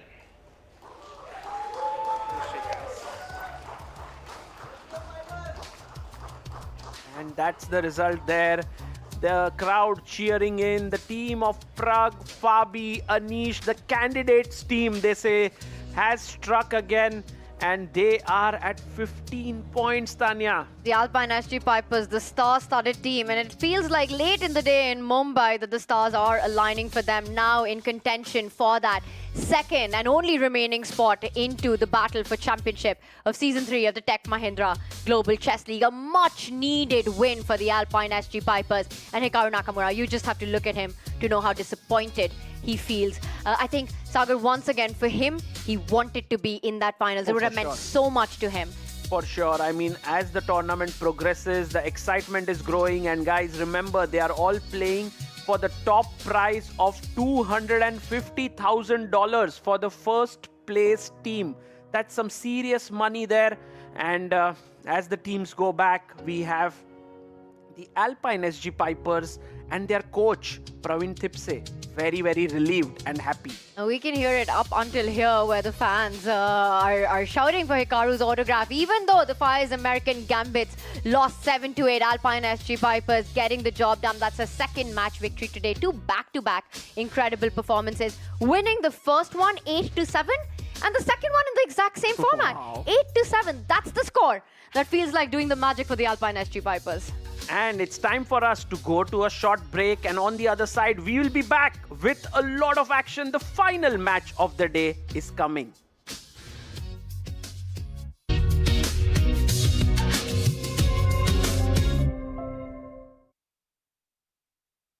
Sir, आपका goalkeeper से लेकर the ball तक के पीछे का secret क्या है? Secret नहीं, ताकत। मैं स्टेडियम को मजबूती से खड़ा करने वाली स्टील से इंस्पिरेशन लेता। APL अपोलो स्टील पाइप्स, देश की बढ़ती ताकत। Proud sponsors of alpine SG pipers. Magic हो या मार्केट्स, पैटर्न समझना ही स्किल है। जैसे फाइज के एडवांस चार्ट्स, एडवांस इंडिकेटर्स से मार्केट्स के लेटेस्ट पैटर्न समझो और ट्रेड करो directly from the charts. Fires for those who are born to trade. Investment in securities market are subject to market risk. Read all the related documents carefully before investing. Sir, आपका goalkeeper से लेकर the ball तक के पीछे का secret क्या है? Secret नहीं, ताकत। मैं स्टेडियम को मजबूती से खड़ा करने वाली स्टील से इंस्पिरेशन लेता। APL अपोलो स्टील पाइप्स, देश की बढ़ती ताकत। Proud sponsors of alpine SG pipers. Turbulence manage करने के लिए लगती है स्मार्ट टेक्नोलॉजी, जैसे फायर्स के smart automation tools. Smart step, smart trail और स्मार्ट एग्जिट से करो ट्रेडिंग में risk manage automatically. Fires for those who are born to trade. Investment in securities market are subject to market risk. Read all the related documents carefully before investing. Sir, आपका goalkeeper से लेकर the ball तक के पीछे का secret क्या है? Secret नहीं, ताकत। मैं स्टेडियम को मजबूती से खड़ा करने वाली स्टील से इंस्पिरेशन लेता। APL अपोलो स्टील पाइप्स, देश की बढ़ती ताकत। Proud sponsors of alpine SG pipers. Magic हो या मार्केट्स, पैटर्न समझना ही स्किल है। जैसे फाइज के एडवांस चार्ट्स, एडवांस इंडिकेटर्स से मार्केट्स के लेटेस्ट पैटर्न समझो और ट्रेड करो directly from the charts. Fires for those who are born to trade. Investment in securities market are subject to market risk. Read all the related documents carefully before investing.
And guys, what a match we had here with the Fire's American Gambits going down to the Alpine SG Pipers 8-7. We have Arohi in the dugout down there to announce the MVP of the match. And that's how Alpine SG Pipers do a double. 2 games in 1 day, won both of them. That's how you do it, closer to the finals. Hello and welcome to the post-match presentation ceremony of match number 26, played between the Alpine SG Pipers and Fire's American Gambits this evening here in Mumbai. To present the award, joining us is Mr. Nikhil Alulkar, Senior Vice President, India Head, Tech Mahindra. And the Player of the Match award goes to Hu Yifan from Alpine SG Pipers.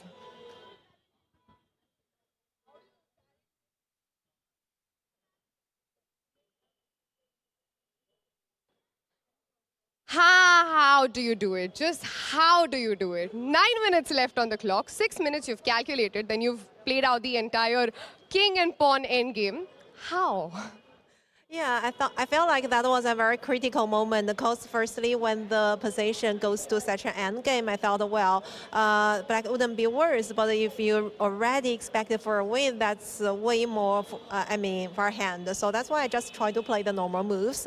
And I thought when she played a4, I sensed some chances because the king is a little bit like vulnerable, and when you have a pair of rooks, maybe there's something. And because of that, under time pressure, I think she decided to play bishop b5, which actually allows me to calculate the forcing line. Maybe if she retreats king c1, the game anyway just continues. So I feel like, okay, I can keep slightly better rook endgame, but if the pawn game is winning, and okay, I have 9 minutes, luckily, so that's enough to calculate. Yeah, I thought it should work out because the A is like further past pawn and the double c pawn. It is in moments like this that experience counts, yeah? Well, yeah, to be honest, somehow I forgot that at that moment it was only like 20-something moves and there were no increment. I forgot about this. And I was just trying to calculate clearly about the pawn endgame. Yeah, and okay, then it was kind of clear, so it was lucky to me. If there were like different lines, maybe it's hard. Yeah, but I felt like it must be the critical moment because the forcing line would decide the game. Well, not just you, but the team seems to be doing really well in critical moments because y'all have peaked at the right time. And what has changed in the team? Tell me that. Yeah, actually, we were discussing post-game, right? Because at some moments, I thought we really got huge advantage on different boards. But, anything can happen under time pressure within these rapid games. So nobody can guarantee until the result shows, right?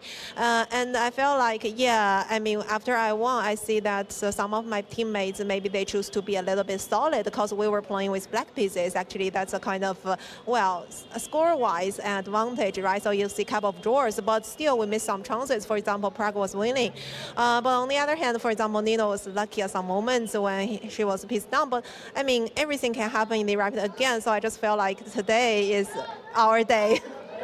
As they say, seize the day, my friend. I'm sure y'all definitely have. Congratulations on this win. I'm sure it's going to be a happy camp. Thank you so much. That is it from the presentation ceremony. Back to the studio. Ho Yifan being the MVP of the day 2 times in a row for the PBG Alaskan Knights. Katie, for the Alpine SG Pipers. What an amazing day she had today. I have never seen her so talkative. She was explaining whole game. She was explaining her calculation process and also so happy of this 2 victory for her team.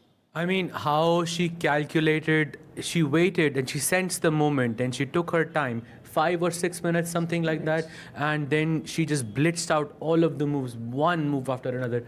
It wasn't just her team's day, it was also her day. I feel like she's won both her games with the black pieces, and I feel the Alpine SG Pipers are just on the top. With Ho Yifan coming in such good shape, going into the final 2 critical days. Ketty, what does it mean for the Alpine SG Pipers? Sagar, he's the world champion. He's the strongest, second strongest female chess player of the planet. Right now she's not playing, but she still exercises chess. She still enjoys to play chess. So when she's in a shape, this is the powerful player that the team has. So it's going to be very, very interesting final few days for us. Right, and there you see, guys, we have some of the highlights coming in. Hikaru Nakamura can't believe that his team is no longer fighting for the top 2 spots there. And look at Ho Yifan, look at Hikaru. The tension and the stress, Sahaj, that was at its peak. Absolutely, peak indeed. I mean, the tension, I could feel the tension. This is, I feel the moment when, it was a game of Teodora Iñárritu. Oh no, it probably wasn't that moment, but still, that was such a pivotal moment in this match. And this is where the Alpine SG Pipers turned it around. Right, and look at Anish there. He's talking with Pragg, and very happy moments for the team of the Alpine SG Pipers as they romped their way to victory there, with Volodar's Murzin's win not being enough for the Fire's American Gambits. That was not enough. I was at a time in the audience watching the live games and listening the commentary, and there were some people in the audience, they could not hide their emotions and they were a little bit loud. So our volunteers did a great job to stabilize the situation. That was a really fun moment. And how can the fans not be loud right now? Look at the points table, guys. Right now, for the second place, there's a huge fight going on with the Alpine SG Pipers having played 9 matches on 15. The Upgrad Mumbai Masters have 1 more match left. They are on 12 points. The Ganges are on 12. The Fires are now on 9 points. They are at the bottom of the table. It's now PBG Alaskan Knights versus the Upgrad Mumbai Masters. Guys, what a standing stable we have right now. Who do you think will make it for that second spot? I'm not sure who's going to make it, because today has been a roller coaster of a day. And for the Upgrad Mumbai Masters, the good thing is that they got a double white. Meaning, in the morning or in the afternoon when they played a match, they were white. And now again, they're playing with the white pieces. That gives them some confidence, because it's easier to play with a win, for a win with the white pieces. And I feel that's what should keep them going. Well, honestly, the previous matchup between these two teams was in favor of Pragg Mumbai Masters with 18-2. This tells a lot. We had Vasiliso winning for his team, Connery Happy winning for her team, Harika Dronawali, and the last board, Bardia, Daneshwar. This is really power team we have. They can still count on to win the match and join the leaders for the second place. Let's see if that happens or not. We are going to take a short break, and on the other side, we'll continue with the last match of the day coming up.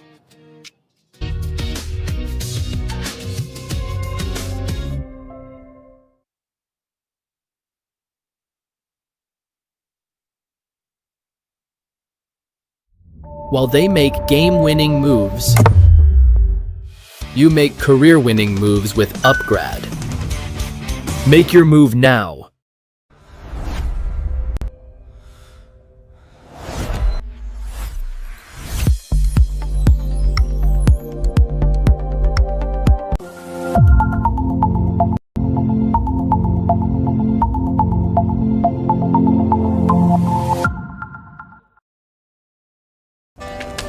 Come on guys, hurry up. अरे सुनना, एक break ले लेते हैं. Guys, I'm telling you, तुम लोगों को सही से ट्रैकिंग नहीं आता. But that's okay, you can learn. रोज का ढक्कन देना. तो ये रेड वाला है, सही वाला देना. अबे ढक्कन. पहले तो सही पानी पीना.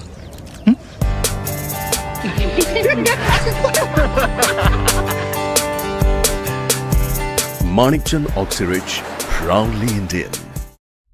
While they make game-winning moves, you make career-winning moves with Upgrad. Make your move now.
And welcome back, everyone. We have now the big match of the day. Upgrade Mumbai Masters take on the PBG Alaskan Knights.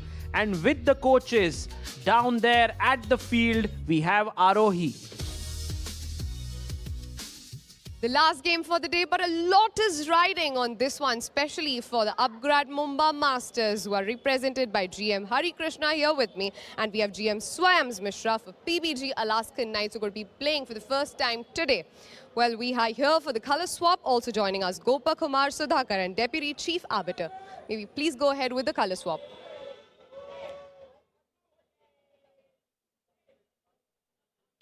Mumbai Masters, we've come down to this point where it might just be the make or break for you. With the Alpine SG Pipers winning, how much pressure does that put on you now?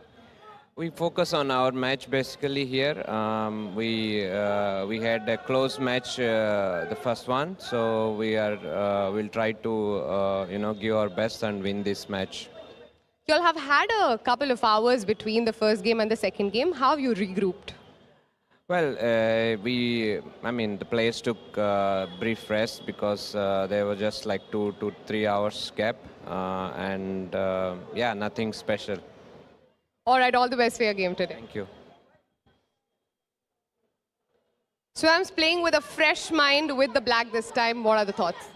Yeah, I think last time when we played Mumbai Masters, things didn't go our way, and it was also a big defeat.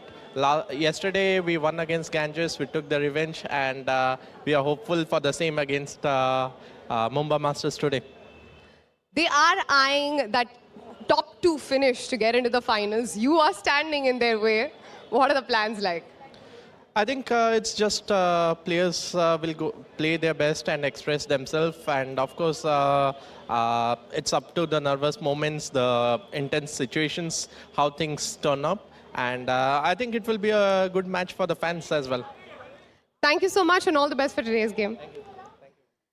The Knights and the Masters are up on the board. Well, as of now, let's go back to the studio to analyze some more. You know, in that interaction with the two coaches, one thing stood out for me was the intensity on Hari Krishna's face. He usually comes relaxed, he's smiling. Today, there was not even an inch of smile on his face. Katie? Yeah, I agree with that. Also, he did not give us that much of the information what players did between the two games. For the first round, he was more sharp, more energetic, more positive. I think somehow the previous loss affected the team. At least we saw that on the face of the captain. I think it's big pressure on Hari, and it's big pressure on the Upgrade Mumbai Masters, because they should win because in order to stay in the top two, and they're playing against the PBG Alaskan Knights, who have not had the best event, but they are on the rise. It's not that they are playing how they were playing in the first 4 days. They are a completely different team, and that can be concerning. Absolutely. It's going to be an epic game, a fun one for the fans. As Coach Swayams Mishra said, we have a small message from our sponsors here, which we would like to show you. Bharat का अपना solar, Navita solar, India's finest module manufacturer. We bring the power behind every winning move. You know, the sponsors of these events are the backbone of this tournament. They have played such an important role to make this tournament happen. The Global Chess League is into its 3rd year, and we are seeing the number of entities that are getting involved in it growing. Each team has new sponsors. The league itself has new sponsors. That's very encouraging, right? It has been here at GCL from the first season, now at the 3rd season. This is a lot of newcomers, and we're so happy to have all of them. I have to say that as a chess fan and as a more or less a former chess player myself, I don't think I've ever seen the top 15 players in the world at the same time anywhere in my life. So I'm very grateful. Absolutely. And a big shout out to all the people who are supporting this league. It has brought the top players of the world together on one platform. And right now, it's the fight for the top 2 spots to reach in the finals that will take place on the 23rd of December. Right now, these are the standings. You can see Triveni Continental Kings have safely made it to the finals. But the second spot fight still open. Like anything, Alpine SG Pipers, Upgrad Mumbai Masters and Ganges Grandmasters, these 3 teams are basically fighting for it. Guys, this match very critical right now between the Upgrad Mumbai Masters and PBG Alaskan Knights. We're going to deep dive into it, but just your initial thoughts here. Do you think the Upgrad Mumbai Masters are the favorites here? I think for sure they should feel as the favorites because, as Katie rightly pointed out, that their previous interaction did not go so well for the PBG Alaskan Knights. In fact, it was an 18-2 defeat for them. But they are not the same team. I also feel it when I see Gukesh's play. Like he's not the same player that he was on day one. He's playing completely different chess. I mean, so relaxed, yeah. So relaxed, and he has also defeated Ali Reza with the black pieces. I mean, I think he's the only guy in the entire event to have done that. So they have a different motivation. They have a different sort of energy with them.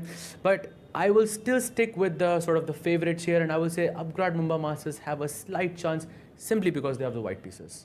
Right, the Upgrad Mumbai Masters definitely looking like the favorites on paper. But for now, we have a special guest there with Arohi. Let's get there and hear what they have to say.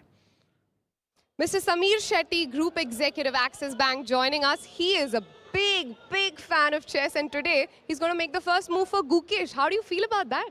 Very excited to be here. Thanks to Tech Mahindra for having us here. Really looking forward to the match and the entire season. You know, you see so many fans. As we are also standing here, you can hear them cheer for their favorite players. This entire ecosystem of chess, it's just on the rise in India specifically. What do you feel about that? I think it's a great time for chess in India. We've seen a host of new players come in, and they are performing really well on the global stage. It's a great time to be playing chess for all the young guys out there. And I really hope the ecosystem of chess in India develops dramatically from here. So if you get a chance to actually challenge somebody for a chess game, who would that be? I won't challenge anybody because I'll get beaten very badly. But I think the current crop of players and the kind of quality of chess they are playing is just outstanding to see. I'm not a big chess player, but I do play sometimes with my son. And it's great to see the kind of talent that's emerging out of India. Thank you so much for joining us, and I hope that you enjoy the game you're here for today. Thank you very much. We have an exciting game coming up on the other side of the break. Gukesh will be in action. Don't go anywhere. Back after a short break.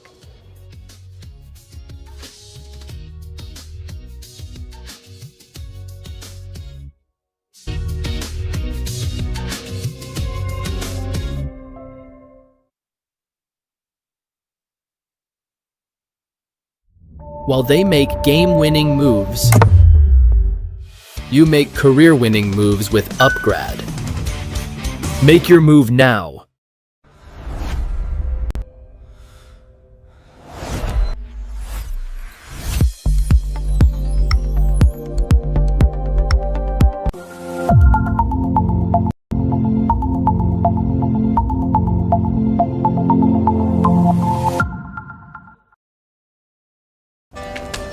Come on, guys, hurry up. अरे सुनना एक break ले लेते हैं। Guys, I'm telling you, तुम लोगों को सही से ट्रैकिंग नहीं आता। But that's okay, you can learn. रोज का ढक्कन देना। ये रेड वाला है, सही वाला देना। वे ढक्कन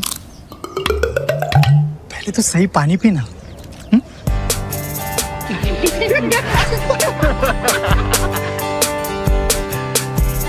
Manikchand Oxyrich, proudly Indian. While they make game-winning moves, you make career-winning moves with Upgrad. Make your move now.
And guys, welcome back to the final segment of the day. We have the Upgrad Mumbai Masters taking on the PBG Alaskan Knights. This is going to be a massive clash here. And all eyes on the scoreboard as to which team will reach the top for the top 2 spots. And guys, we are going to break down this entire matchup. And we are going to start from the Prodigy board first. Daneshwar Bardia, who's been playing quite phenomenally well, is taking on Daniel Darda. What do you feel here? For me, I think Daneshwar Bardia should be a slight favorite here. You know, I think firstly because their previous encounter, Bardia did win. And secondly because, well, uske naam mein Bardia hai. So I feel like he has been the underdog going into this event, and I think I'm going to go with the Upgrad Mumbai Masters here, as I'm waving the flag. What about you, Katie? I'm also waving the flag with you and choosing the same player because I believe he has been fantastic in this tournament, and Upgrad Mumbai Masters count on him. Right, okay, then we go on to the women superstar boards. Humpy versus Lagno. The last time they played was a crazy match with things going up and down. Harika takes on Sara Khadem. Which team do you think is stronger on the women superstar boards? At this event, it is Upgrad Mumbai Masters. Female players who have a really good run. And I believe that they are slight favorites in the match. Also, starting with white pieces, this is a slight edge. I think I completely agree with Katie here. Both players, Humpy and Harika, have been on great form. and I think they should be slight favorites. And what about you, Sagar? Yeah, I also agree with you. I think this is where the upgrade Mumbai Masters have the biggest edge in this match. And I think we all kind of agree that upgrade Mumbai Masters is doing well on the women superstars board. But if we go to the superstar men board, well, things are much closer here when you get Arjun Erigaisi versus Wesley So, and then Lenier Dominguez versus Shakhriyar Mamedyarov. Looking at Shaq's smile, this is I don't know what I can take. He's very smiley on the photo, but very sharp on the game. He will face Dominguez, who is very stable player. I'll take Shaq's side on this board. And coming to the second board, I think Arjun is very sharp and he is in a good shape at this event. Yes, Arjun scored a very important win, and maybe Sahaj bhai, what are your thoughts here? Whom are you waving the flag for? Ooh, PBG Alaskan Knights. Absolutely. I choose one player from one team, another player from another team, so I'm gonna just have both of them. It's kind of similar for me as well. Let's go now to the big clash on the icon board. We have MVL taking on the world champion Gukesh. MVL for you, or is it Gukesh?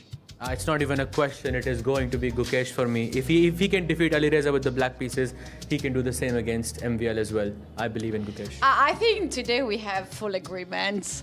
I would also go with Gukesh in this matchup. Personally, for me, it feels like a very close encounter. And look at that. In the fans, we have MVL Shark So Dan. Oh, beautiful there. Upgrade Mumbai Masters all the way for him there. Beautiful shot. And I think the fans have come with so much creativity there. People are playing in the fan zone as the teams are ready to come out of their dugouts. First, we have the upgrade Mumbai Masters led by MVL, followed by Wesley So. Look at the walk there. They just need the music, for this walk. Beautifully. You have the Shark Attack, Hampi, Harika, and Daneshwar Bardia, and of course their coach, Pentala Hari Krishna.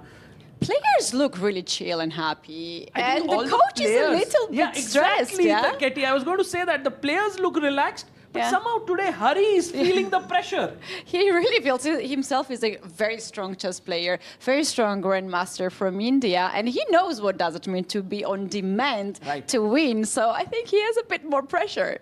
And there we have the world champion Gukesh making his way, followed by the India #1 Arjun Erigaisi, Lenier Dominguez, Katrina Lagno with a nice smile on her face, Sara Khadem also entering in, and Daniel Darda.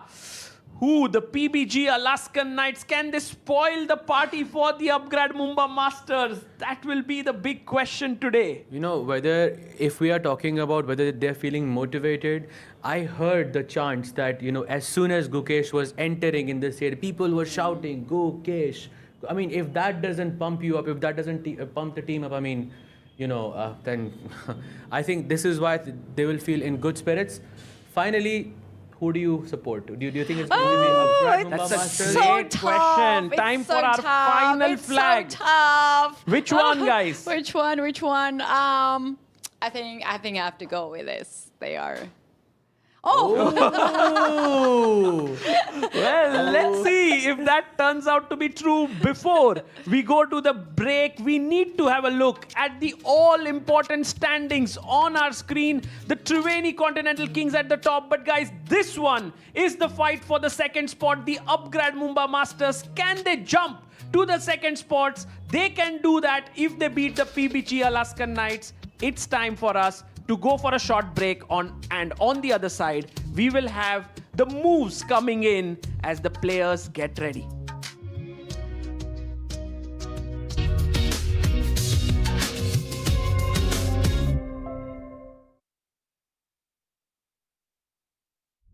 While they make game-winning moves, you make career-winning moves with Upgrad.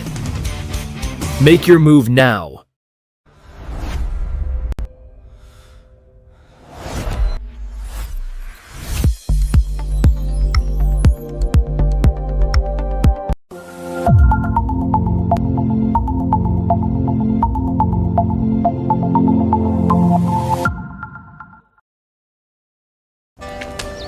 Come on, guys, hurry up. यार सुन ना, एक break ले लेते हैं. Guys, I'm telling you, तुम लोगों को सही से ट्रैकिंग नहीं आता. But that's okay, you can learn. Bro इसका ढक्कन देना. ये रेड वाला है, सही वाला देना. वो एक ढक्कन. पहले तो सही पानी पीना.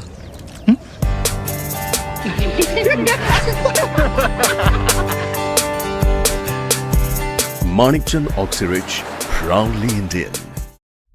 While they make game-winning moves, you make career-winning moves with Upgrad.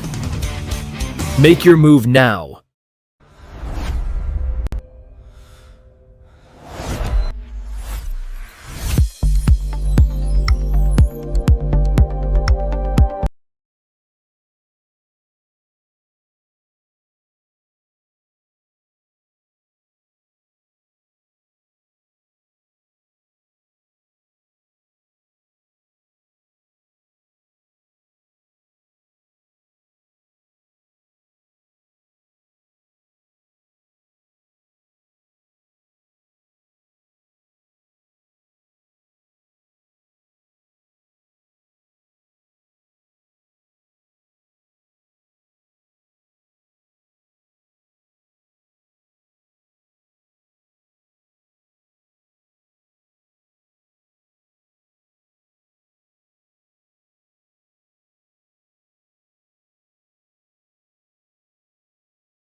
With measured minds and a masterful intent, they arrive. Give it up for Upgrad Mumba Masters.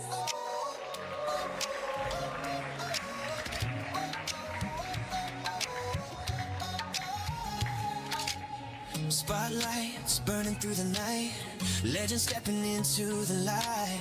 Give it up for the players. Former World Blitz champion Maxime Vashyolograph, Wesley So, former World Blitz champion Shakriyar Mamedirao, reigning Women's World Rapid champion Kunderu Hampi, Harika Dronavalli, Bardia Daneshwar, and their coach GM Hari Krishna. When others walk the board, they leap. Give it up for PBG Alaskan Knights.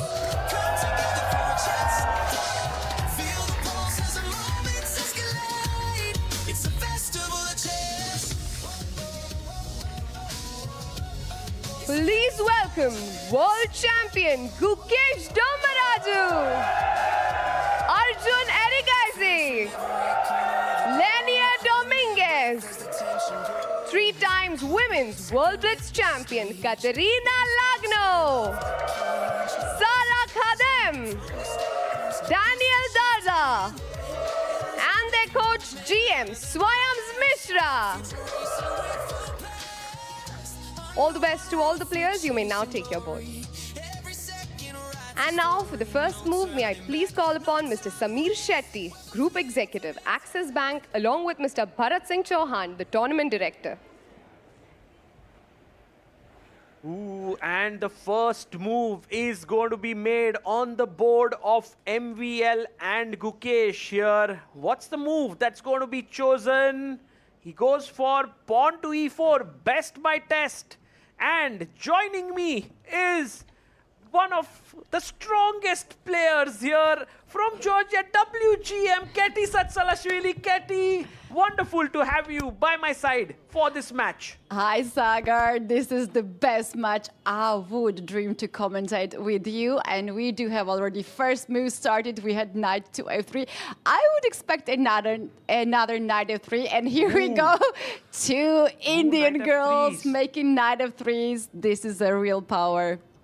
What a beautiful shot, right, Keti? The house pack, that Royal Opera House is packed to the brim. Everyone's there, and you get this complete view from the balcony. There are 6 players fighting it out, the 2 coaches in the dugouts, the arbiters there, and the pressure, the big pressure over there. And we have so many fans here, guys. If you can wave. We got hearts. This is so great. Hello, everyone. We hope you enjoy the games and have a good time. It is one of the best experiences for me to be here, to be a spectator in this venue, and to listen also the commentary to understand what is happening on the boards. Right, we are going to break this down. We are starting off with Humpy playing the Queen's Gambit against Katrina Lagno.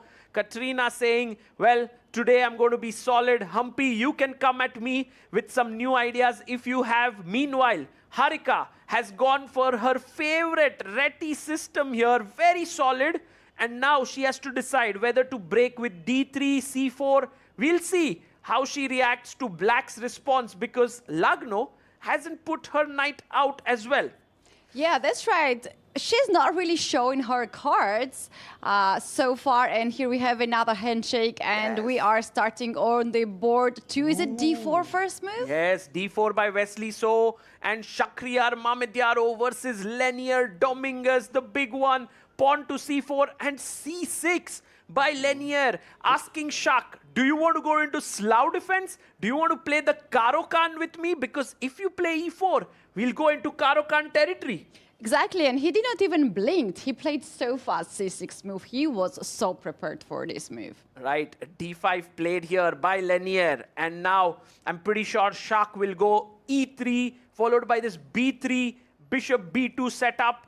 Shakriyar Mamediaro, he's a complete kind of creative genius on the board. On the other hand, Lenier Dominguez is as solid a top GM you can get. I think, Keti, this game will produce a result that will be so enjoyable for all the fans because of the clash of styles. Exactly, and let's see who will lead the game. Is it sharp like Shak, or it will be solid like Dominguez? They are playing so fast, these moves. We have Queen to D3. This is not the move that we see very often, but we have seen at this tournament. An idea of this is to push the pawn in the center on E4 and to get the control over the center right away. Right, and one of the ideas for Black now is to take and play B5 as the Prodigy board kicks off here. Daneshwar Bardia opens with 1 E4, but all eyes on the big clash between MVL and world champion Gukesh. Pawn to E4, and Gukesh goes for Sicilian today. There we go. I love it. I love the decision. This is so sharp. It will be so much fun. No boring game. Gukesh is saying to the crowd, it's a packed house today, guys. You've come all out here. I'll give you a great time by playing the Najdorf, Keti, against the biggest expert of Najdorf, MVL. It is very risky what Gukesh has been done, but he's here for the show. He wants to give everything to his fans. He enjoys very much, Sagar, and like usually we see him just settling down before the game. Here is a different Gukesh what we have. Yeah, absolutely. Gukesh looks calm, cool, and composed. And guys, just to put things into perspective, every time 1 E4 is played against MVL, he always chooses the Najdorf. And today, Gukesh going for the Najdorf is like a statement to MVL saying, let all your knowledge be unleashed upon me. I will still try to kind of battle my way through it. Exactly, and now he's trying to memorize all his lines. Look at his face. Knight went on F3. This is one of the ways to react here. Not very popular, perhaps. Knight usually goes to the other side of the board, to the queen side. That's why Gukesh is taking the time. Maybe he was not expecting Knight to jump on the king side. Yes, this is going to be a very interesting game, whether Gukesh will be well prepped up or will MVL spring a surprise on him. I'm actually very excited for this one. Gukesh taking his time here. Ketty, there are kind of few ways to play. Maybe B5 is one option. Bishop could come to E6, to E7. Knights could come out. A lot of possibilities. What he made, he played bishop to E7. He wants to make sure, first thing first, his king is safe and he has castle. That's what he's doing. Maxim will also castle in this position. Black has to take care of the D5 square. You cannot really give a control over that one. Knight jumps to C6. What will be Maxim's next move? Yeah, that's a question here. Because while this square is weak, the E4 pawn is also unprotected. So you can't jump in directly here. This pawn will fall. And Gukesh now also thinking about some ideas like B5 or the bishop coming to E6. He has a nice position out of the opening. We'll come back here. Let's go to board number 2, where we have Arjun Erigaisi playing against Wesley So. Now, the bishop comes out to F5 and Ketty, there are so many moves that have been played here. Can we go from the start? We should go from the start because there's too much complication on the board at that moment, and we have to see. It starts with King's Indian standard, classical variation. Arjun inspired by Anish Giri today, who played the King's Indian in both his encounters. And look at this. It's a pawn sack, but now rook e8, queen went back, and Arjun said, takes, and boom. What's happening? What's happening here? They sacrificed so many pieces, but Arjun is getting rook back. He's getting his rook back, and I think Arjun is happy. Although you can chop off the bishop on h6 and be a pawn up. And look at Arjun's time. He has 19 minutes, 17 seconds. So, Ketty, this is all his preparation. Arjun being Arjun, playing very fast, has no respect to his opponent and giving all these sacrifices. He's like, I've studied everything. I know everything here. Wesley, the best you can get from this position is equality, is what Arjun's saying. Exactly. Queen g5, he has not even thought a bit. I don't even understand what is this move. Why it stand in front of the bishop? Why this queen is going there? But you know what I like here in this position? I like that there's a semi-open h-file. Maybe somewhere this king will get on, rook will get on h8. You know what I'm going to suggest, right? You know, Ketty, this is the difference between you and me. I see the open E-file as a positional player. You see the open H-file to mate the opponent's king. And that's why she's super aggressive here. Ketty, we would love to get your thoughts on the attacking possibilities in different games. But here, Arjun basically saying to Wesley that, hey, I'm a pawn down, but it's opposite colored bishops. I have activity here. My queen is entering in. I don't think you have a serious edge. I love this position for black. There's also the possibility to drag the bishop back on g7, just in front of the king, and then activate this bishop in the center on d4 and target white's pawn on f2. Black bishop will gonna have a target, but white's bishop is not really that active at this point, right? Right, absolutely. So this one looking equal. And look at the crowd there. So it's silent, diving into the games. Yes, calmly looking at the game. Everyone is at that moment here. Guys, let's head over to board number 3. Shakhriyar Mamedyaro versus Lenier Dominguez. Early days in the opening. And Ketty, as everyone would kind of understand, it's all about getting this bishop activated. We need a successful c5 as black at some point. Excuse me, where the pawn went from g2? Oh! Who took it? Who stole it? Where is this pawn? Shall we see what has happened in this position? How white gave up the pawn to have an open file on g. Ketty, you were very observant. I actually missed that point. I thought everything is normal. The rook is on h1, pawn on g2. But no, this is Shakhriyar Mamedyarov. He never plays normal chess. Here, he went for g4. Lenier said, thank you, Shak, for the pawn. Rook g1. The knight went back. And now e4.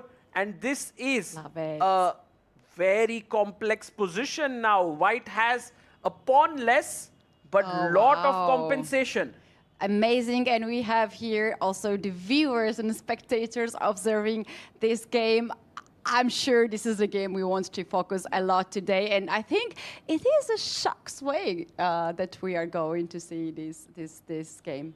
Right, and meanwhile, guys, before we go to our women's superstar board, let's take a glimpse of the icon board. MVL versus Gukesh. There have been some developments here. So what happened was, after Gukesh brought his knight out on c6, rook went to e1, eyeing the e4 pawn.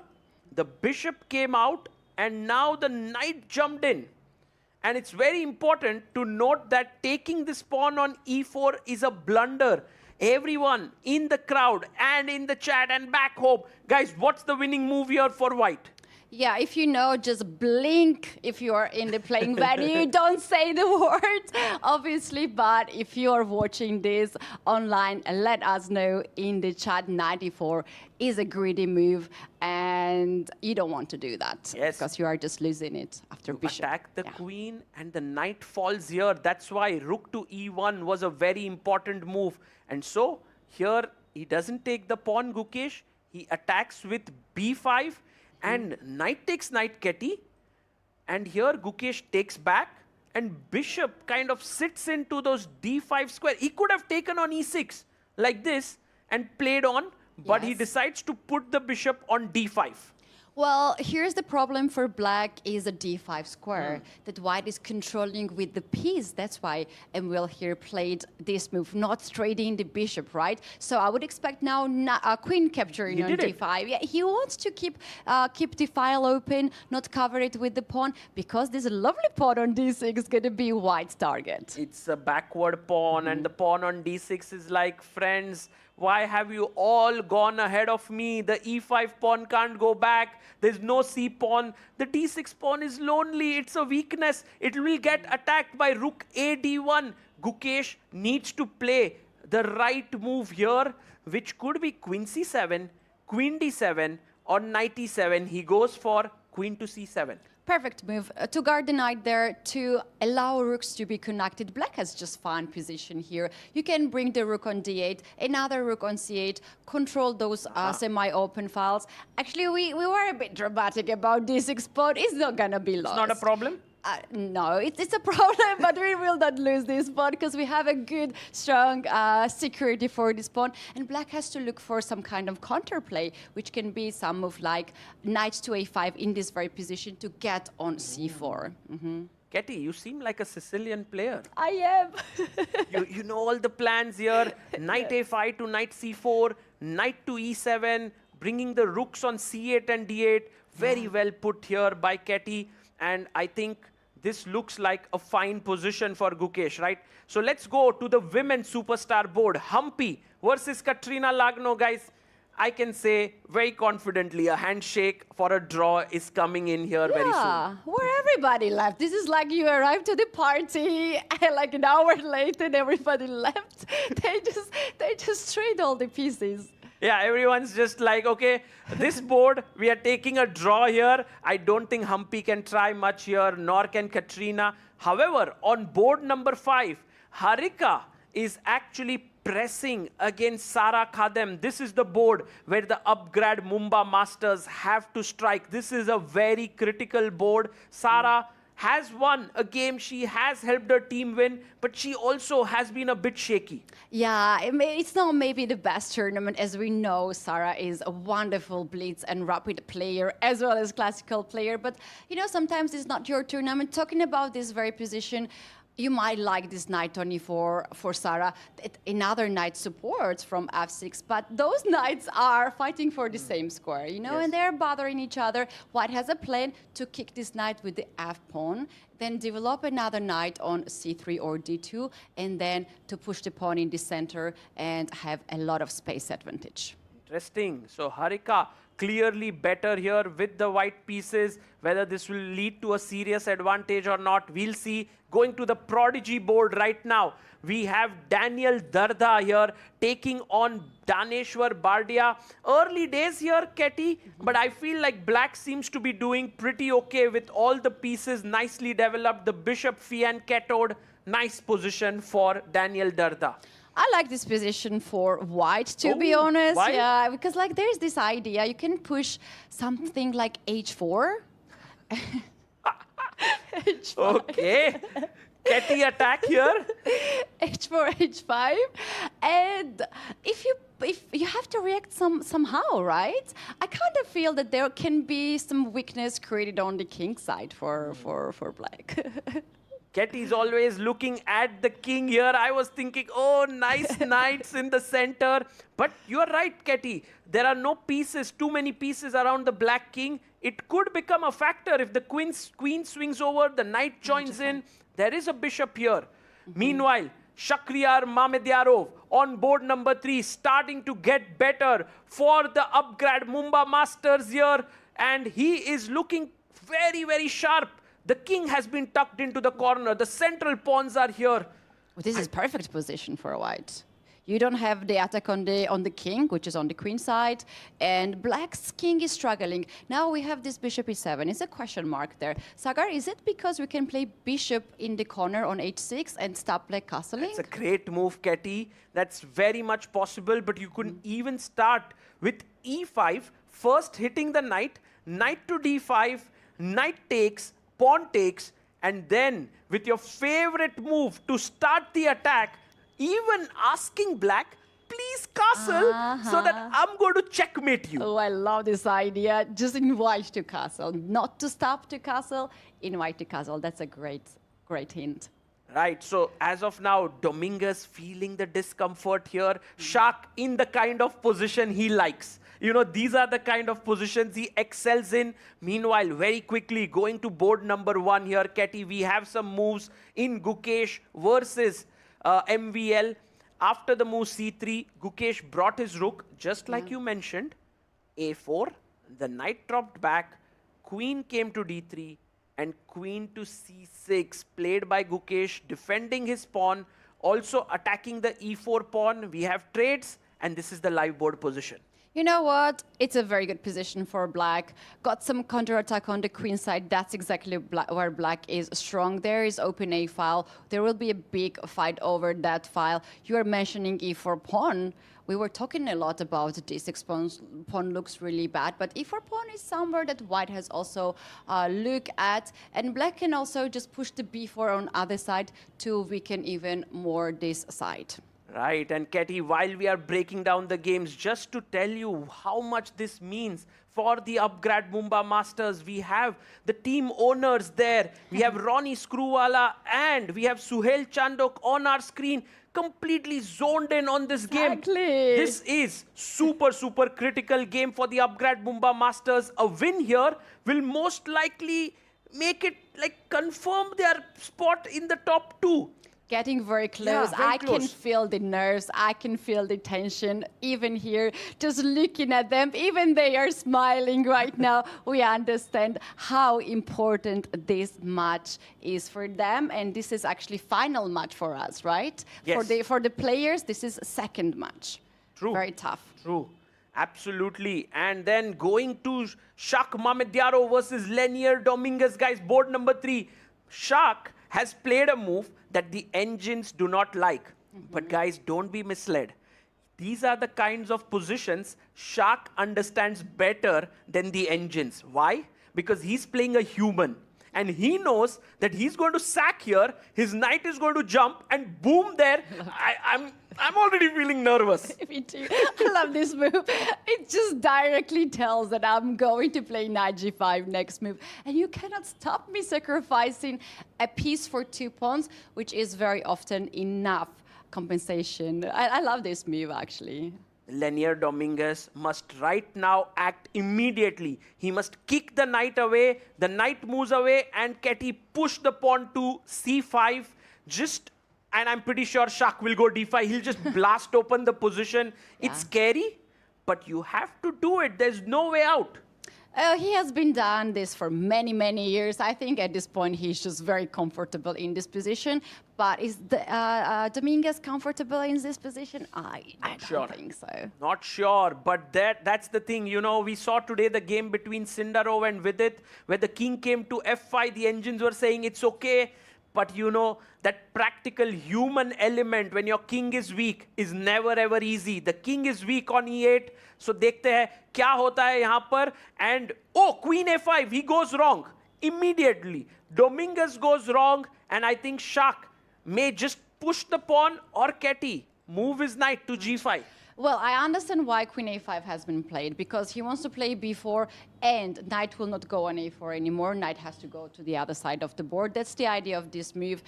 But it doesn't really stop us to play our idea of knight g5. And also, is there a move like d5? Can we also just open up the center? Just break, yeah? Yeah. Well, as of now, it's so good. Maybe it's a bit too soon, Ketty, as there are more defenders on d5, but it's definitely a move coming as Shak goes knight g5. Guys. He's not even thinking a bit. Like, look at this situation on the clock as well. He's having edge on the clock as well. You know, Ketty, I'm going to say something in Hindi, then I'll talk in English, I'll translate it. I'm going to say, like, dil tham ke बैठिए दोस्तों, क्योंकि शक्री और मामेद यारो यहाँ पर sacrifice मारने वाला है. मतलब आप वो बोल रहा है कि मैं मारने वाला हूँ, जो करना है कर लो. I was just saying, hold your breath. Shak Mamedyarov is going to sack. He's telling his opponent, I'm going to do it. Do whatever it takes. Stop me if you can. And that's the worst situation, right? When he openly shows his cards and you cannot do much about it. Sagar, he cannot, Dominguez here, he cannot even castle on the long side because this knight is attacking the pawn on f7. We already talked about castling on the short side, how difficult it is. Maybe this king should stay and remain in the center. Absolutely. Okay, guys, let's quickly head over to our icon board where Gukesh made a few moves against MVL. So after rook a8, we had h4 on the king side. Ketty just maybe making a luft on the back rank, so there's no back rank threats, gaining space. d5 in the center, breaking here. Bishop came to g5, and now after pawn takes, rook takes, we reach this position. What are your feelings here? I think black has full control over the board. There is no more weaknesses, and yeah, it's just a position you want to have with the black pieces, right? Are you sure? Like Ketty, my feeling is the e5 pawn looks a bit weak. I'm also feeling that this b5 pawn is a bit soft, and the threat could be to take here. If you take with the queen, you lose this pawn. If you take with the pawn, your king becomes weak. Yeah, well, first of all, you have left your rook from the back rank. So black has to be, white has to be a bit careful not to give too much for only one pawn. Another thing is that now knight jumps on g6. Look at this, he's not giving up that easily, this pawn. And the moment black gives up the pawn, we'll get something contrary. Right, and by the way, guys, a big news coming in. Just as we had predicted, the Humpy versus Katrina Lagno game has just ended in a draw. Both the players are in the dugouts with their respective coaches. It's 1-1 right now in the match. Okay, I want to go back to this icon board. I'm loving the fact that Ketty feels that this is comfortable here for black. And the engine somewhere is saying that it's better for white. This just goes to show the human perspective here that you are giving Ketty. Maybe Gukesh also feels it, that he's fine. Yeah, you know, when you play Sicilian, engine already gives the advantage to white because of many reasons. But if you want to play, you have to play Sicilian. And this shows that Gukesh came here not for a draw, not for just another game. He wants to win this match, and this is very personal for him. Right, and guys, just to point out that if you take bishop takes bishop, Gukesh is ready to take back with the pawn at the cost of slightly, you know, destroying his structure here. But there's no easy way for white to take advantage of it, as the knight is very strong. Yeah, I like this position for black. You attack the queen, then you get the rook on the first rank. Pawn on h5 is actually weak. Our king is exposed, but there's no any single white piece to attack this king. So if you can't attack, it's not exposed. And look at what MVL does. He goes g3. He's looking already 2 steps ahead. He wants to take and push when the knight can no longer jump to f4. This is a fantastic play. Just a little prophylaxis, and you don't need to, just look for some kind of lines where you can win a pawn or ruin the pawn structure, because black can have a really strong counterattack here if you don't stop that. Right, and Katie, I want to bring our attention to the Shak Mamedyarov and Lenier Dominguez board, board number 3. We left it off at knight g5, and Dominguez played b4. And now, I was expecting Shak to sack his knight, but somehow Shak hesitated. It's not normal. He goes knight e2, and Dominguez was like, Shak, trade queens, Queen trade, please. And he was like, no way. And now c5. No, castles. e5, a big mistake by Mamedyarov. And Dominguez strikes, attacking the queen.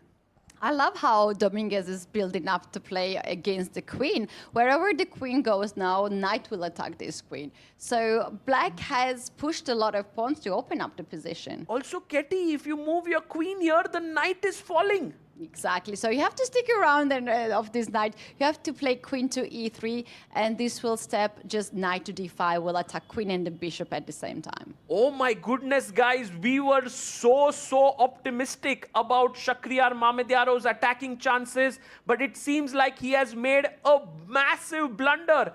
Lenier Dominguez is going to win this game now. Oh, he took some advantage. But still, too much complication on the board. If Really? you're not losing here material, you're fine. I guess so. Oh, Katie loves to attack, and she's still very hopeful that Shak can get his chances. The engine says it's minus 2.5. That's almost a piece blunder, guys.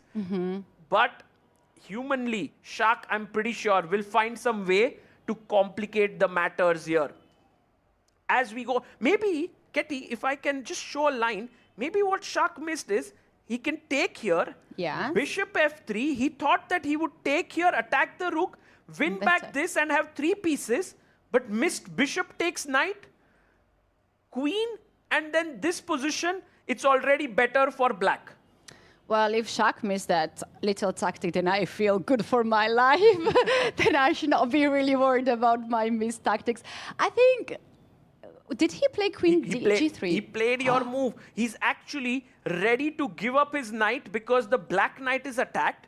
But remember, guys, the knight can jump here, and then the queen could be taking here. It's so complicated. My head is spinning here. But Shakhriyar Mamedyarov is in big trouble.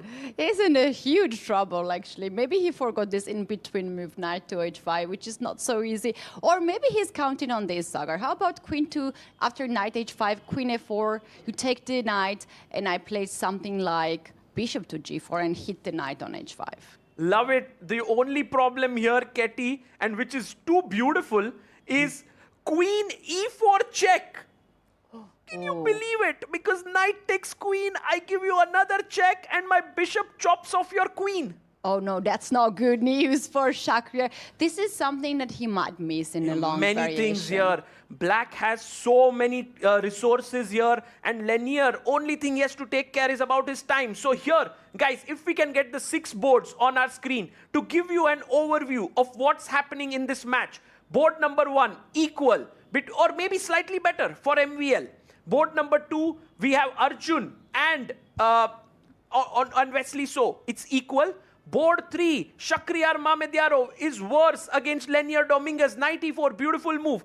Board number 4 is a draw. Board 5, but Harika is striking there for the upgrade Mumbai Masters. But they need another board to strike. Which one is it? Will it be MVL? Will it be on board number 6, Daneshwar Bardia with the white pieces? I think board 6 is still a long way to go. Yeah, I think that can be the move, and also board 1 is a huge fight. It's not equal position. Let's go to board 1, guys. The icon board. We have Gukesh here playing the move Rook d8. After g3, he brought his rook. He attacked the queen. The queen moved back. h5, a big mistake in this position. And in fact, here was the moment where MVL had a winning move, Ketty, which was to take the pawn.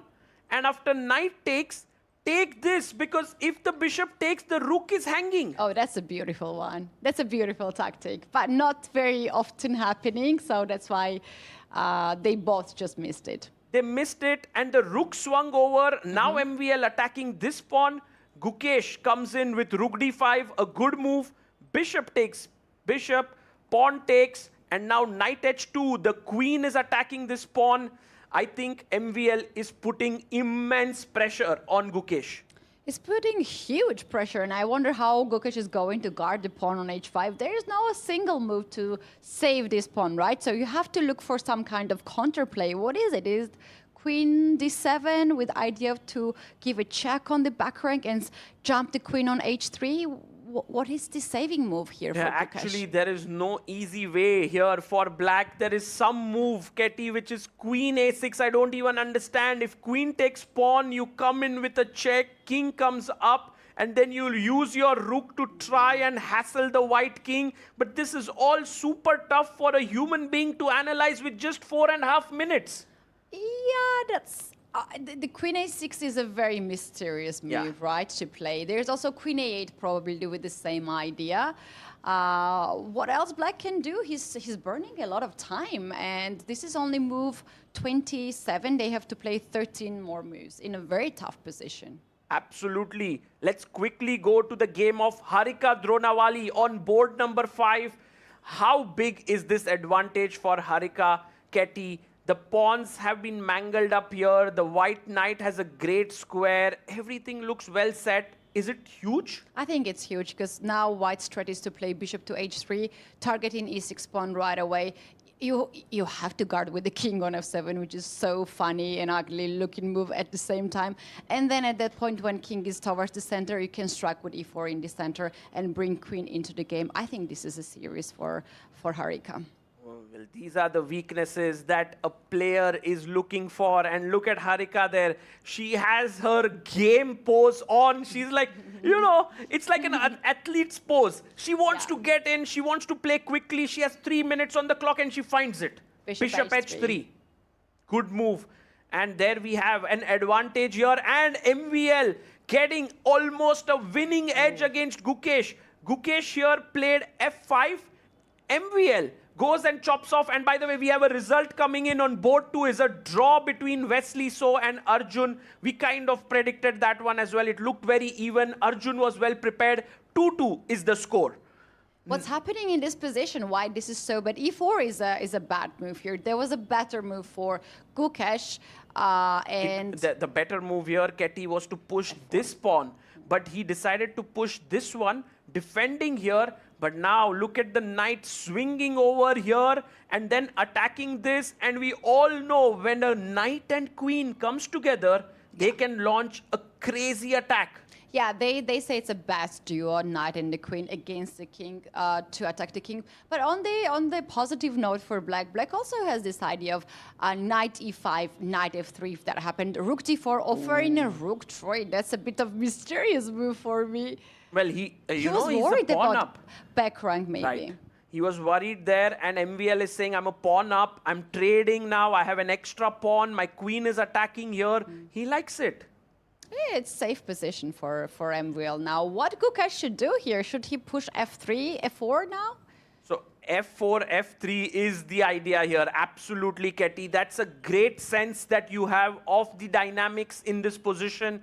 Push the pawn. But guys, if we get our 6 board view again, I want to show you how the dynamics of this match are changing.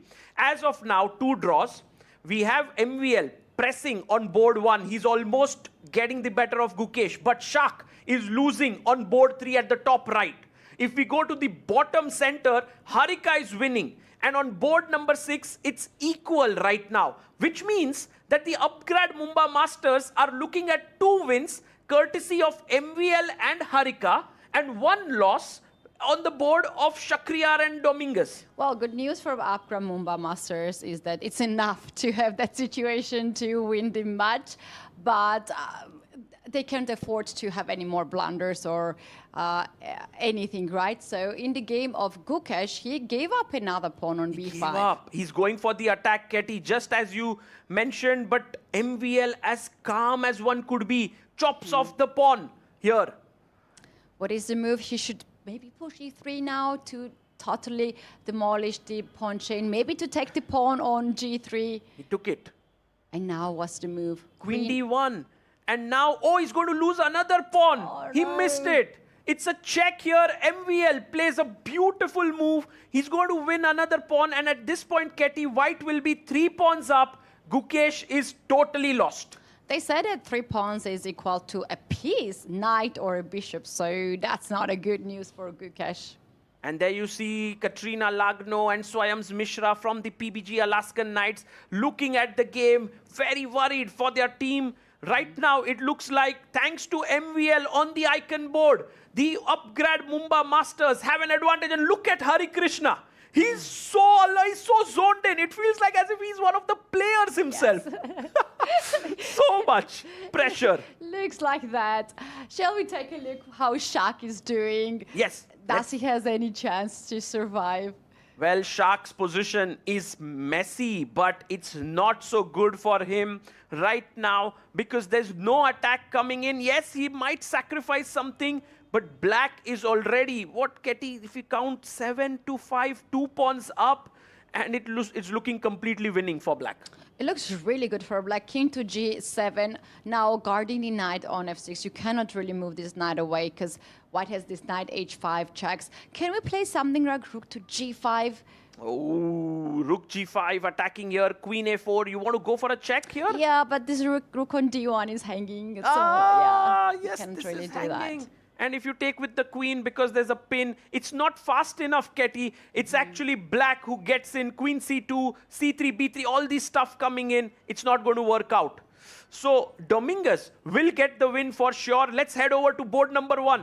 Right now, we have pawn to d5 played here by Maxime. Knight went back.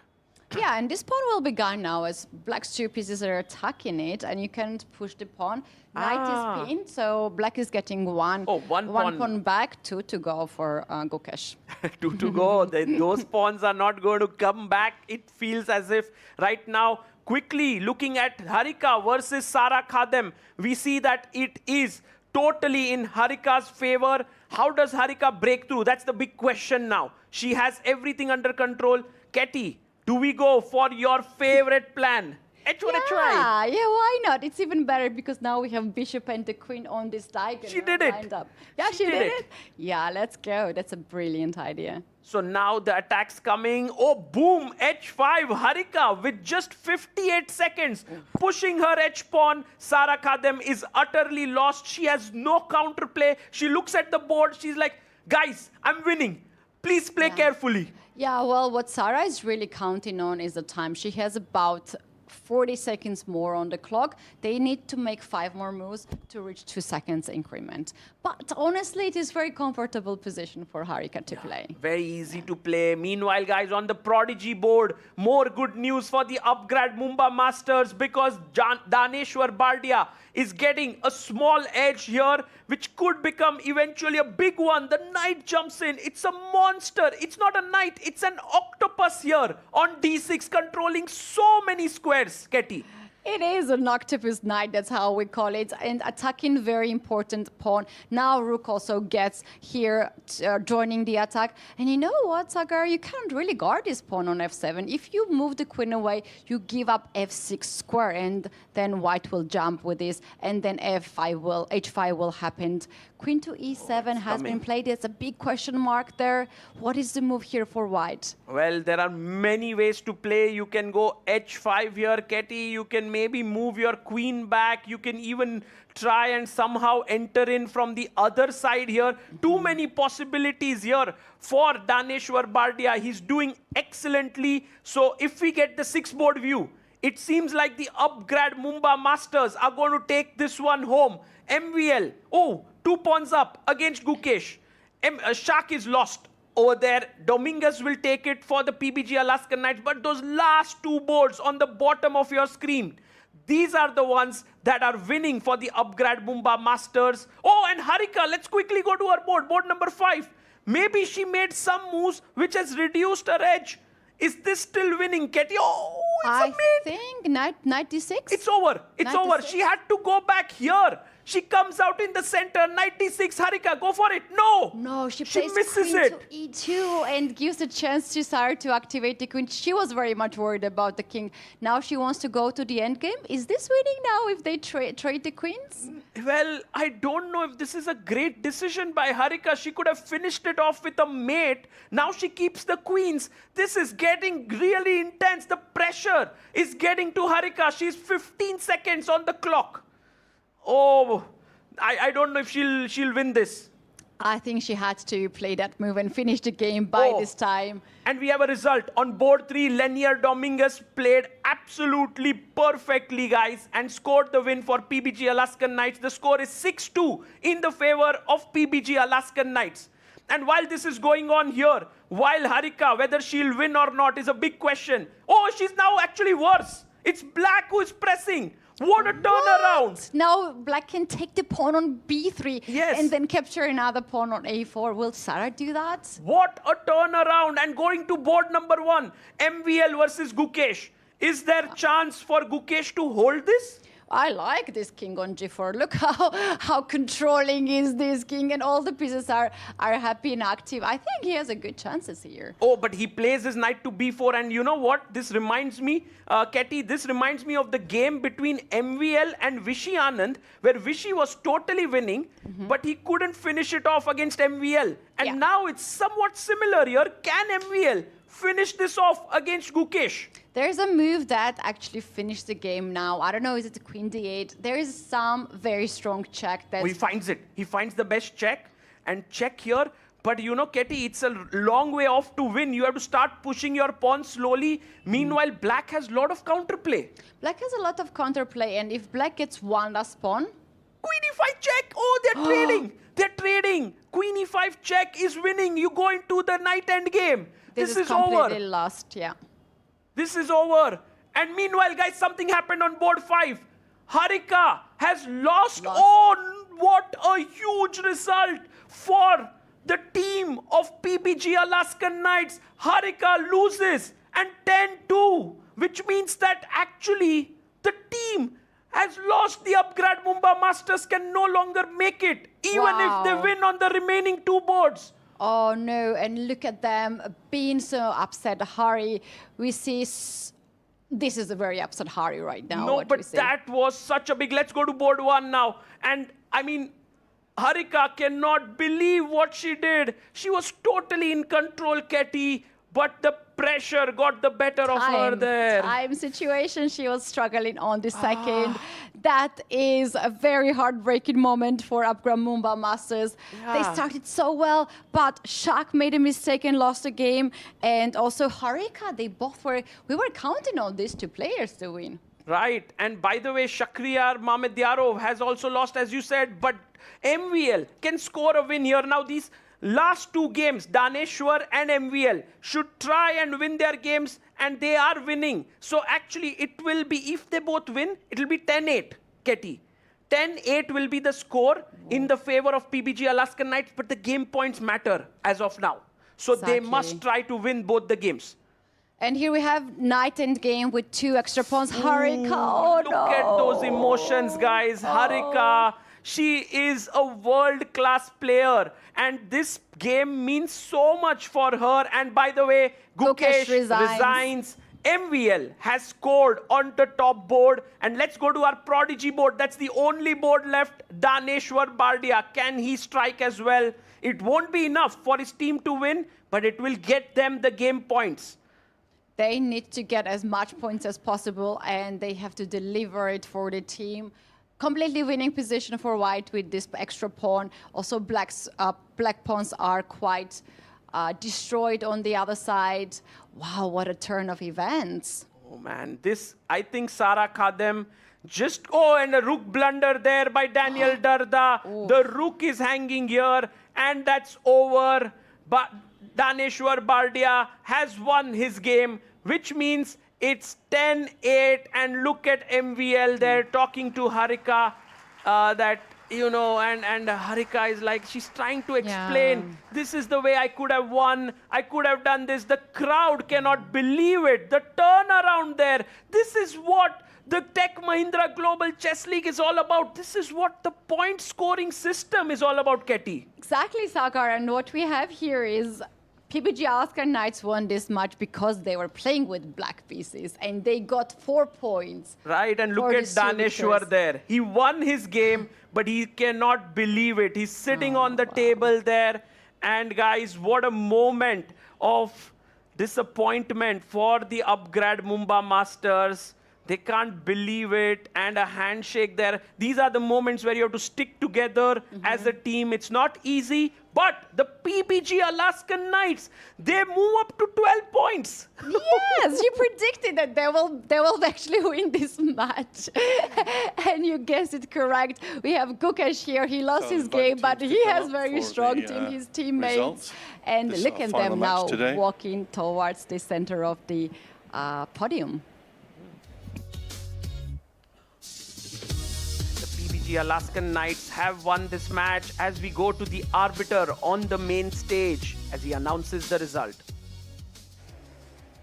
So, by a score of 10 game points to 8, the winners tonight were PBG Alaskan Knights.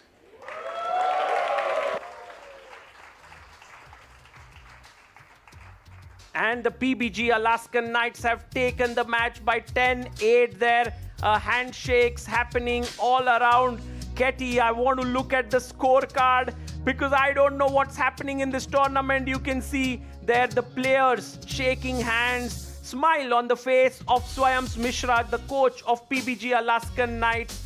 And now the tournament is looking super, super good for the Alpine SG Pipers as they are on 15 match points, 3 points ahead of the upgrade Mumbai Masters. Is that their third victory for today? 3 of themselves, and they can also count this match as their victory, Alpine SG Pipers. I think they're celebrating. Maybe they already started to party today. Yeah, absolutely. And there you see the team coming in. Hari Krishna, well, he's not a very happy coach there. His team could have won this match. They were very, very close. But this is what happens. And look at that. PBG Alaskan Knights high-fiving with each other. Guys, we are going to take a very short break. The match score was 8-10 in the favor of the PBG Alaskan Knights. We will be coming back, and on the other side, we will have the presentation ceremony for the MVP of the match. We'll have the standings and analyze who can make it to the top 2 spot in the finals.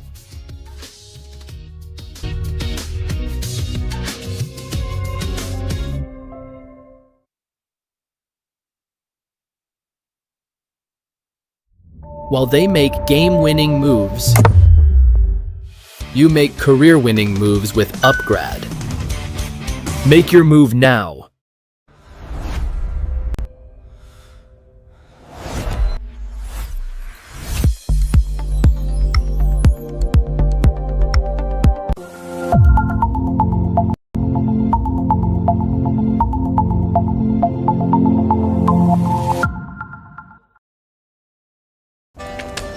Come on, guys, hurry up.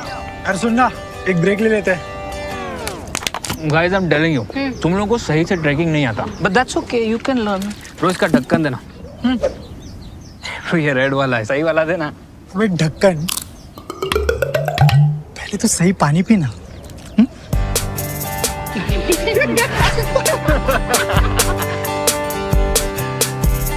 Manikchand Oxyrich, proudly Indian. While they make game-winning moves, you make career-winning moves with Upgrad. Make your move now.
And guys, we are back here with the PBG Alaskan Knights making a massive run towards the second half of the tournament. We have the points table on our screen here. Let's get it on and see what has happened. The Alpine SG Pipers are on number 2 spot with 15 match points, but in with a chance to qualify are the Upgrad Mumbai Masters. If they win tomorrow and the Alpine SG Pipers lose, there's still a chance, somewhere an outside chance for Ganges Grandmasters as well.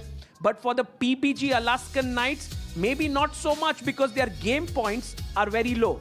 You know, I would just like to point out how crazy this day has been.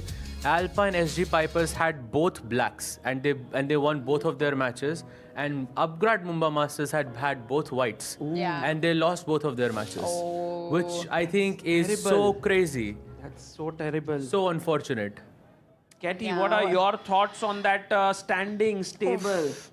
Everything just messed up in my head. I need to think another 1 hour because this situation is so different now, Sagar. Anything can happen tomorrow, you know, and whoever has a better day will actually qualify to the finals. At this point, I can't even know what to predict. Right, well, what will happen tomorrow, we do not know, but for today, it was a big match for the PBG Alaskan Knights. Let's go to the presentation ceremony where Arohi is with the MVP player of the match. An all-important game and a nail-biting finish. Hello and welcome to the post-match presentation ceremony of match number 27, played between the PBG Alaskan Knights and the Upgrad Mumbai Masters this evening here in Mumbai. To present the award, joining us is Mr. Ronnie Screwwala, owner Upgrad Mumbai Masters, and the player of the match award goes to Lenia Dominguez from PBG Alaskan Knights.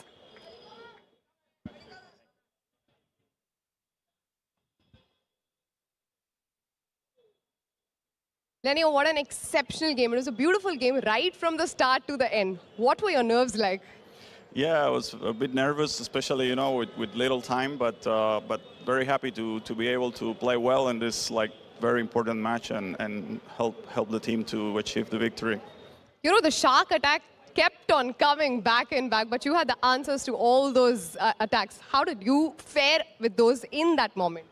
Yeah, no. At some point, I realized that I was, you know, that he missed something after E5, C5, especially. So I knew I probably had the win at that point, but I still had to, you know, play well with little time. So yeah, happy to go through.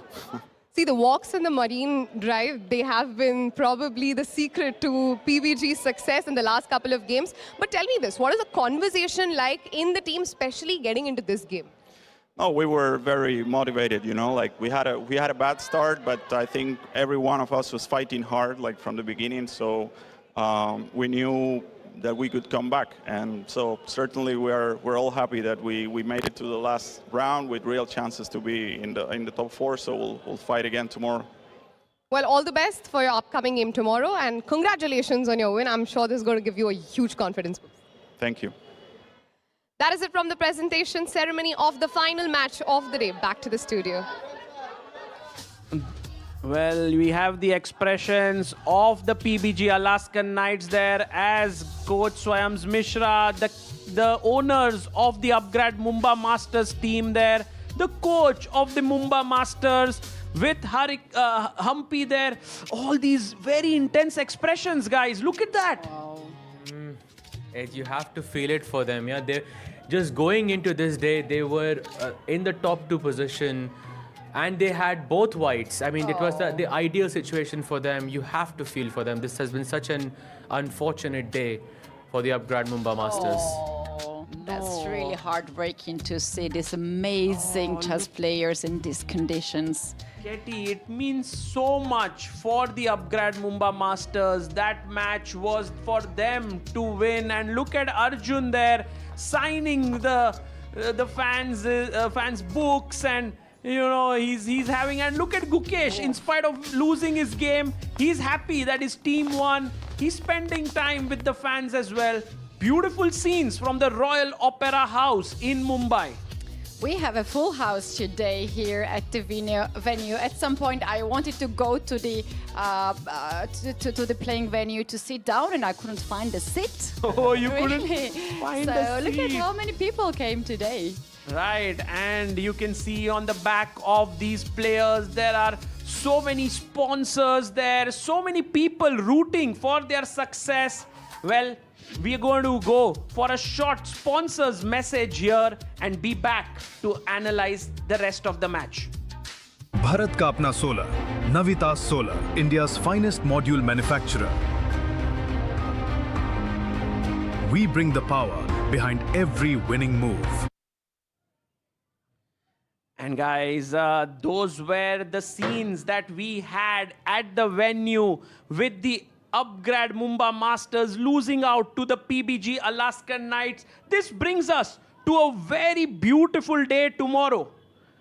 You know, anything can happen tomorrow. And by the way, Sara Khadem, well, she's smiling. You know, she could have very well lost her game today to Harika. She was losing on many occasions, but she hung in there. Yeah, and she tried to give all of those checks, and Harika tried to press for the win. She could not accept that the position is a draw, and then somehow Sara managed to turn it around.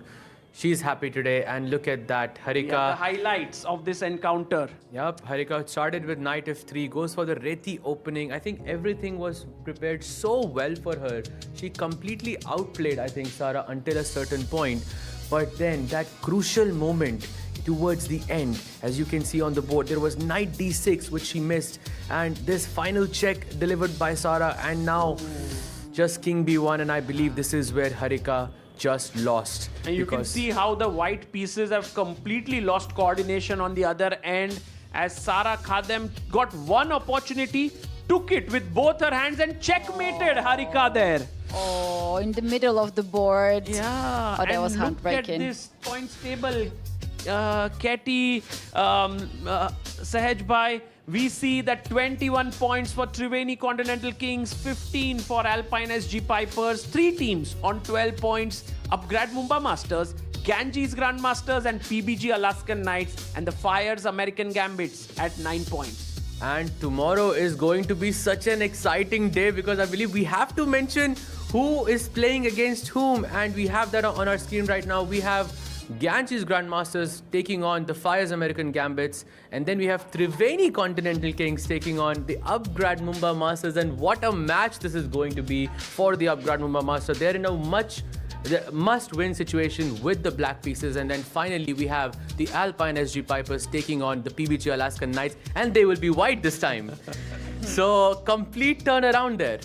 I love these pairings, and I was wondering, Triveni Continental Kings, will they go all in and take down Upgrade Mumbai Masters, or not? Maybe they want them to have in the finals. This will be very interesting strategy. Very interesting, Katie. I think that the PBG Alaskan Knights will be rooting, you know, the Mumbai Masters will be rooting for them very heavily tomorrow. Lot of action coming your way. Please be sure to make it to the Royal Opera House in Mumbai. We are all waiting for you. Until then, guys, goodbye, good night, see you. Bye.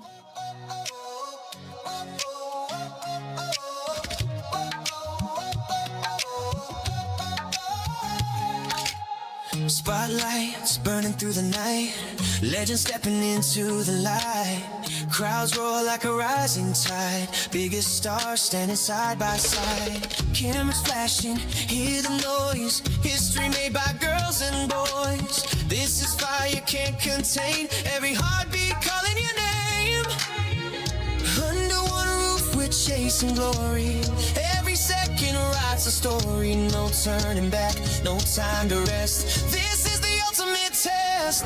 Everybody say check, mate. Come together for a chess day.